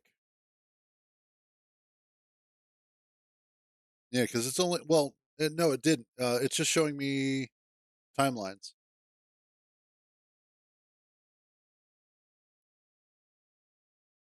Yeah, that's all it's showing is timelines.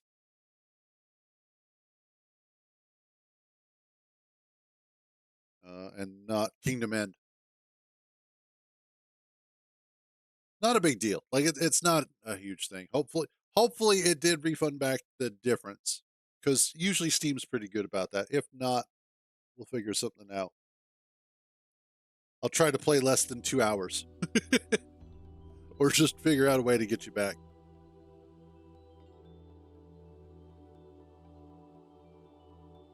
Ooh, that's still kind of warm. Okay. So anyway,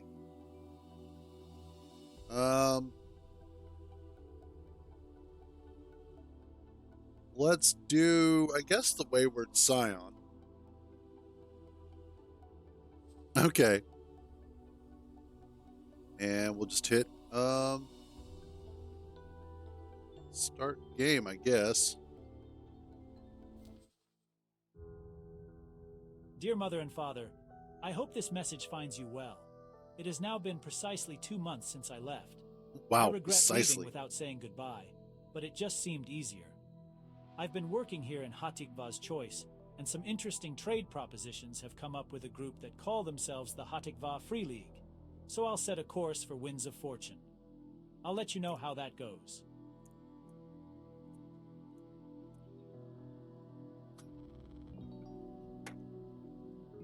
Alrighty. The journey is the reward. I don't know. The reward is the reward. The journey is how I got there.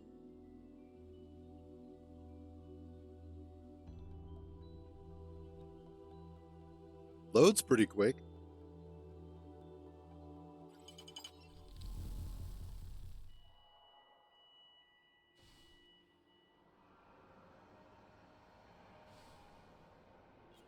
Oh, wow.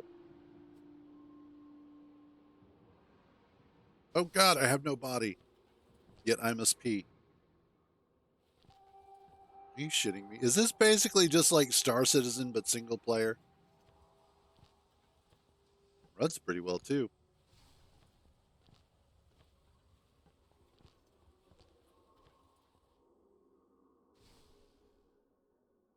Okay. Pilot, if you are hearing this independent pirate broadcast, you have been invited to join the Hatikva Free League's trade revolution. Do you want to help create a truly independent safe haven? Work towards peace and stability for all peoples?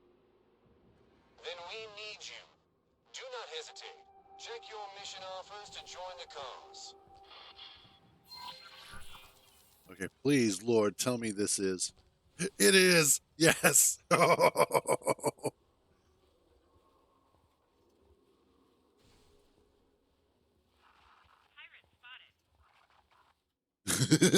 Okay. That is this is way too much fun. I could spend probably the next half an hour just writing this. Oh, that is fun. Now I got to remember which one is mine. I think this one. Yep, chose the right one. All right, give me a second. Let's restart here. Let's see if this all works out. Yeah, no, anytime that you give me a moving walkway like that, I've got to play with it. I can't help it. Worth it. Save game. Empty slot. And save game name.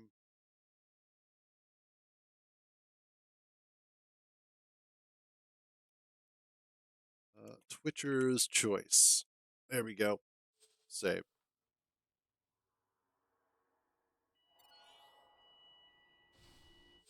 Okay. Exit to desktop real quick. Let's see how all this works. Steam, I love you, but I have to restart you.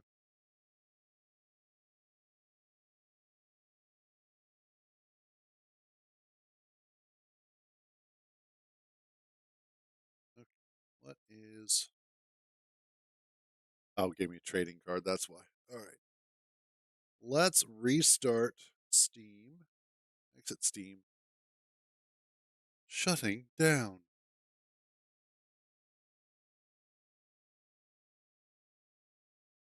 Oh, that is still a little bit warm.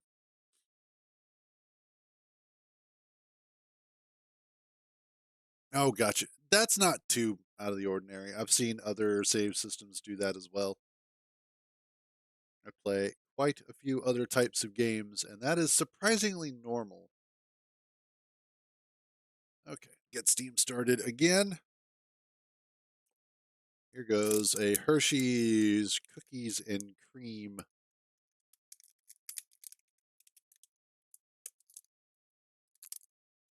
Wow, that is loud enough to be picked up on the microphone.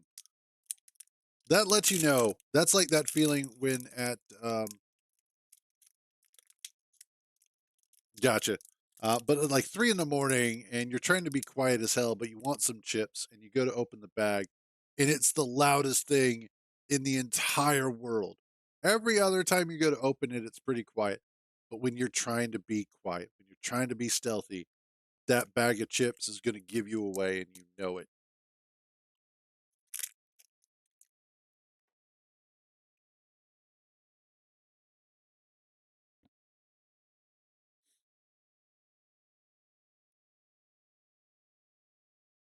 Hmm.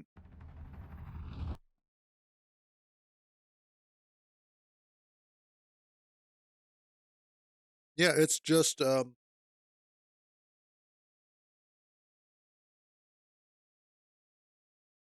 is weird.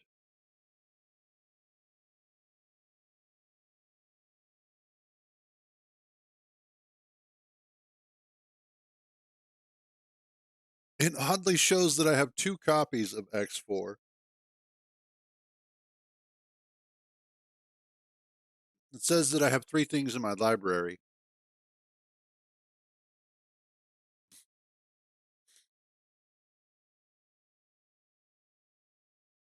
Weird. And it only shows that I've got timelines. So I don't know. I don't know what happened. Yeah, I'll poke them after stream and see what's going on. Anyway, let's go ahead.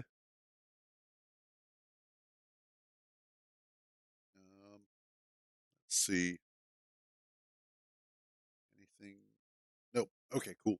Anyway, back to it. Okay. Yeah, it probably is just a weird double gifting problem. We'll figure it out. We'll get to the bottom of it.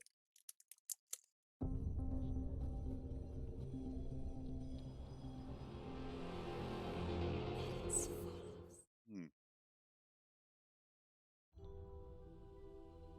Hershey's so good.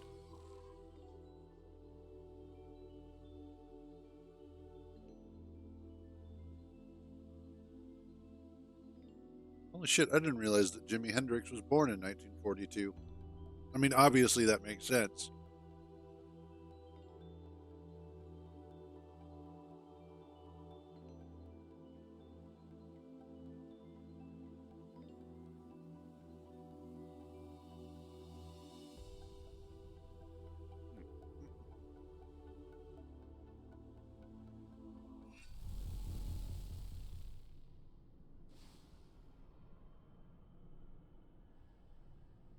Okay.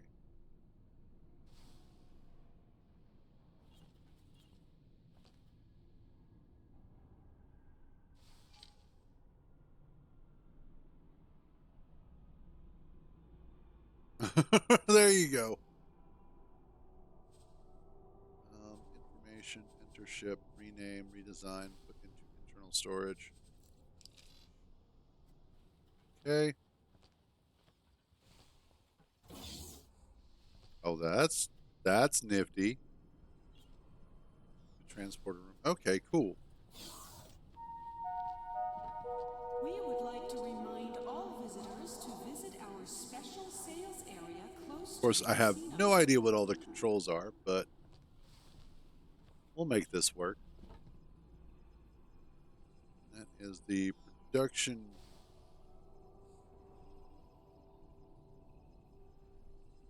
Okay, gotcha. I'm not too worried about that, as it's just.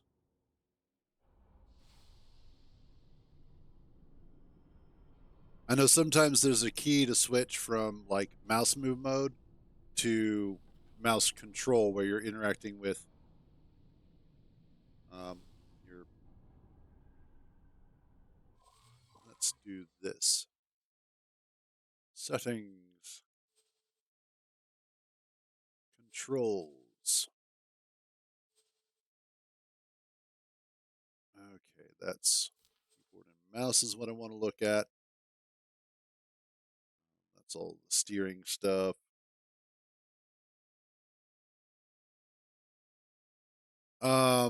Which one did I go with? Shoot. I don't remember. It was one of the bottom ones. The the one where you skip out on your parents and go out on adventure. Not the young gun, but I think the one just above that. Let's see. Quick action is enter. Okay. All right.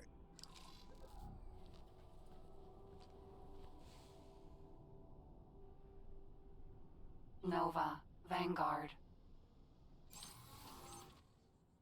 Learn about missions and other activities. Open the tutorials and help menu with H and select tutorial.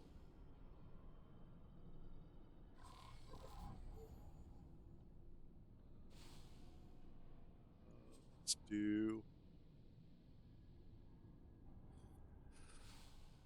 Let's see how well this works. Exactly.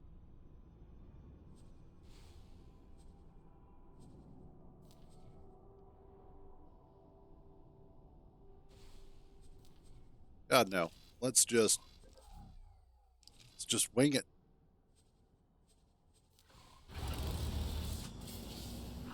Requesting permission to dock. Docking permission granted. Stop trying to fire. Stop doing. You know what? Let's not do that.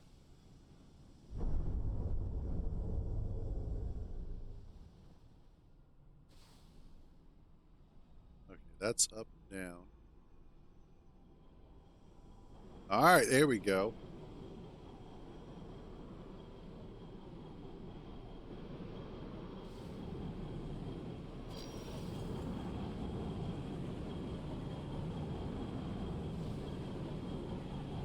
Yeah, that sounds about right.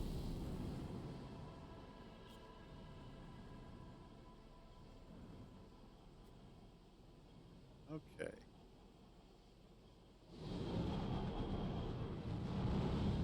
Why do they always invert that control?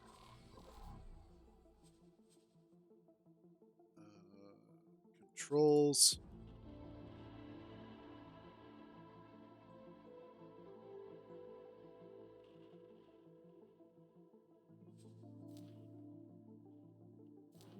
Bidirectional throttle, yes. Okay.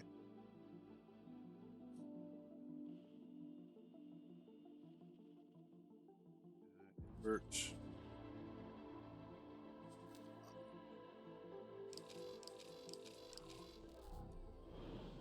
There we go.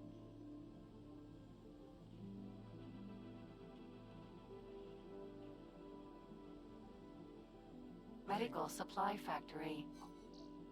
Argon Station security vessel.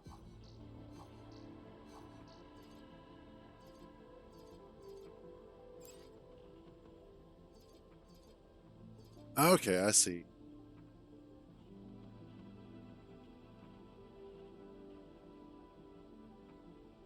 Okay.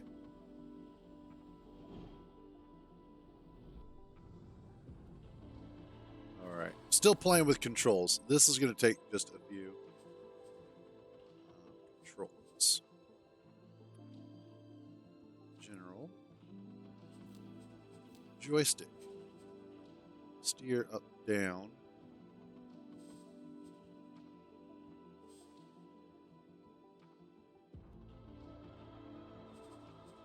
Primary steering.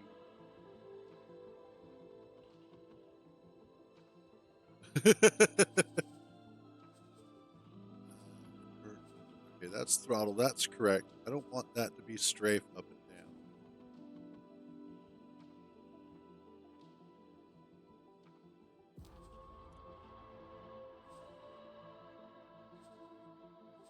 Confirm.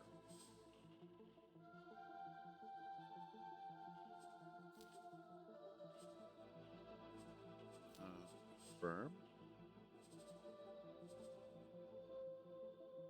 Not too worried about the strafing at the moment, although I should be.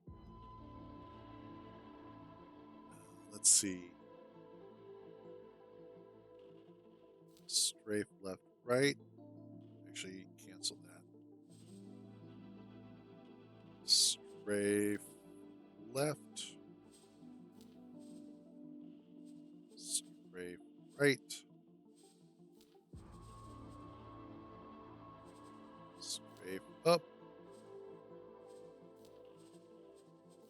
And then strafe down.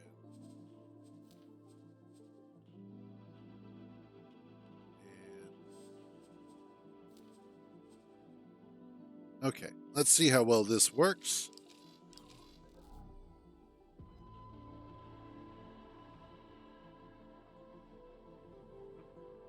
Actually, no, I need to change that.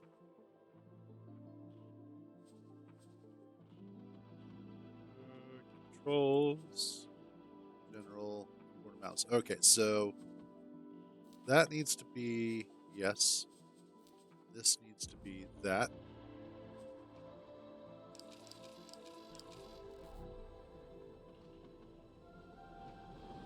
There we go. That feels better.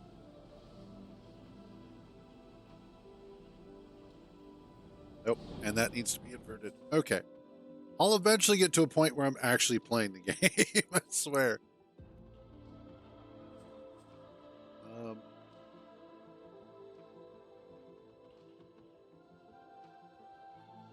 Let's see. General. And then. Actually, no. I need to invert.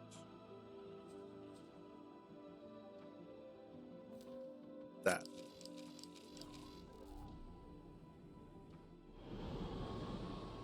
Okay.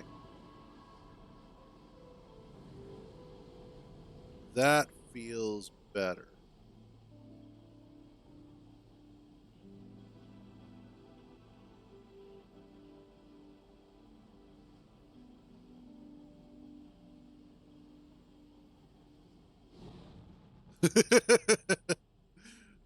That's true. My vision is entirely based off of how much you guys are moving. So stop moving. I won't be able to see it.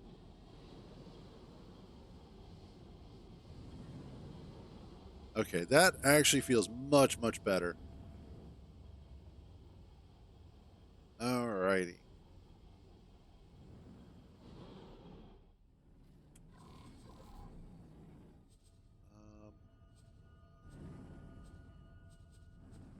Map, player information, options.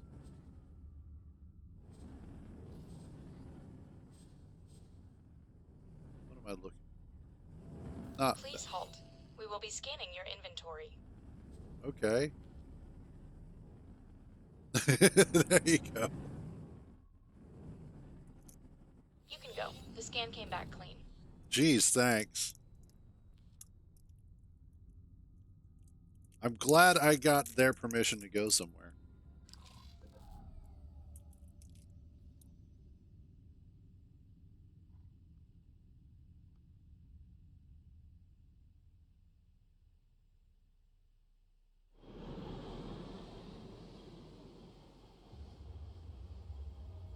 All right, so I guess I'm.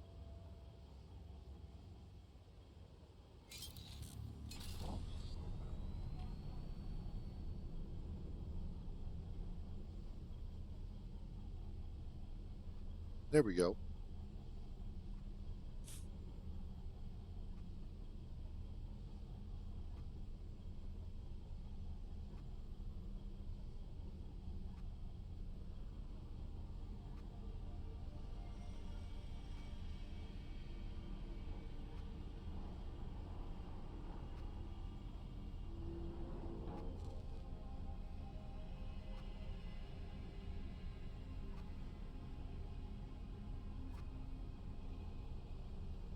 Whee! This is fun.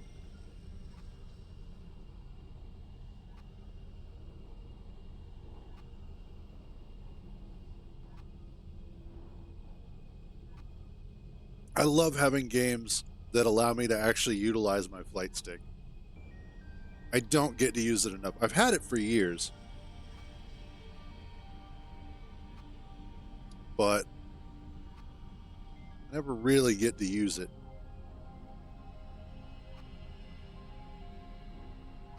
Are you guys still whispering? Am I allowed to like respond to what you're saying now?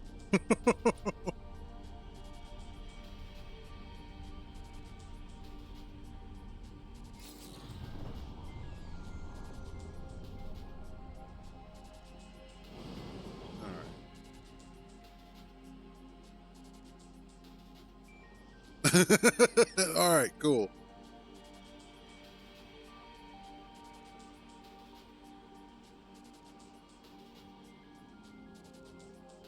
Why is that so far away?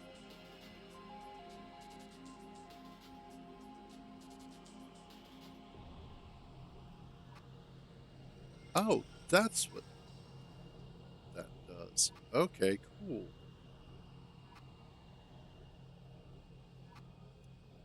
That's good to know. Oh, that not good.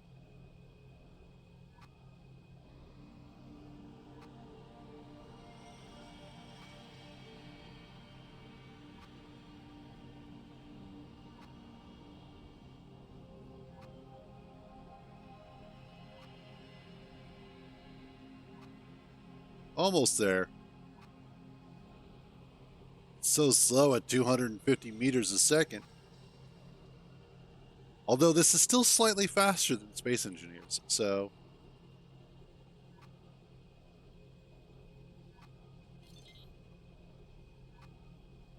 sure, let's see how this goes.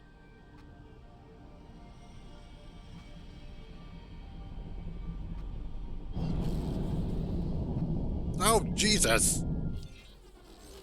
Boom, there we go. Entering Patikva's choice. 1. Okay. I kind of figured that was the case, but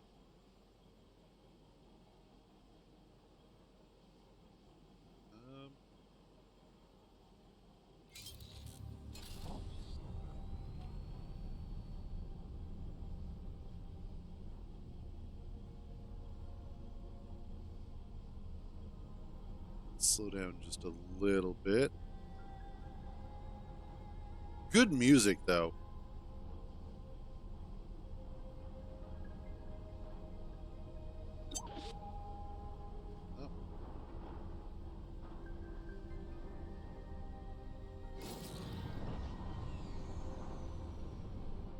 Where are they? Oh, too fast. Apparently. There we go.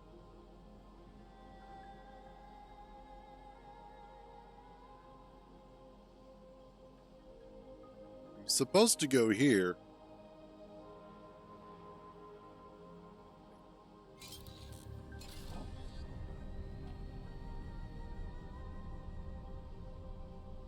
Wants me here. Okay, gotcha.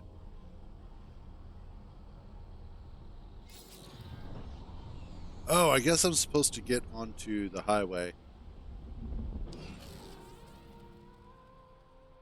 Ooh. This is so much fun. Actually, this is kind of cool.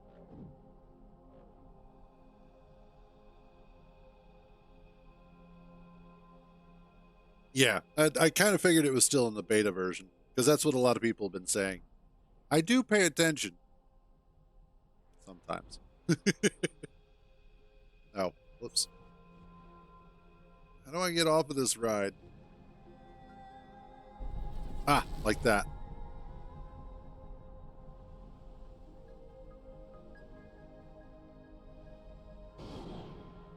Going, okay. There we go. So I needed to get off of this ride a little bit sooner than that.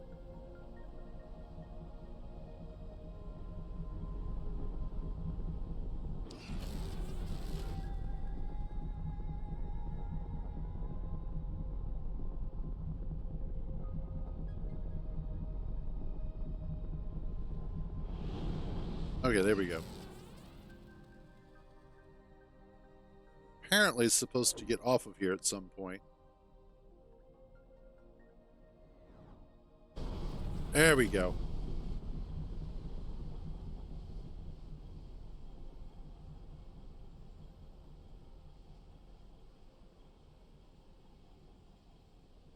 It's a okay. Good to know. That is really cool though. Kind of reminds me a little bit of Cowboy Bebop in a way.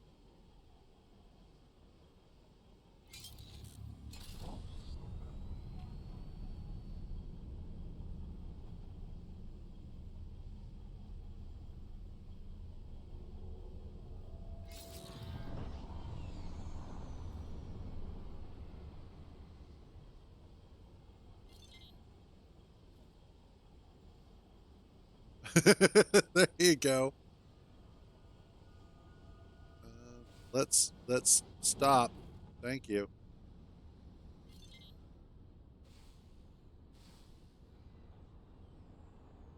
It's supposed to be.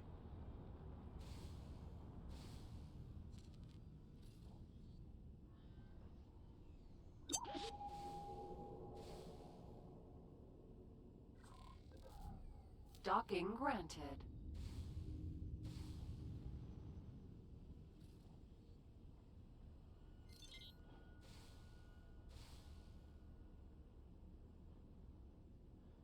Where am I supposed to be docking from? Other side. Okay.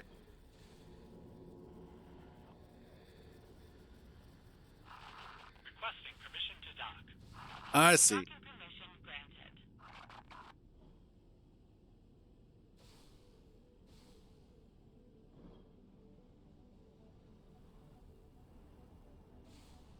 I see.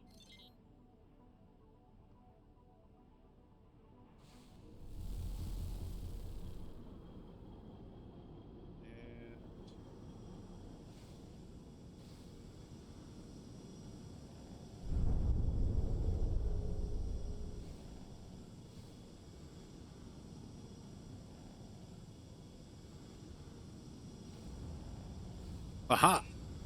Nailed it first try. Successfully docked. Okay. Welcome. Let's get up.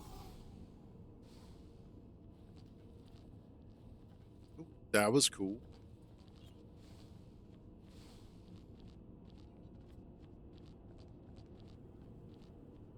This this feels a little bit like No Man's Sky. I will admit that.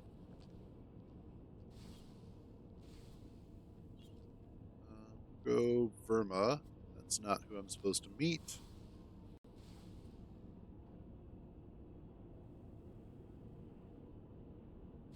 Oh, that's nifty. Good, cheap way. Let's see. You want me to come up where? Oh, this way. Okay. Hello there. Hi.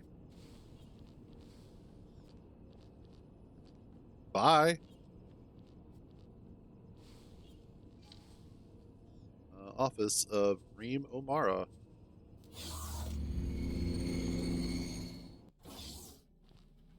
Okay, then.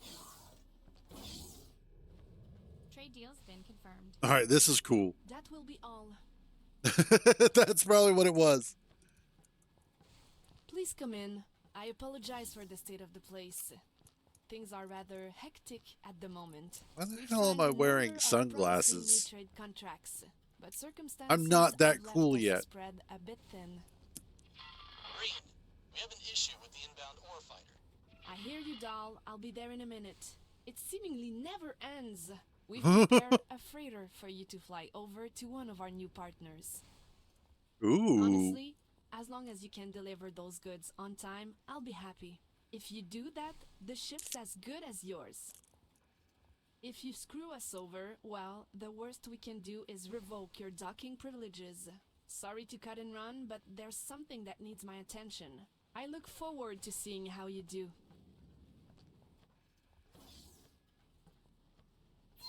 Okay.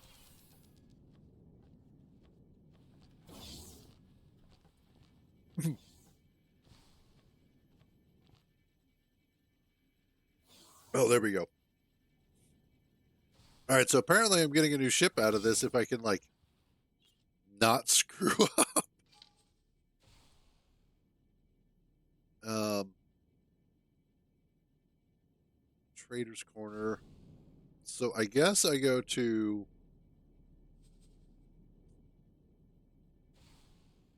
that one?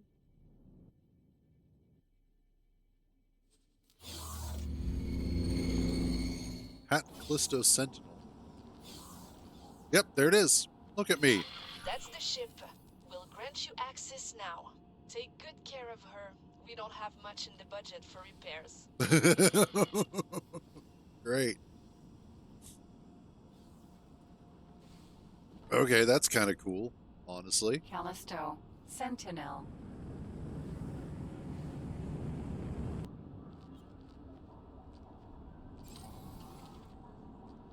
All right. Undock. Let's do this.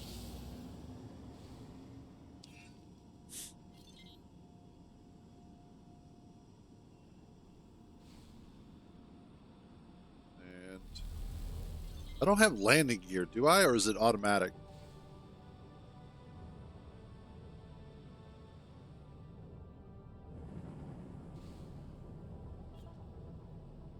I hope they're automatic. Okay, good. Because I'm used to to Star Citizen, where you actually have to control like your landing gear and stuff.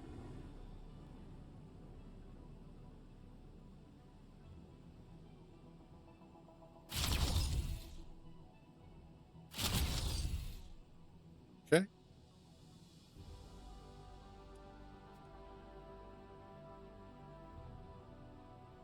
Turn. Vanguard.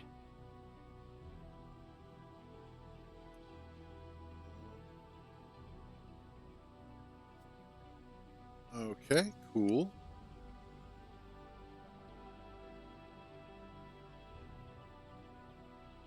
Yeah, exactly.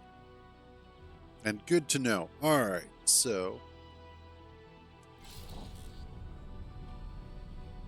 it's travel mode.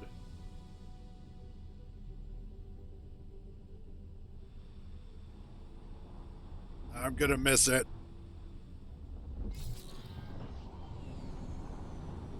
No, this thing is little sluggish.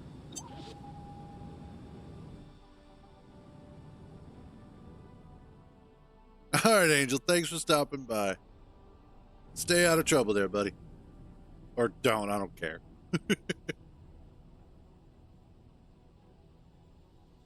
right, let's. There needs to be something between, like, normal flight and travel mode.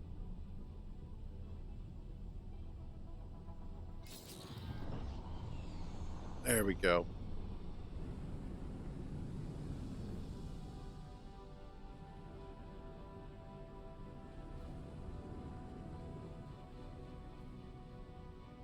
Yeah, I saw the trailer for the Hyperion, and that actually does look pretty sweet. There we go.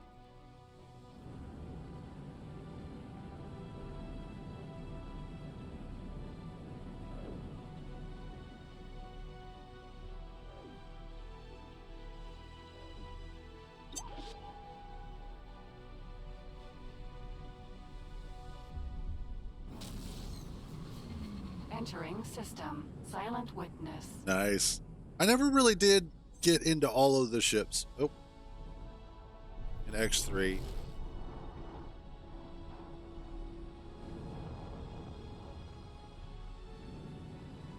Oh. Awesome. Looks like that's where I'm heading. So far, so good. Not doing too bad. But again, this is pretty much the easy stuff. Hey, we're just getting you started in this game, so we're not going to throw everything and the kitchen sink at you right away.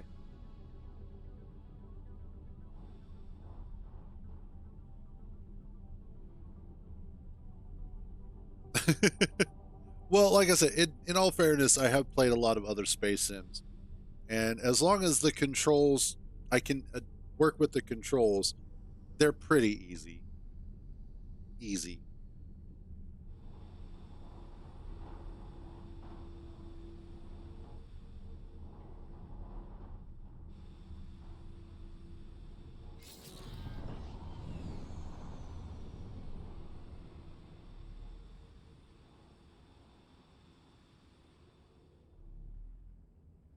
Yeah, exactly. Once you have a general knowledge of space games, what is my boost button? Is there a boost button? Controls, general controls. Boost is whatever. That's 7.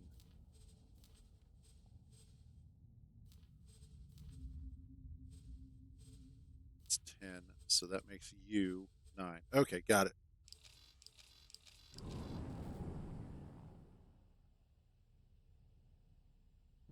Yeah, that's true. It does help to play other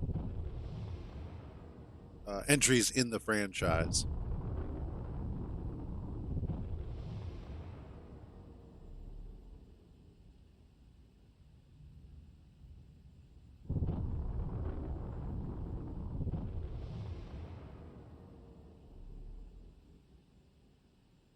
Okay.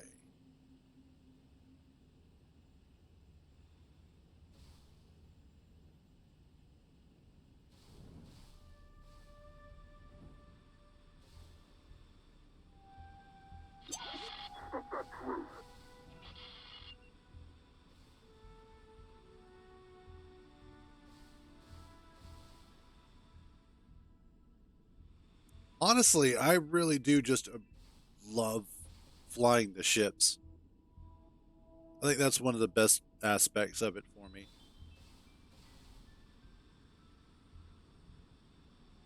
Um,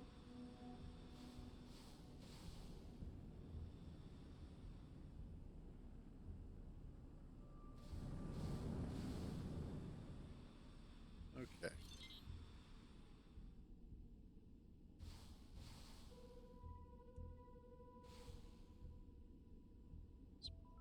Blah.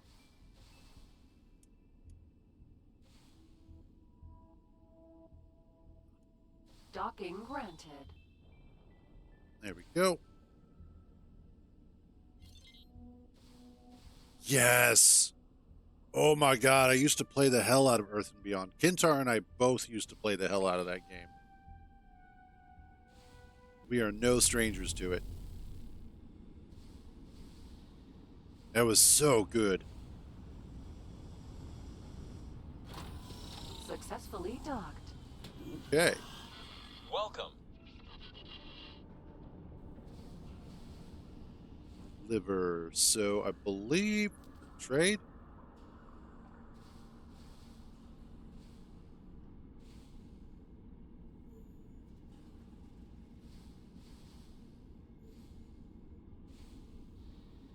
I have seen it.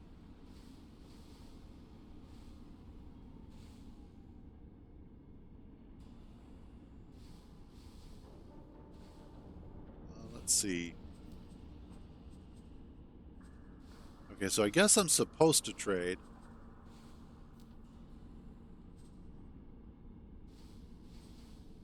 It says deliver.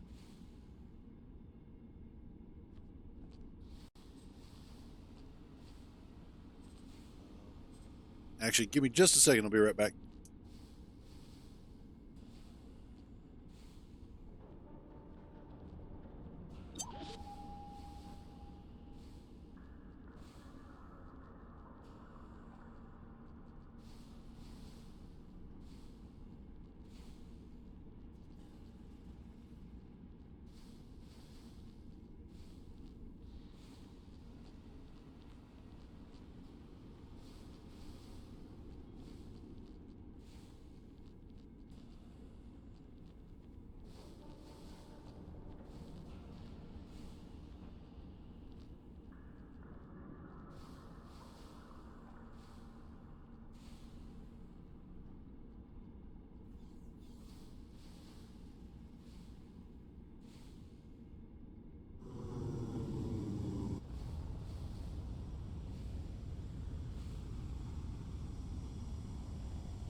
Okay, there we go.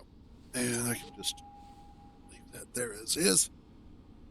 All right. So, I'm where I need to be, but I don't know about delivering.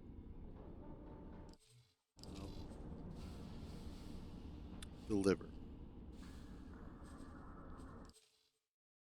Save.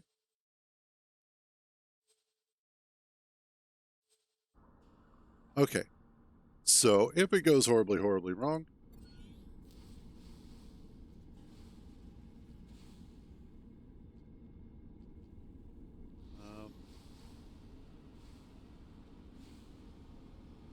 guessing.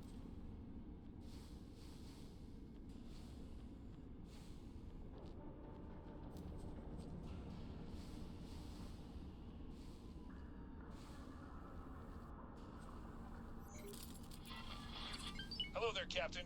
I understand you're delivering goods on behalf of Hatikva. Please Okay. stand by while we run some checks.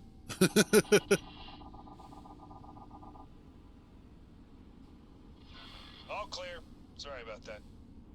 We're happy to see Hatikva move away from those sketchy dealings of the past. If it means fewer scale plate pack ships in our space, I'm all for it. Just watch your back out there, Captain. All right. Cool. We have just finished our first trade mission. Awesome.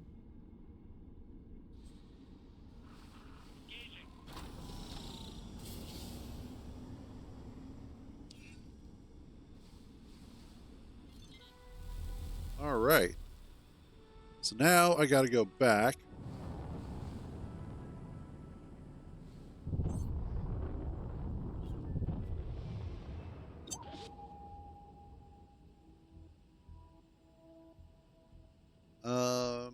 Now we're good.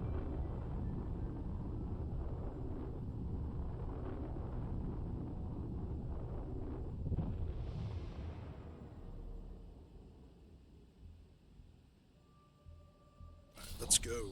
Let's do this. And we're going to head back and we're going to talk to Reen O'Mara again. That's a hell of a name. But her mama loved her.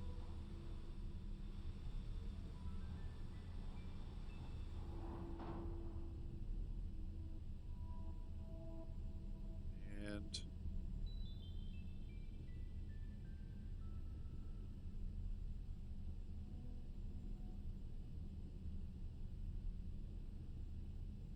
almost there. I remember there was one of the jump or warp drives or whatever in Earth and Beyond that I think it was the Dolphin is the name of it, but it sounded like a toilet flushing, and we always made fun of it for that. But I do remember that game being an awesome sort of space simulator MMORPG kind of thing. I should have cut that sooner. I'll eventually get the hang of that.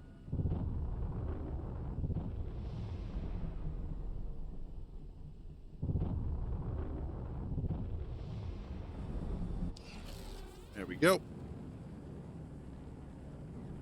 We'll just hop back onto the highway.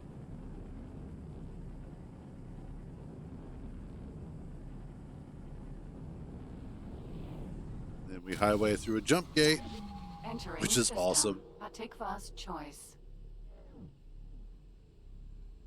Not to be confused with Spacer's Choice.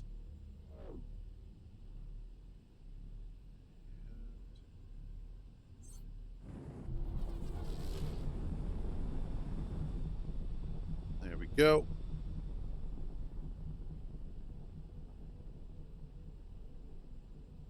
Yeah, the flight in this really isn't too bad at all. It feels pretty good. It's intuitive. It's what you would expect, that sort of thing. Could be a little bit faster, but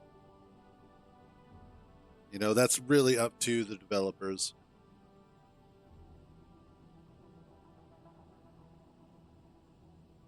I will say, when Star Citizen's flight, like the previous flight model before they switched over to master modes, that was a lot of fun and it felt really, really good. And it sucks that they had switched to master modes because it's such a pain in the ass. I kind of understand why they did it. I don't like it, but I understand it.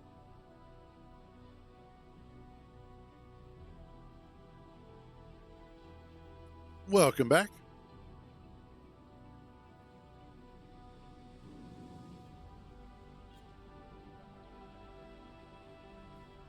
I have no upward strafing in this, or very little.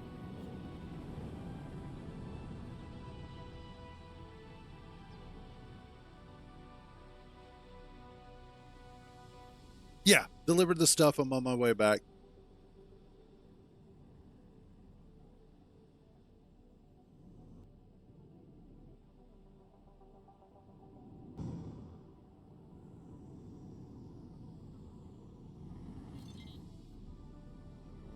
What am I doing?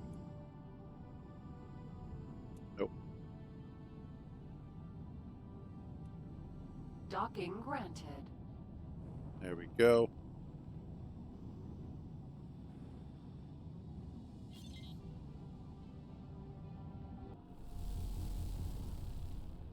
Awesome. successfully docked. Well, thank you. Welcome. Callisto, Sentinel. Awesome.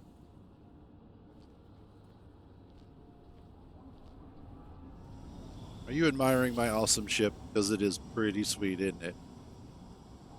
It's my, well, it will be mine. And let's go there. Awesome. You always said it would be prevented.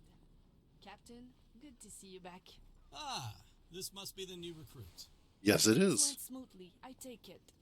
This Eh. is Dalbusta. He's been helping us in our efforts to expand our business. That's one way of putting it. As you may have heard, a Tigva freighter was destroyed earlier today.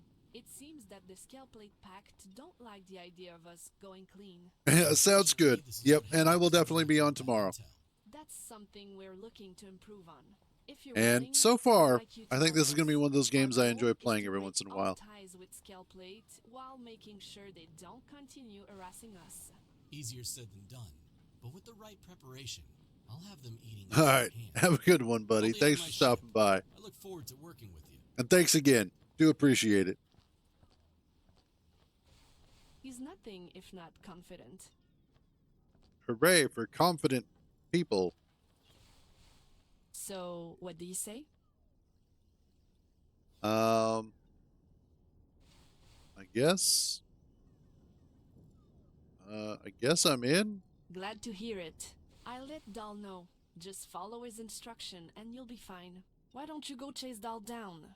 I'm sure he'd want to show off his ship. Honestly, this feels kind of like an upgraded version of Freelancer. Like, even the story is kind of feeling like it. Let's go to the medium luxury docking bay.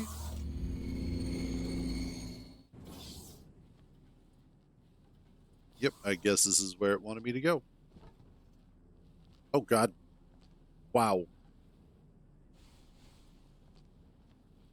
That is a hell of a ship already.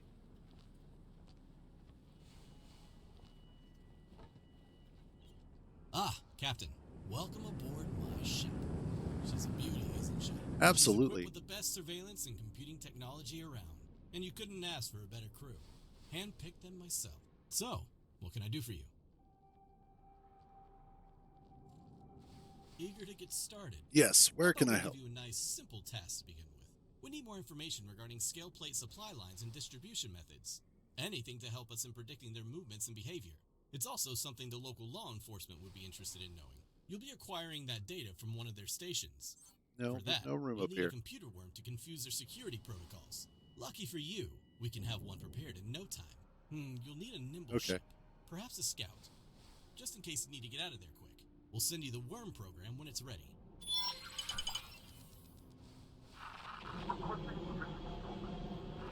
Docking permission granted. Okay. At Argon Trading Station. Undock. That's cool. Alright, so...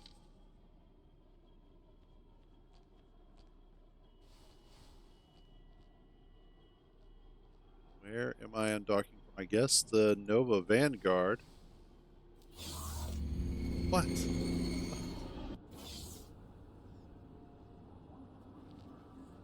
And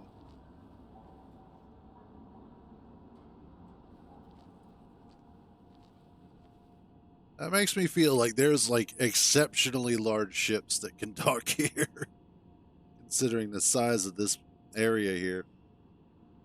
But I think we're going to go ahead and wrap this up for today.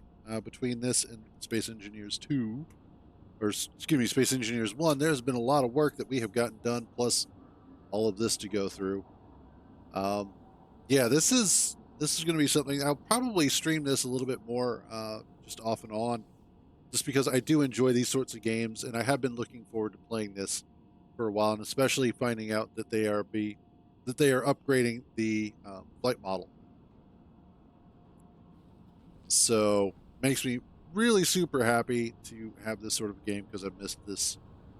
I was really hoping that Star Citizen would be in a much better state by now, but apparently they just can't be bothered or are just unable to. So there's that. Other than that, though, tomorrow when we come back, we will be coming back with more Space Engineers 1 as we have more work to do on our warship, or at least our battleship, to get it up and ready for its first test run. The biggest thing is that we have that pirate drone station near our asteroid base that we need to take care of.